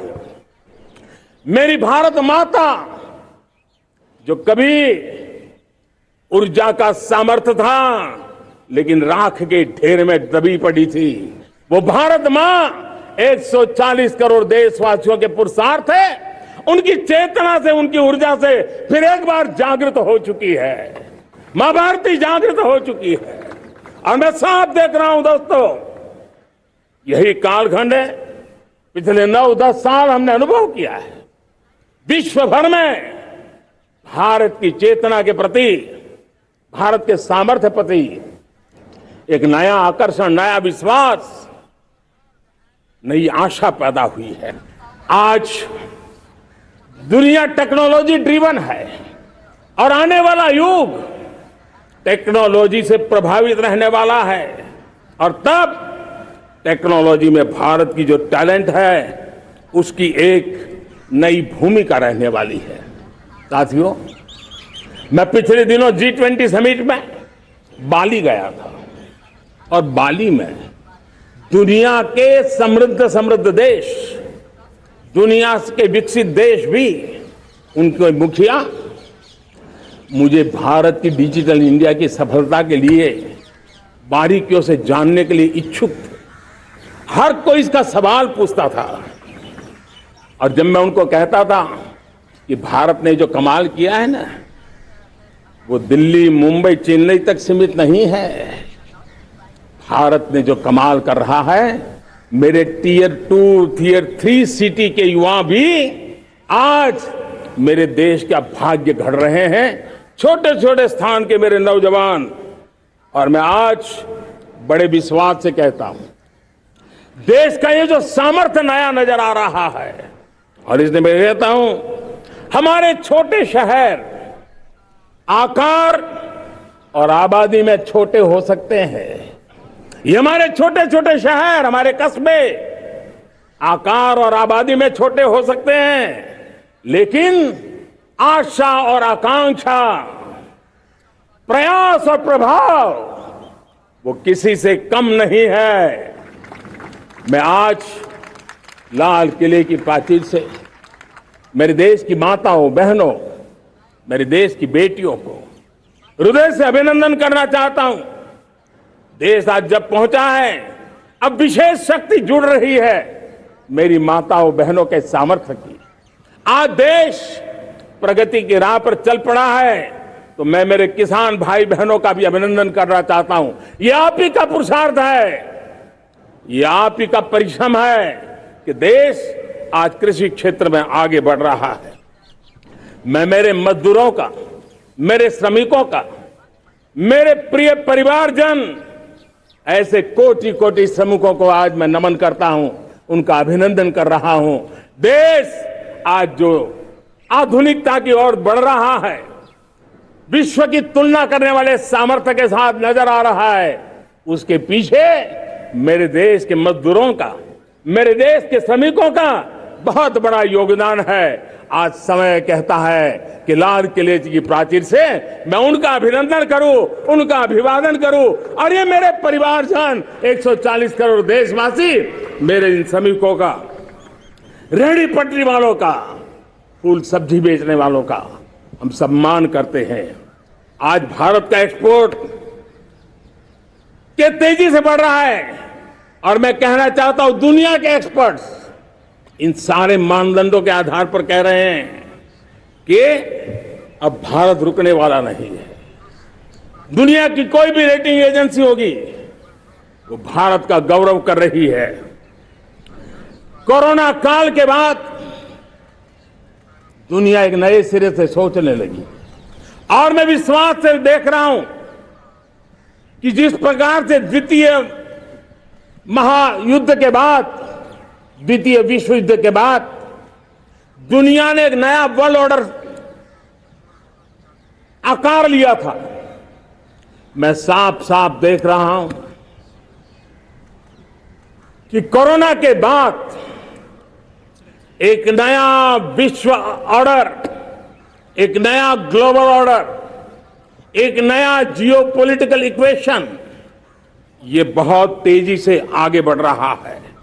जियोपॉलिटिकल इक्वेशन की सारे व्याख्याएं बदल रही है, परिभाषाएं बदल रही है, और मेरे प्यारे परिवारजनों, आप गौरव करेंगे। बदलते हुए विश्व को शेप देने में आज मेरे 140 करोड़ देशवासियों, आपका सामर्थ्य नजर आ रहा है। आप निर्णायक मोड़ पर खड़े हैं। हमारे देश में कोरोना के बाद दुनिया देख रही है होलिस्टिक हेल्थ केयर, ये समय की मांग है। हमने अलग आयुष मंत्रालय बनाया, और योग और आयुष आज दुनिया में अपना परचम लहरा रहे हैं। हमने दुनिया को हमारे कमिटमेंट के कारण विश्व का हमारे प्रति ध्यान गया है। अगर हम ही हमारे इस सामर्थ्य को नकार देंगे तो फिर दुनिया कैसे स्वीकार करेगी। लेकिन जब मंत्रालय बना तो दुनिया को भी उसका मूल्य समझ में आया। मत्स्य पालन, हमारा इतना बड़ा समुद्री तट, हमारे कोटि कोटि मछुआरे भाई बहन, उनका कल्याण भी हमारे दिलों में है, और इसलिए हमने अलग से मत्स्य पालन को लेकर के, पशुपालन को लेकर के, डेयरी को लेकर के अलग मंत्रालय की रचना की, ताकि समाज के जिस वर्ग के लोग पीछे रह गए उनको हम साथ लें। देश में सरकारी अर्थव्यवस्था के हिस्से होते हैं, लेकिन समाज की अर्थव्यवस्था का एक बड़ा हिस्सा है कोऑपरेटिव मूवमेंट। उसको बल देने के लिए, उसको आधुनिकता लाने के लिए, और देश के कोने कोने में लोकतंत्र की एक सबसे बड़ी इकाई को मजबूत करने के लिए हमने अलग कोऑपरेटिव मंत्रालय बनाया, और वो हमारी सहकारी संस्थाएं उसका जाल बिछा रहा है, ताकि गरीब से गरीब की वहां सुनवाई हो, उसकी आवश्यकताओं की पूर्ति हो, और वो भी राष्ट्र के विकास की योगदान में एक छोटी इकाई का हिस्सा बनकर के उसमें वो योगदान दे रखें। हमने सहकार से समृद्धि का रास्ता अपनाया है। मेरे प्यारे परिवारजनों, जब हम 2014 में आए थे तो हम वैश्विक अर्थव्यवस्था में 10वें नंबर पर थे, और आज 140 करोड़ देशवासियों का पुरुषार्थ रंग लाया है कि हम विश्व की अर्थव्यवस्था में 5वें नंबर पर पहुंच चुके हैं। और ये ऐसे ही नहीं हुआ है। जो भ्रष्टाचार का राक्षस देश को दबोचे हुए थे, लाखों करोड़ के घोटाले अर्थव्यवस्था को डामाडोल कर रहे थे, गवर्नेंस फ्रेजाइल फाइल में देश की पहचान होने लगी थी, लीकेजेस को हमने बंद किया, मजबूत अर्थव्यवस्था बनाई, हमने गरीब कल्याण के लिए ज्यादा से ज्यादा धन खर्चने का प्रयास किया। और आज मैं देशवासियों को बताना चाहता हूं कि जब देश आर्थिक रूप से समृद्ध होता है तो सिर्फ तिजोरी नहीं बढ़ती है, देश का सामर्थ्य बढ़ता है, देशवासियों का सामर्थ्य बढ़ता है।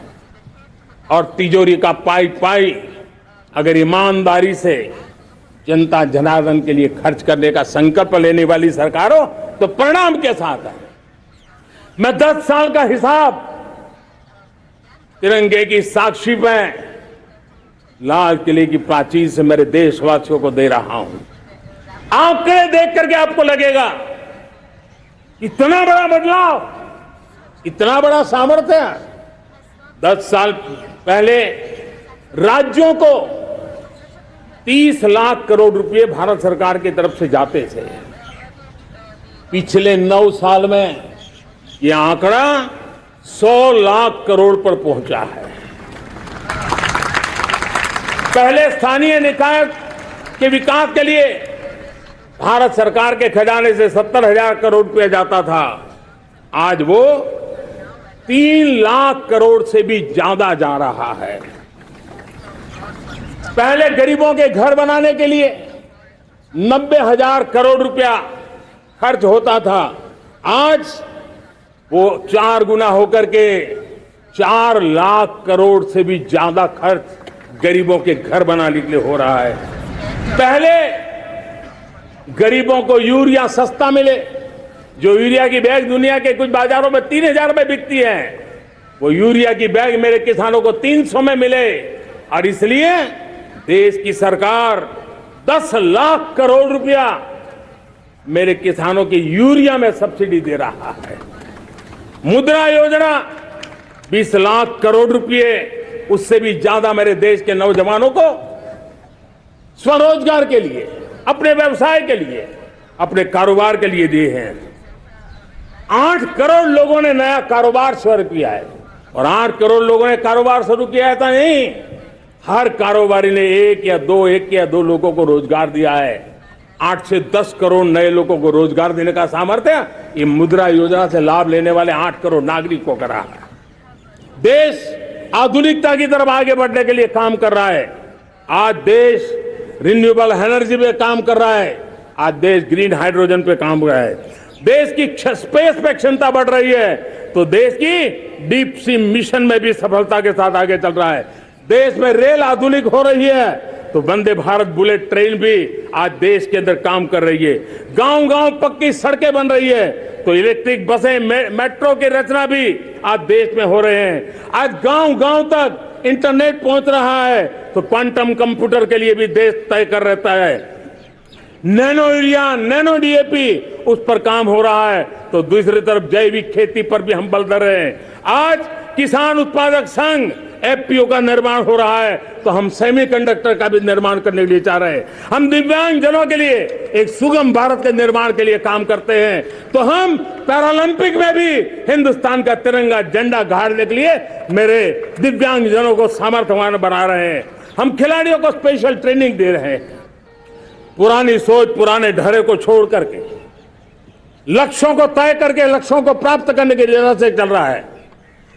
और जब मैं कहता हूं ना कि जिसका शिलान्यास हमारी सरकार करती है उसका उद्घाटन भी हमारे कालखंड में करते हैं। इन दिनों जो मैं शिलान्यास कर रहा हूं ना, आप लिख के रखिए, उसके उद्घाटन भी आप सबने मेरे नसीब में ही छोड़े हुए हैं। हमारी कार्य संस्कृति बड़ा सोचना, दूर का सोचना, सर्वजन हिताय सर्वजन सुखाय सोचना, ये हमारी कार्यशैली रही है। और सोच से भी ज्यादा, संकल्प से भी ज्यादा हासिल कैसे करना, इस ऊर्जा के साथ हम काम करते हैं। हमने आजादी के काल अमृत महोत्सव में 75,000 अमृत सरोवर बनाने का संकल्प किया था। उस समय हमने हर जिले में 75 अमृत सरोवर बनाना संकल्प किया था। करीब 50-55 हजार अमृत सरोवर की कल्पना की थी, लेकिन आज करीब 75,000 अमृत सरोवर का काम निर्माण हो रहा है। ये अपने आप में बहुत बड़ा काम हो रहा है। जनशक्ति और जल शक्ति की ताकत भारत के पर्यावरण की रक्षा में भी काम आने वाली है। 18,000 गांवों तक बिजली पहुंचाना, जनधन बैंक खाते खोलना, बेटियों के लिए शौचालय बनाना, सारे टारगेट समय के पहले पूरी शक्ति से पूरे करेगा। और जब भारत ठान लेता है तो उसे पूरा करके रहता है। ये हमारा ट्रैक रिकॉर्ड कहता है। 200 करोड़ वैक्सीनेशन का काम, दुनिया हमें जब पूछती है 200 करोड़ सुनती है, उनकी आंखें फट जाती है। इतना बड़ा काम ये मेरे देश के आंगनवाड़ी वर्कर, हमारी आशा वर्कर, हमारी हेल्थ वर्कर, उन्होंने करके दिखा। यह मेरे देश का सामर्थ्य है।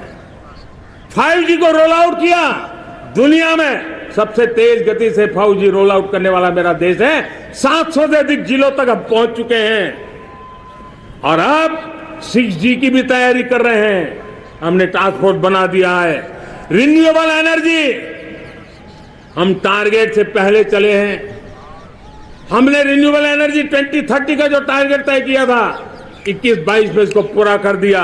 हमने इथेनॉल में 20% ब्लेंडिंग की बात कही थी, वो भी हमें समय से 5 साल पहले पूरा कर दिया। हमने $500 बिलियन के एक्सपोर्ट की बात की थी, वो भी समय के पहले $500 बिलियन से ज्यादा कर दिया।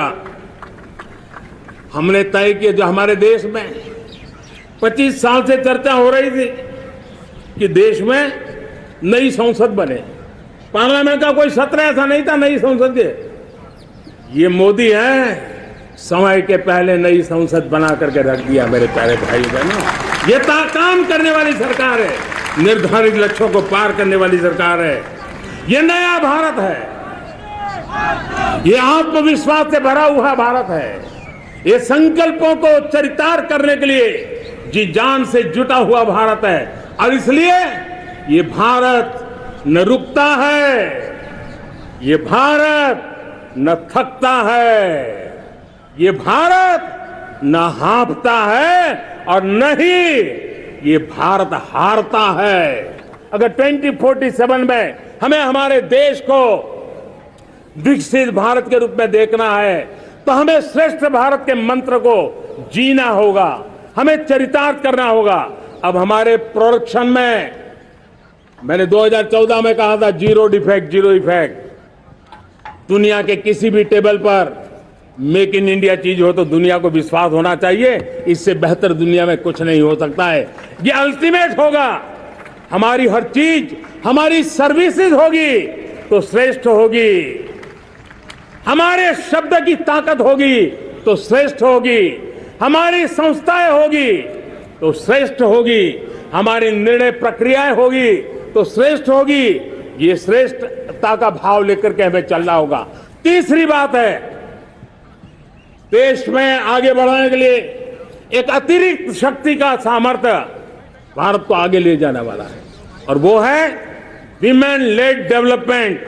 आज भारत गर्व से कह सकता है कि दुनिया में नागरिक उड्डयन में अगर किसी एक देश में सबसे ज्यादा विमेन पायलट है तो मेरे देश में है। इस अमृत काल में 140 करोड़ देशवासियों के सपने संकल्प भी बनाने हैं। 140 करोड़ देशवासियों के संकल्प को सिद्धि में भी परिवर्तित करना है और 2047 का जब तिरंगा झंडा फहरेगा तो विश्व एक विकसित भारत का गुणगान करता होगा। इसी विश्वास के साथ, इसी संकल्प के साथ मैं आप सबको अनेक अनेक शुभकामनाएं देता हूं, बहुत बहुत बधाई देता हूं। जय हिंद, जय हिंद, जय हिंद। भारत माता की, भारत माता की, भारत माता की। वंदे, वंदे, वंदे। बहुत बहुत धन्यवाद।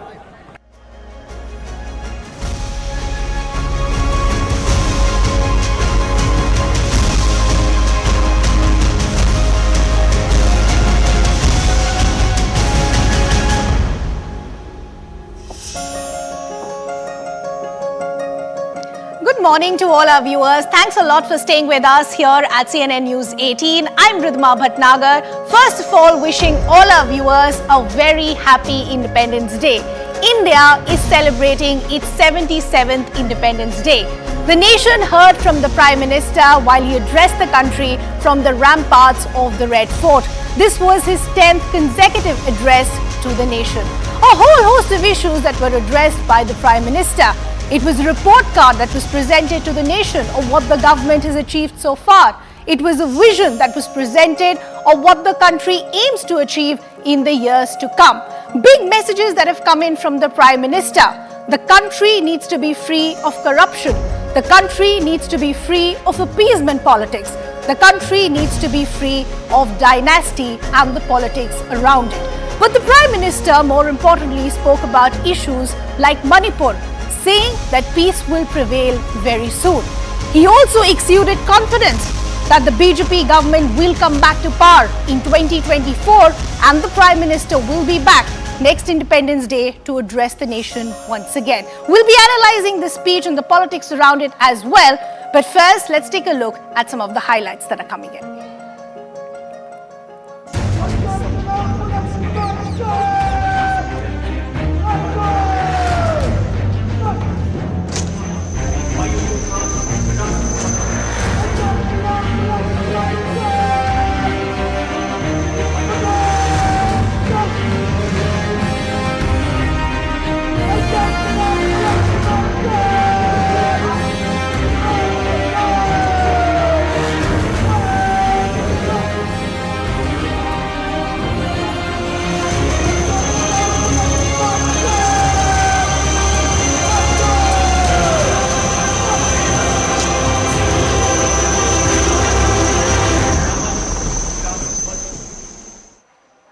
India is celebrating its 77th Independence Day with celebrations held across the country.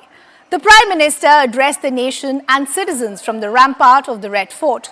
The Prime Minister, during the Independence Day speech, spoke of the cycle of violence and incidents of atrocities against women in Manipur. He assured the country that India stands with the people of the state.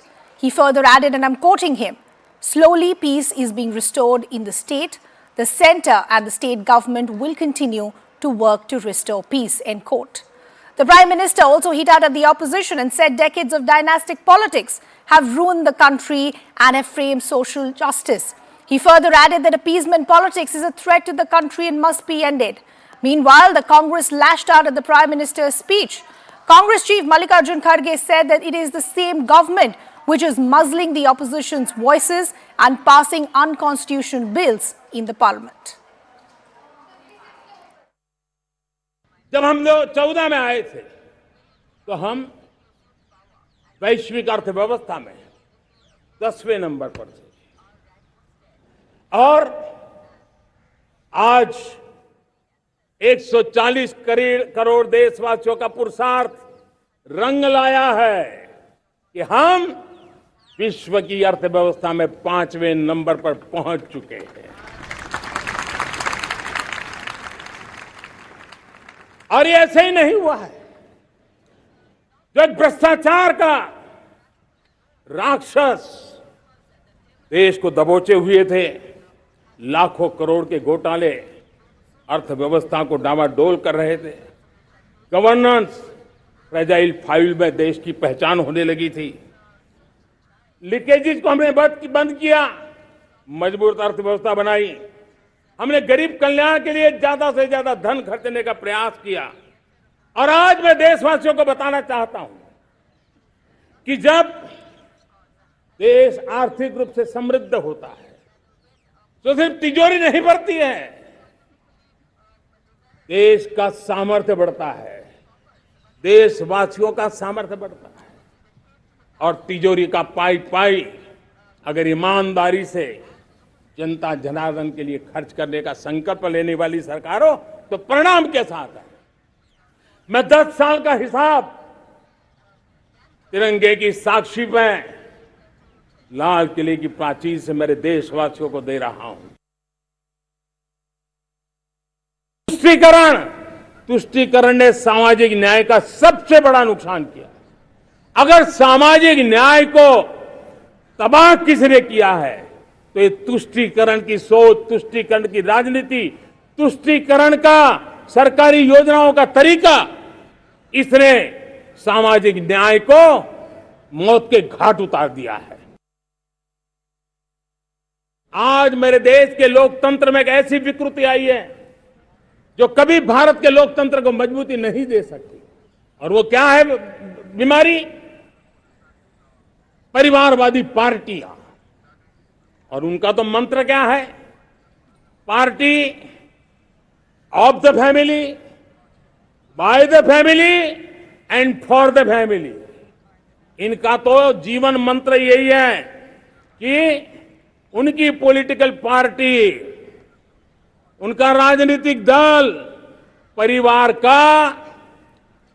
के द्वारा और परिवार के लिए, परिवारवाद और भाई भतीजावाद प्रतिभाओं के दुश्मन होते हैं, योग्यता को नकारते हैं, सामर्थ्य को स्वीकार नहीं करते हैं। और इसलिए परिवारवाद इस देश के लोकतंत्र की मजबूती के लिए उसकी मुक्ति जरूरी है। सर्वजन हिताय सर्वजन सुखाय, हर किसी को हक मिले इसलिए, और सामाजिक न्याय के लिए भी।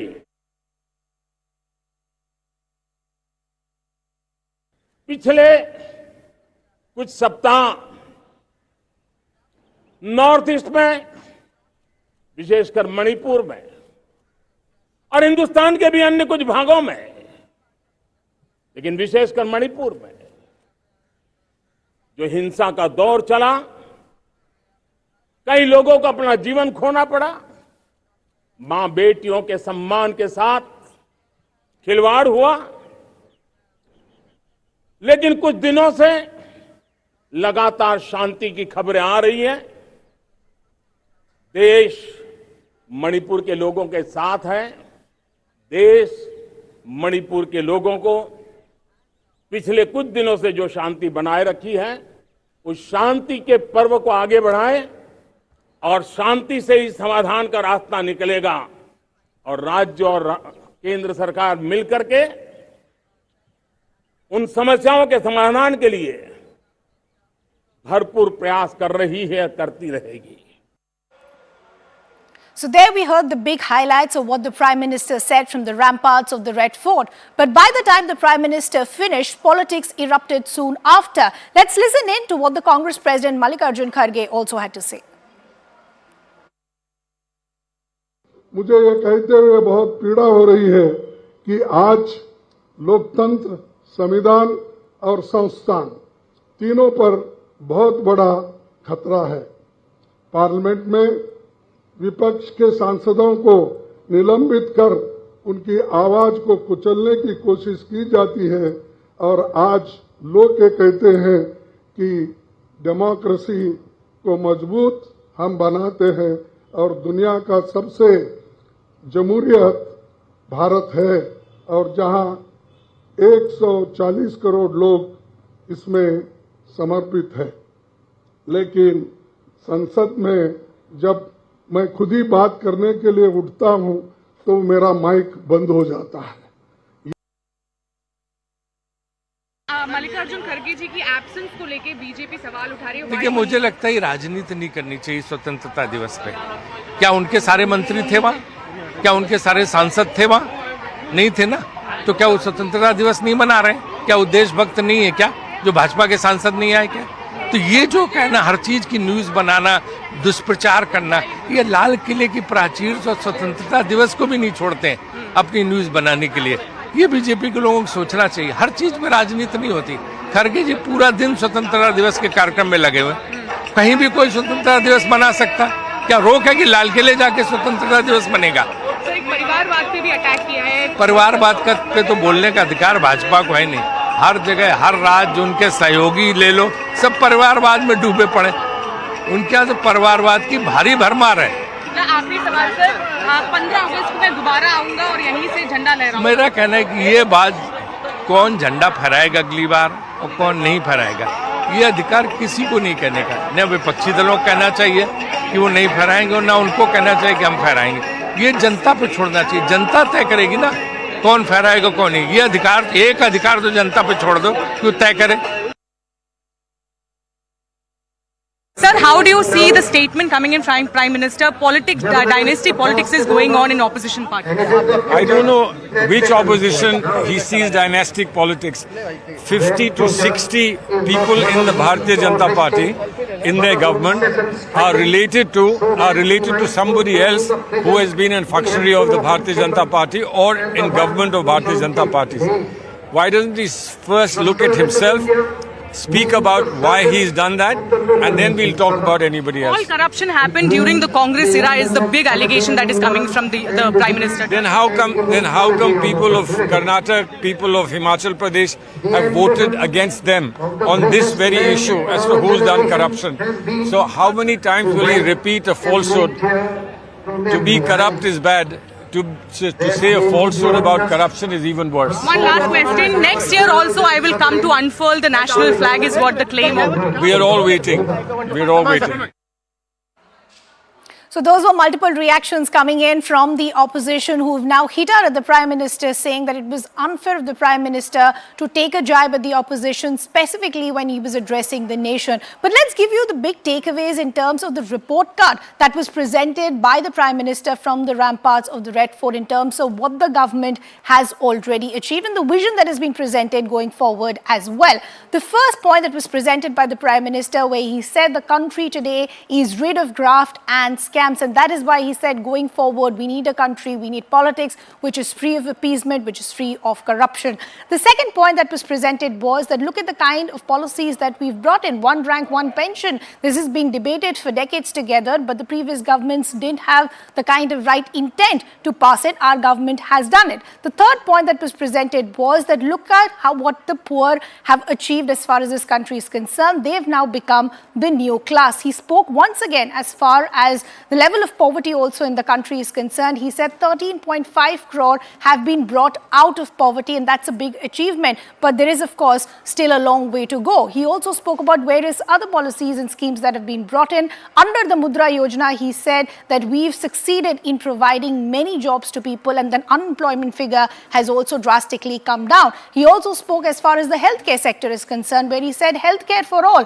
As far as Ayushman Bharat is concerned, that has been able to penetrate to different parts of the country. It's been a huge success. We also heard from the Prime Minister as far as water for all is concerned. He said Har Ghar Jal has ensured there is water for all, something that was on a wish list for many. As far as the interior parts of the country is concerned, that wish has been granted today. He also spoke about strong steps that have been taken as far as curbing inflation is concerned. He also hit out at the opposition in saying that when the BJP came to power, we were the fifth as far as the economies in the country were concerned. Today we've moved to the third spot, and the hope is that we can move much higher as we continue to take the nation forward in years to come. He's also spoken about infrastructure and transport. He said, look at Vande Bharat, that's been a huge success. It's boosted connectivity, and many more such projects are on the anvil. Then he also spoke about what the country did as far as the pandemic is concerned. 200 crore vaccinations were provided. We didn't provide just for our country, we provided to other countries as well.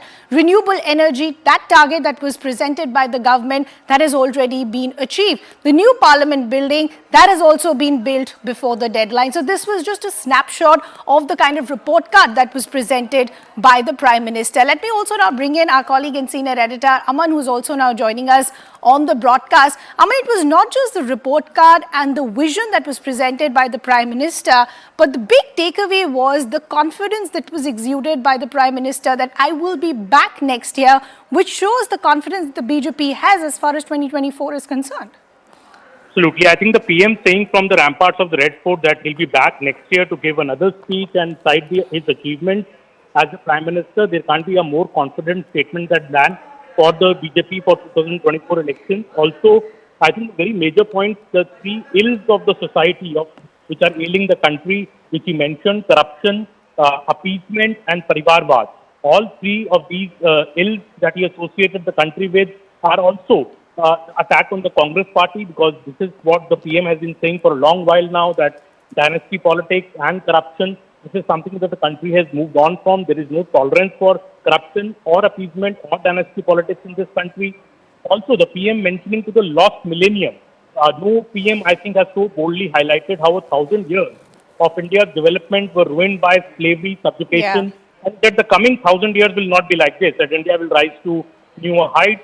Also about the Indian economy pitch that he has given, that from the 10th position, India has risen to the 5th position since 2014, and it was corruption, PM said, which has put India in the fragile 5, and the leakages that had put Indian economy in the shackles. But now in the coming years, he said India will be the third largest economy in the world. I think big messages coming from the PM, a very, very confident PM going into the 2024 elections, I feel.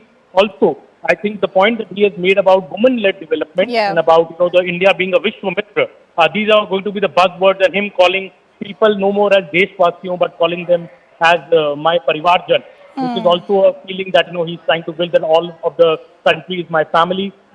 Strong focus also on the startup schemes, about the new Har Ghar Jal Yojana, about the Ayushman Bharat scheme. True. I think these schemes will also be the big takeaway for the BJP coming into 2024 elections.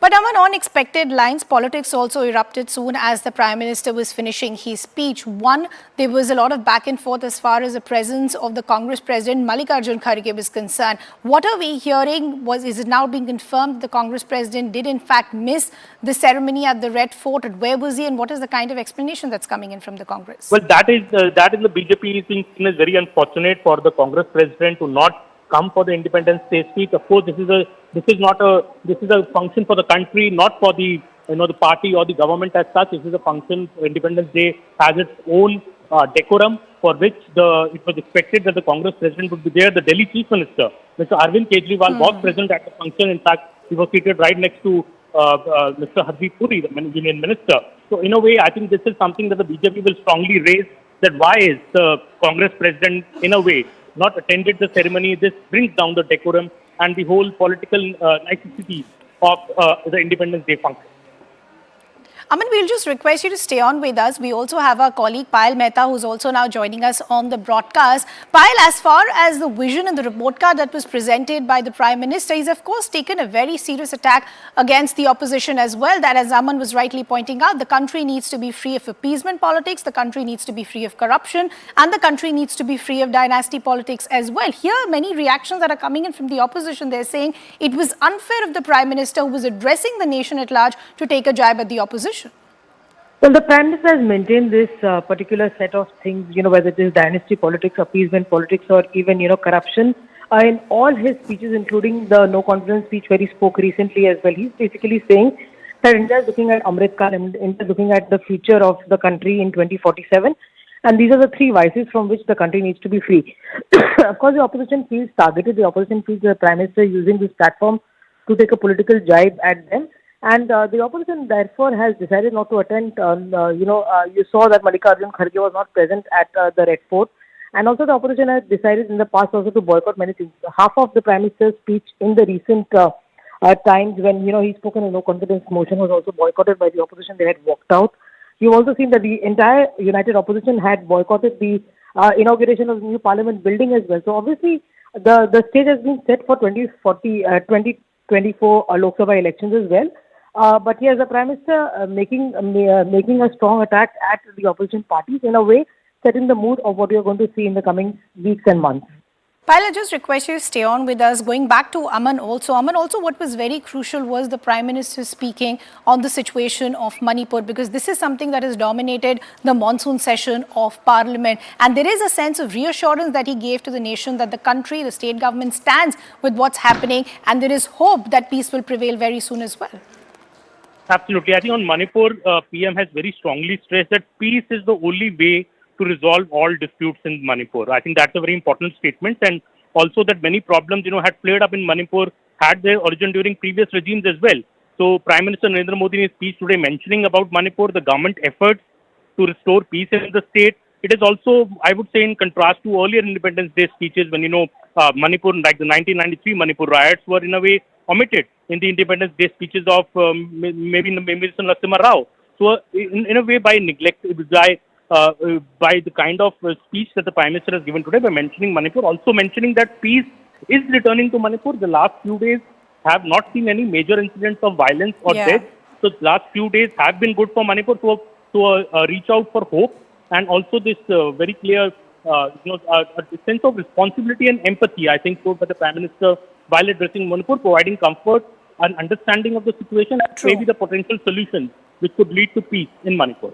True. Aman and Payal, we'll have to leave that conversation there. Thanks a lot for helping us with all those details. Let's listen into some of the big takeaways as far as its speech of the Prime Minister is concerned, whereas Aman was rightly pointing out, he also spoke as far as the safety situation in the country is concerned and how safer our borders are today. Let's take a look. आर्थिक शक्ति बढ़ी है तो हमारी सामरिक शक्ति को भी एक नई ताकत मिली है। हमारी सीमाएं पहले से अधिक सुरक्षित हुई है और मेरे सीमा पर बैठे हुए मेरे जवान जो देश की सीमाओं की रक्षा कर रहे हैं और मेरे देश की आंतरिक सुरक्षा के संभालने वाले यूनिफॉर्म फोर्सेस में आजादी के इस पावन पर्व पर उनको भी अनेक अनेक बधाई देते हुए मेरी बात को आगे बढ़ाता हूं। सेना का अधिकरण हो, हमारी सेना युवा बने, हमारी सेना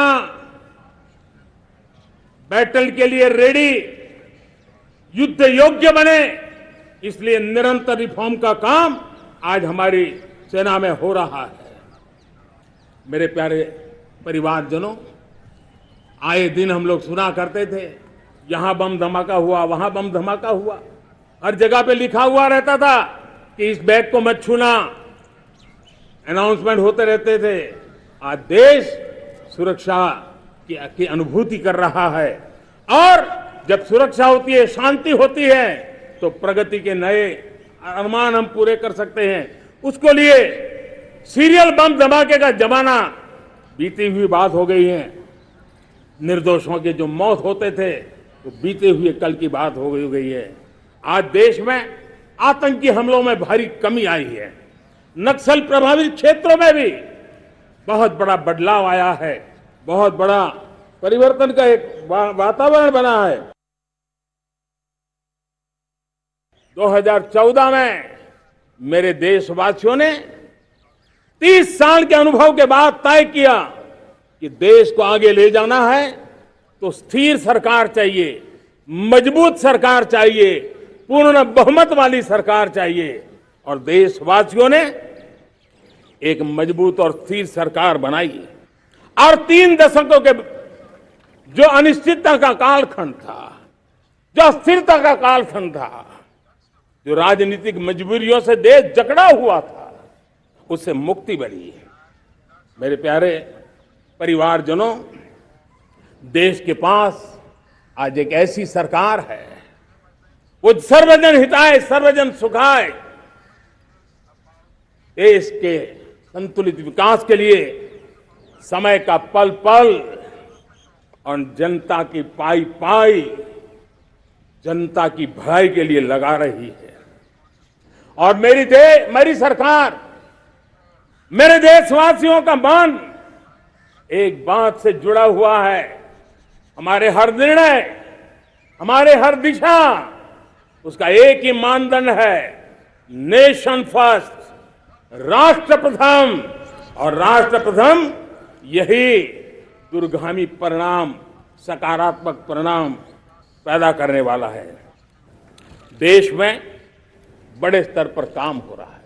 और लेकिन मैं कहना चाहूंगा 2014 में आपने एक मजबूत सरकार बनाई और मैं कहता हूं 2014 में और 2019 में आपने एक सरकार फॉर्म की तो मोदी में रिफॉर्म करने की हिम्मत आई।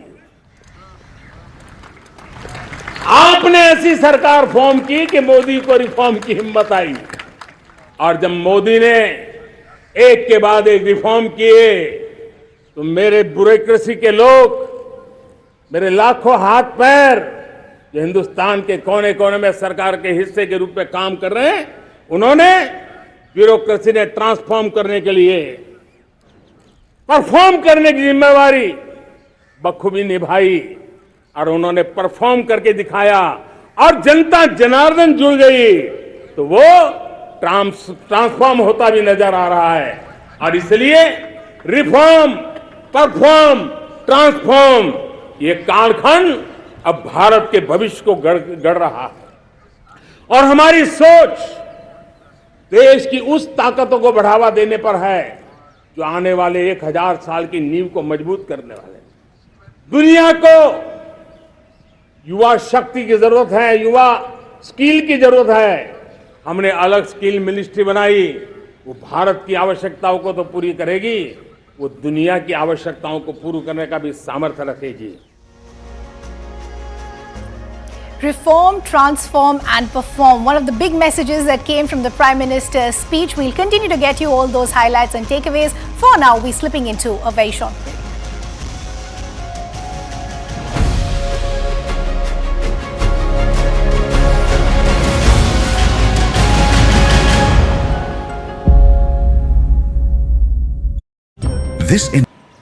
मेरे प्रिय 140 करोड़ परिवारजन,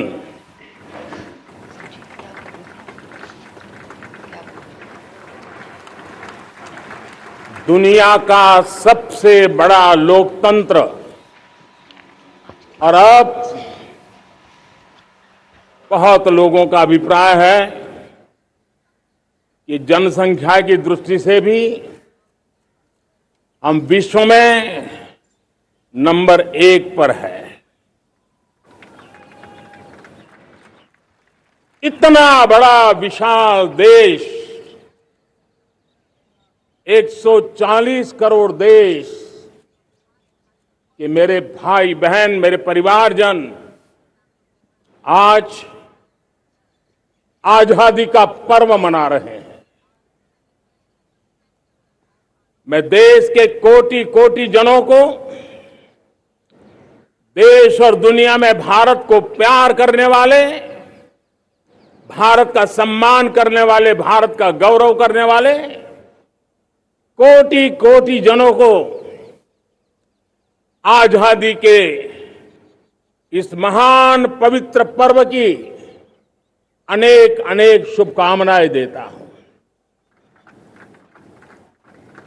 मेरे प्यारे परिवारजन, पूज्य बापू के नेतृत्व में असहयोग का आंदोलन, सत्याग्रह की मूवमेंट और भगत सिंह, सुखदेव, राजगुरु जैसे अनगिनत वीरों का बलिदान, उस पीढ़ी में शायद ही कोई व्यक्ति होगा जिसने देश की आजादी में अपना योगदान न दिया हो। मैं आज देश की आजादी के जंग में जिन ने योगदान दिया है, बलिदान दिए हैं, त्याग किया है, तपस्या की है, उन सबको आदरपूर्वक नमन करता हूं, उनका अभिनंदन करता हूं। आज 15 अगस्त महान क्रांतिकारी और अध्यात्म जीवन के ऋषितुल्य प्रणेता श्री अरबिंदो की 150वीं जयंती पूर्ण हो रही है। ये वर्ष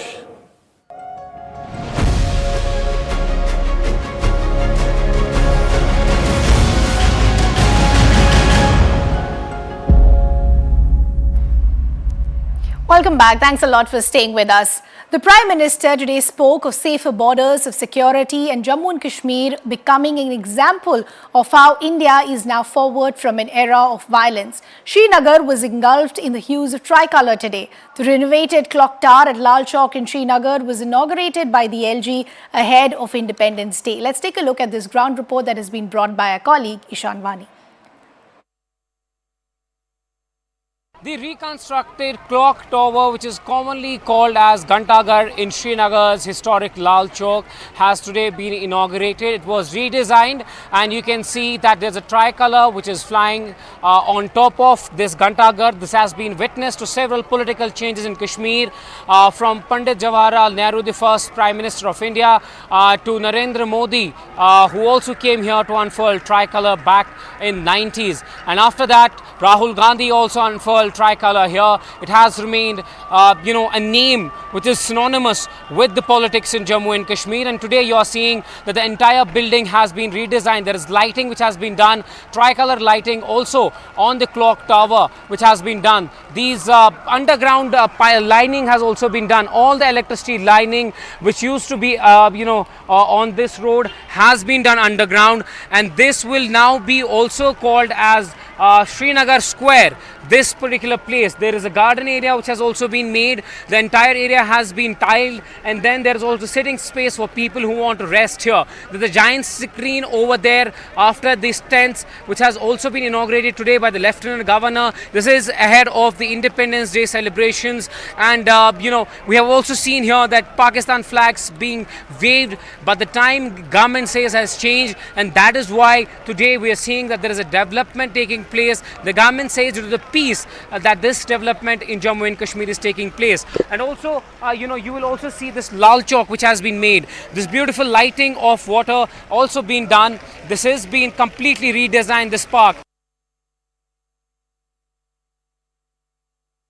सैफुल्ला जी, आप पहले एक फॉर्मर मिलिटेंट थे, फिर आपने बीजेपी ज्वाइन किया, सिविल सोसाइटी के साथ लगातार इलेक्शन भी लड़ा, तो आपने आज झंडा यहाँ पे चढ़ाया, क्या फीलिंग थी? देखिए, ये मेरे लिए बहुत ज़ही नसीबी की बात है, खुश नसीबी की बात है कि एक अजीम देश का झंडा मैंने लाल चौक के अंदर लहराया। ये मेरे लिए प्राउड का मुकाम है, और मैं आज आपकी वसातत से पूरे देश को, पूरे हिंदुस्तान को, पूरी दुनिया को हिंदुस्तान की आज़ादी की मुबारकबाद पेश करता हूँ, और उन शहदा को श्रद्धांजलि देता हूँ जिन्होंने अपने प्राणों की आहुति दी भारत की आज़ादी के लिए। तो तब आप JKLF के साथ थे, और आज क्या फ़र्क लगता है आपको? देखिए, तो वो मेरा बचपना था, आज मैं मैच्योर हूँ। मेरा बचपना था, आज मैं मैच्योर हूँ, और आपकी वसातत से मैं कहना चाहता हूँ कि वो जो बंदूक का दौर था वो बचपने का दौर था, बेवकूफ़ी का दौर था। ये अजीम देश है, इस अजीम देश के साथ ही हम ठीक रहेंगे। पाकिस्तान में क्या रखा है, वहाँ कुछ नहीं है। उन्होंने आप देखिए, उन्होंने तालिबान को अपने हाथों से बनाया। जब उनका इस्तेमाल ख़त्म हो गया तो एक मुर्गी के बच्चे की तरह उसे पैरों के नीचे पकड़ के ज़बह कर दिया।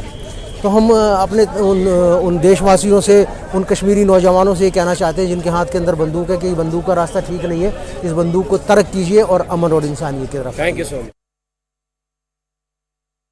Several people are today participating in Tiranga rallies and also unfurling tricolour. I'm at historic Lal Chowk. Yes, you can see behind me right now students also coming here, unfurling tricolour and also performing right here in the city centre. This Ghantaghar was renovated, and yesterday it was inaugurated by Lieutenant Governor Manoj Sinha, and today you're seeing that many civil society members, political party members are also coming here to participate in this particular function. Every year we have seen members of civil society coming out here at Lal Chowk and participating in functions like these. Then also tourists and who come here to enjoy also come to this particular place. I'll also show you the sort of atmosphere that is around. You can see multiple people around this particular area holding tricolour, and this area is completely decorated with tricolors as you see on your screens. So yes, multiple functions lined up today where people from civil society are participating in unfurling of tricolour.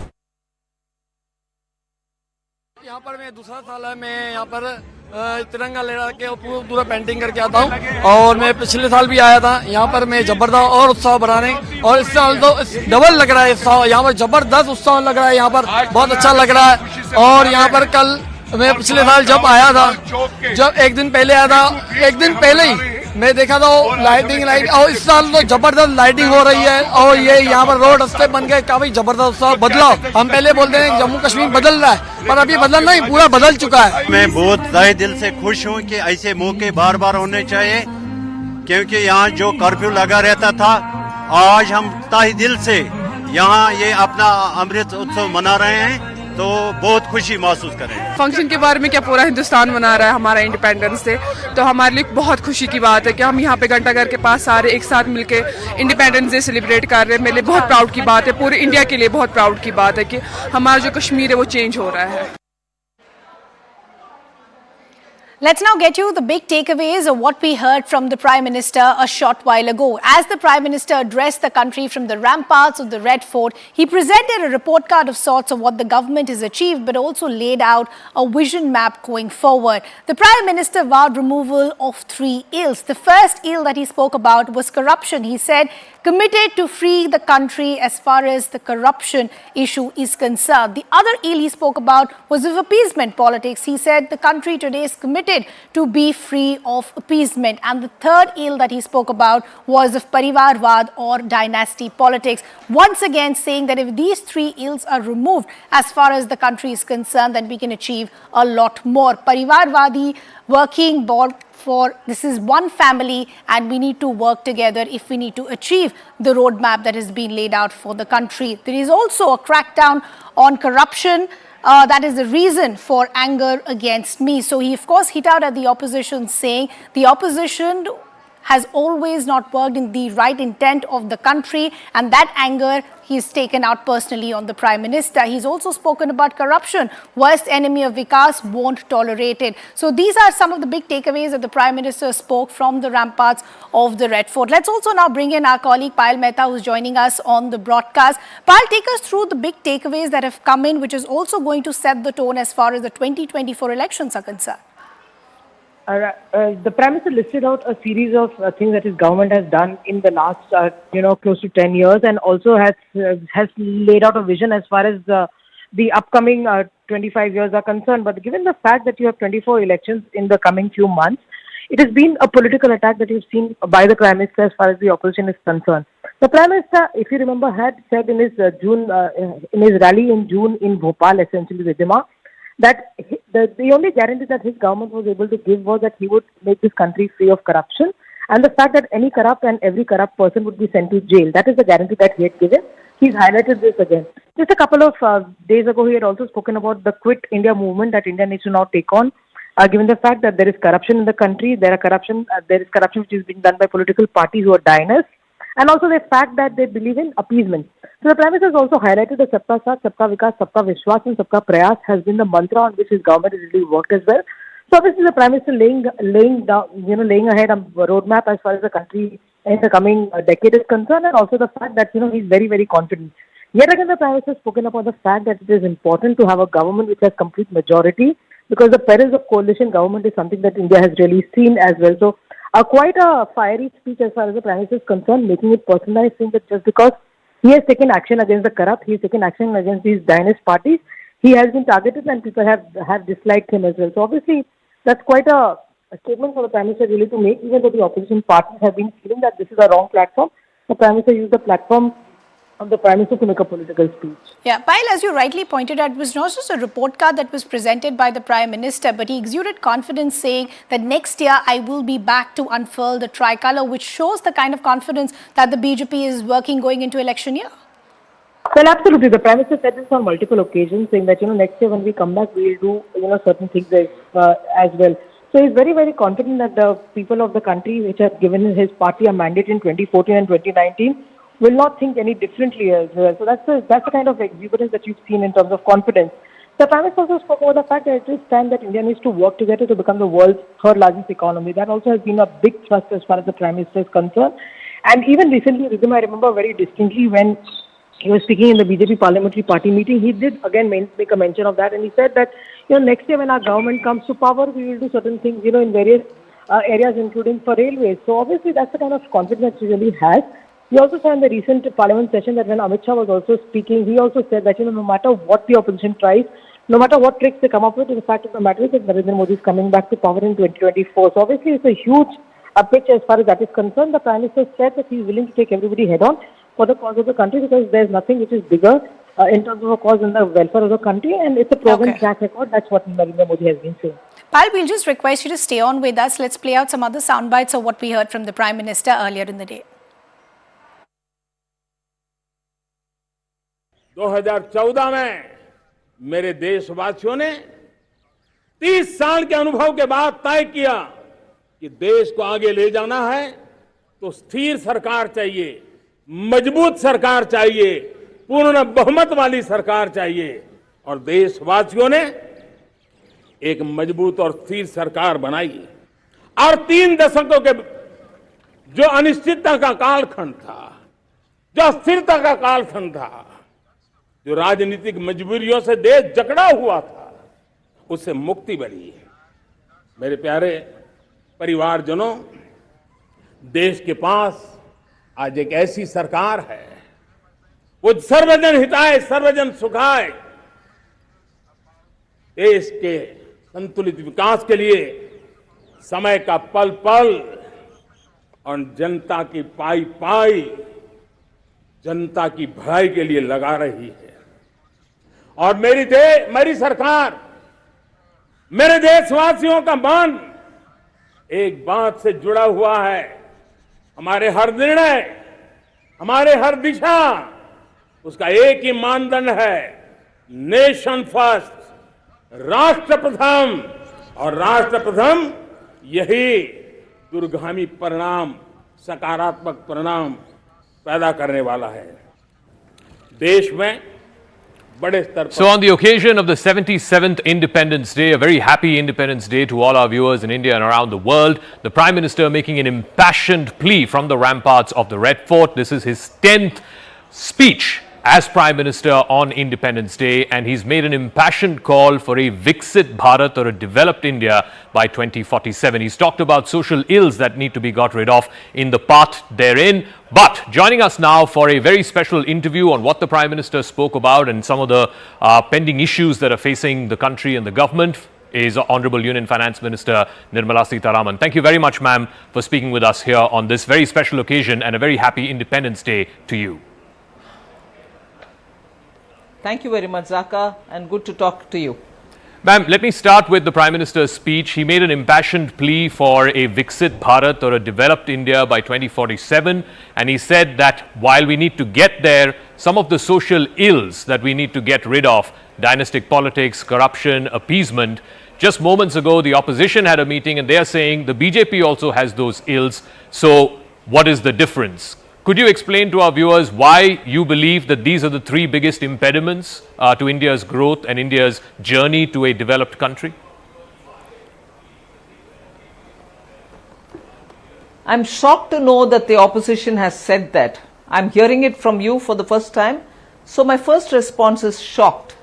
I'm shocked to know, because dynastic politics, meaning more a family-driven politics, corruption and appeasement, are those 3 very dangerous things in politics which we are very opposed to.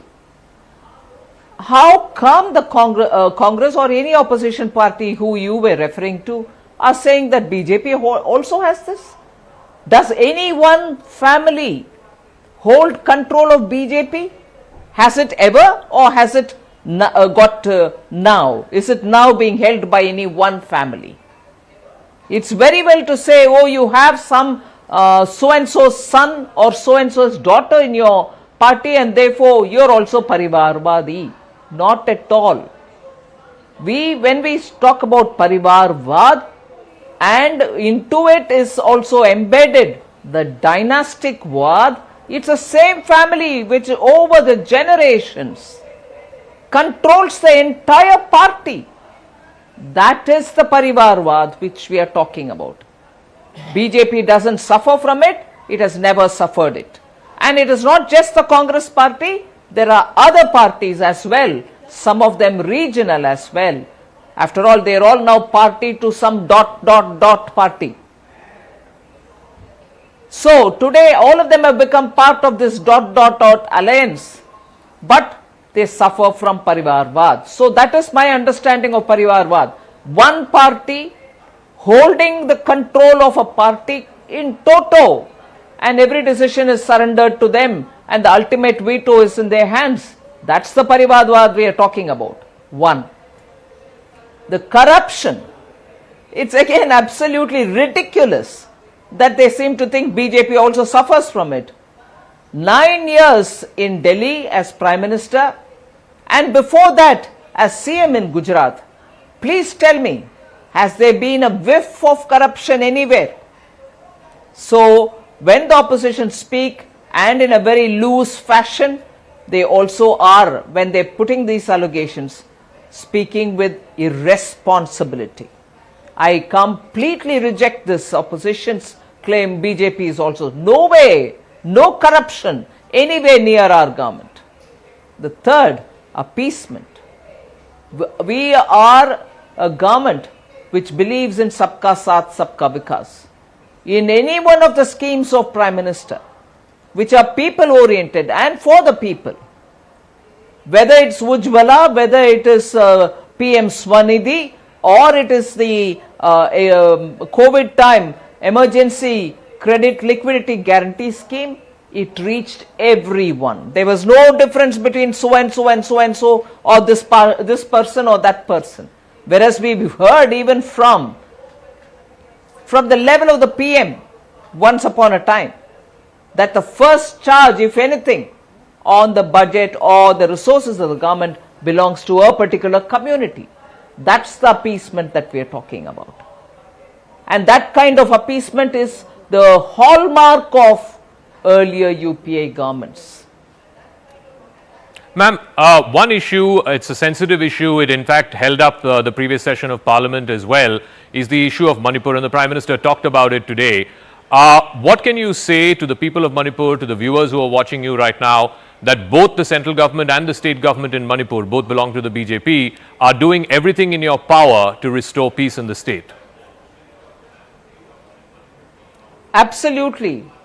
Prime Minister himself assured on the floor of the House, Home Minister speaking before him assured again. In fact, I would remind the opposition and the people through you that the Home Minister wanted all parties that day present in the Lok Sabha to pass a resolution that all of us are together in this, in wanting peace and harmony in Manipur.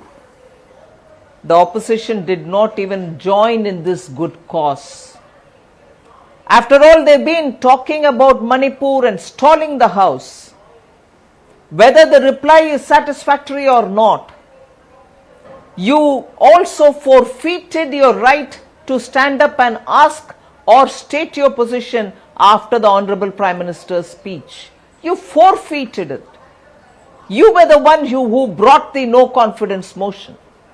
And after that, you didn't even use your chance to stand up and speak. You walked out when the Prime Minister was speaking. You did not even give your view as to why you wouldn't join in giving a resolution, support to a resolution which spoke of giving support to the people of Manipur. So what was all the crocodile tears that the opposition was shedding on Manipur? You don't participate, you don't reply, you don't even use your chance to stand up and say, after all, as a team, this ... alliance went to Manipur. Couldn't they come and speak on what they saw, what they heard? Rahul Gandhi says just 1 or 2 lines and after that he strays all over the place and goes away. Gaurav Gogoi, who moved or initiated the debate, could not even use his chance to stand up and speak afterwards after the Prime Minister, which was a right he could have fully utilized. So what is all this sympathy for Manipur about which they are talking? They couldn't even support a resolution to support the people of Manipur. Ma'am, one issue that the opposition has been attacking the Modi government, in particular your ministry with, is on the issue of inflation. And just yesterday we got the CPI figures at 7.44%, which is a 15-month high. What is your government doing to sort of assuage the pain of price rise for poor people, particularly when it comes to essential food items like vegetables? Absolutely, Zaka. I'm fully seized of what you're asking me. And that is why in the Lok Sabha, when talking about the inflation, I specified the steps that we have taken. I'm not saying that is going to be the end of the story. We will continue to get tomatoes from all those areas or import from Nepal or anywhere else and distribute it at affordable prices to people. Even as we speak, even a couple of days ago, we started this distribution for people in Delhi and also for states which are running short of tomato supplies. About dal, all 3 or 4 varieties, moong, tuar or arhar or urad, we have made sure adequate supplies are imported and they are distributed through NAFED and other such outlets. So on these crops which are perishable, and because there has been a very unpredictable output because of excessive rain, flooding, getting washed out and so on, there has been a shortfall in these perishable goods and vegetables. As a result, there is real hardship, and we have taken this on board, and that is why we are ensuring that we get quickly supplies reaching to people. And this effort will continue, if anything, much more vigorously. The Prime Minister also emphasized in his speech about how his sarkar is a mazboot sarkar. It's strong on national security. He said there used to be a time when bomb blasts were the order of the day. That time is gone. Nobody talks about serial bomb blasts anymore. The borders are secure. But just moments ago, the opposition leader, Mr. Kharge, has hit back saying, why can't this mazboot sarkar then resolve the issue with China, which has been hanging fire for the last 3 years? Your response? Hanging fire for last 3 years? Is that what the respected Mallikarjun Kharge is saying? Who was the government or who was in government when huge, was it 70,000 square kilometers of land was lost? And subsequently when there were incursions, there was no statement given. When Congress, I'm not doing a whataboutery here, it's a matter of national security. There is action. You saw the way in which our brave soldiers dealt with the enemy in Galwan. And you also saw post Pulwama how Prime Minister was firmly in the leadership position, and also our armed forces made India proud by undertaking the Balakot. Then there are, of course, different levels of engagement, particularly when it comes to border issues. The talks are going on. It goes on for a very long time, and I'm sure anybody who's been in government in India, in the central government, even for just a year, leave alone the Congress party which has been there for decades, know that such issues as border issues take time to get resolved, because the levels of engagement are at the outposts, at the border checkpost levels, are after that the defense has its own 3-layered system through which they talk. And these are not things which you can report on an everyday basis. So I think it's all right to be in opposition and also keep talking about it because it's Prime Minister Modi. But on security matters, I think BJP in the opposition showed what it is to be responsible opposition and did not press forth on some matters. And I would just quote how the then Defence Minister who later became President of India, would certainly tell on the floor of the House. These are sensitive matters. I may not be in a position to speak here, but do come to my chamber. I'll give you some kind of an explanation to the question that you've raised.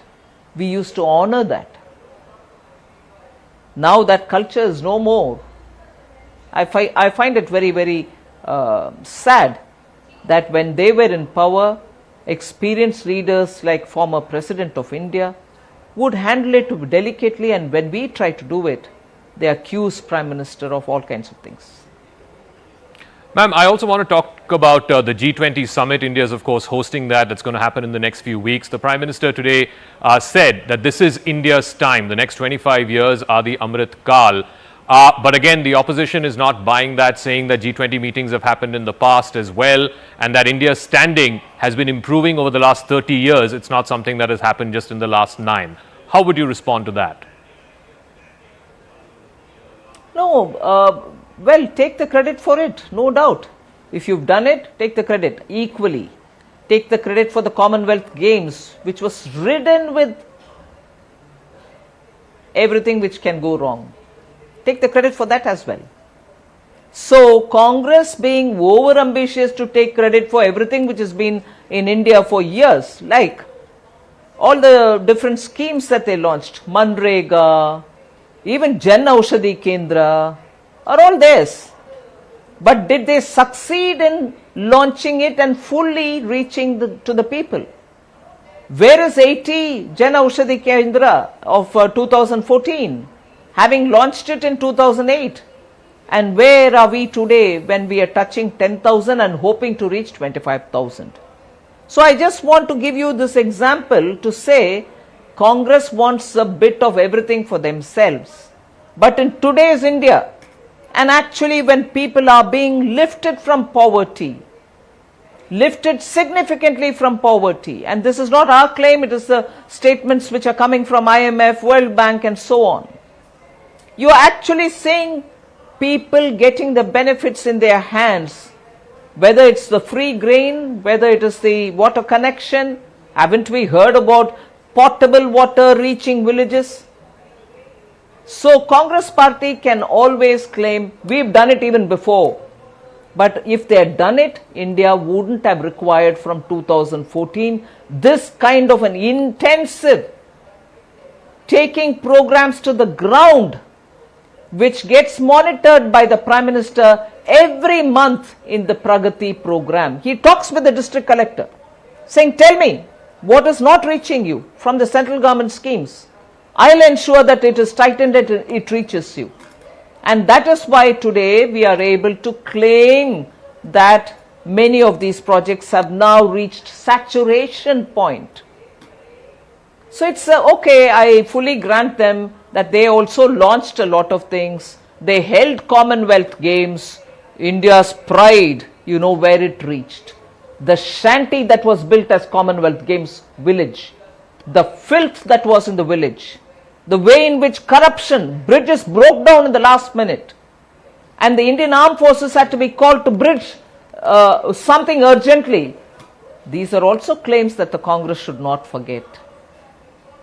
Ma'am, one final question, and since I have you here and since you're from the state of Tamil Nadu, there has been a big issue there.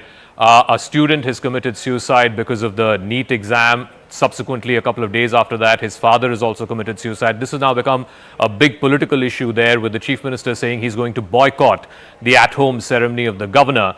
Even in Karnataka, just moments ago, we got this word from the Chief Minister's speech there that they will not implement the national education policy from next year. The charge that opposition states have against your government is that you're politicizing education, you're politicizing history textbooks that our children learn from. How would you respond to that? Zaka, you brought in too many things here. First, I want to say with absolute, from the bottom of my heart, children should be counseled not to take the extreme step. Passing or not passing in an exam is not end of life, not end of your career, not end of your future. I think in this, all of us will have to speak with the same voice. Students should be counseled and supported by everybody, teachers, social workers, parents, friends, everyone. And we do not want children to lose their precious lives for whatever reason. So, I do not want to politicize it. But when students from rural India, rural Tamil Nadu, have passed NEET and who cannot otherwise imagine getting into a medical college, are now entering into institutions, and as much as you are saying, I can give you that many examples of girls from rural India, boys from rural Tamil Nadu, girls from rural Tamil Nadu who have found seats in institutions because of NEET. So to rake up, and I am not at all for a minute undermining the seriousness of an issue where a student loses his life. But for this, we should not immediately say, oh, that is the reason and that's why this student is dead. There are equally many more students who are also benefiting. So I think it's important for us not to lose perspective. I honestly do wish no student loses his life because of this or any exam. So that is one thing. You also brought in something else which was not related to the students and exams. The national boycotting education of the Raj Bhavan. Sure, yeah. The at home, the boycotting National of the education policy. Yes. Yeah, national education policy. Amazing that the Congress party wants to say this, or in Karnataka, or even the DMK wants to. I don't know if they have said it, but I'm saying this. National education policy is a very future-looking policy. Immense number of people have participated in stakeholders' consultation. It promotes education through your mother tongue.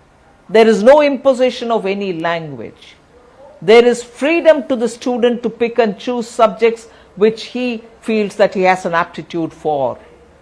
Now, immediately, because such a versatile, well-researched, publicly consulted policy is brought in, only because it's brought in by Prime Minister Modi, we like to hate it. Because we dislike the Prime Minister, so we'll dislike any good thing that he does.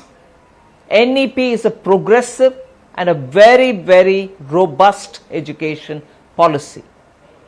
With all the goodness, people have taken it and seeing the potential of such an education policy.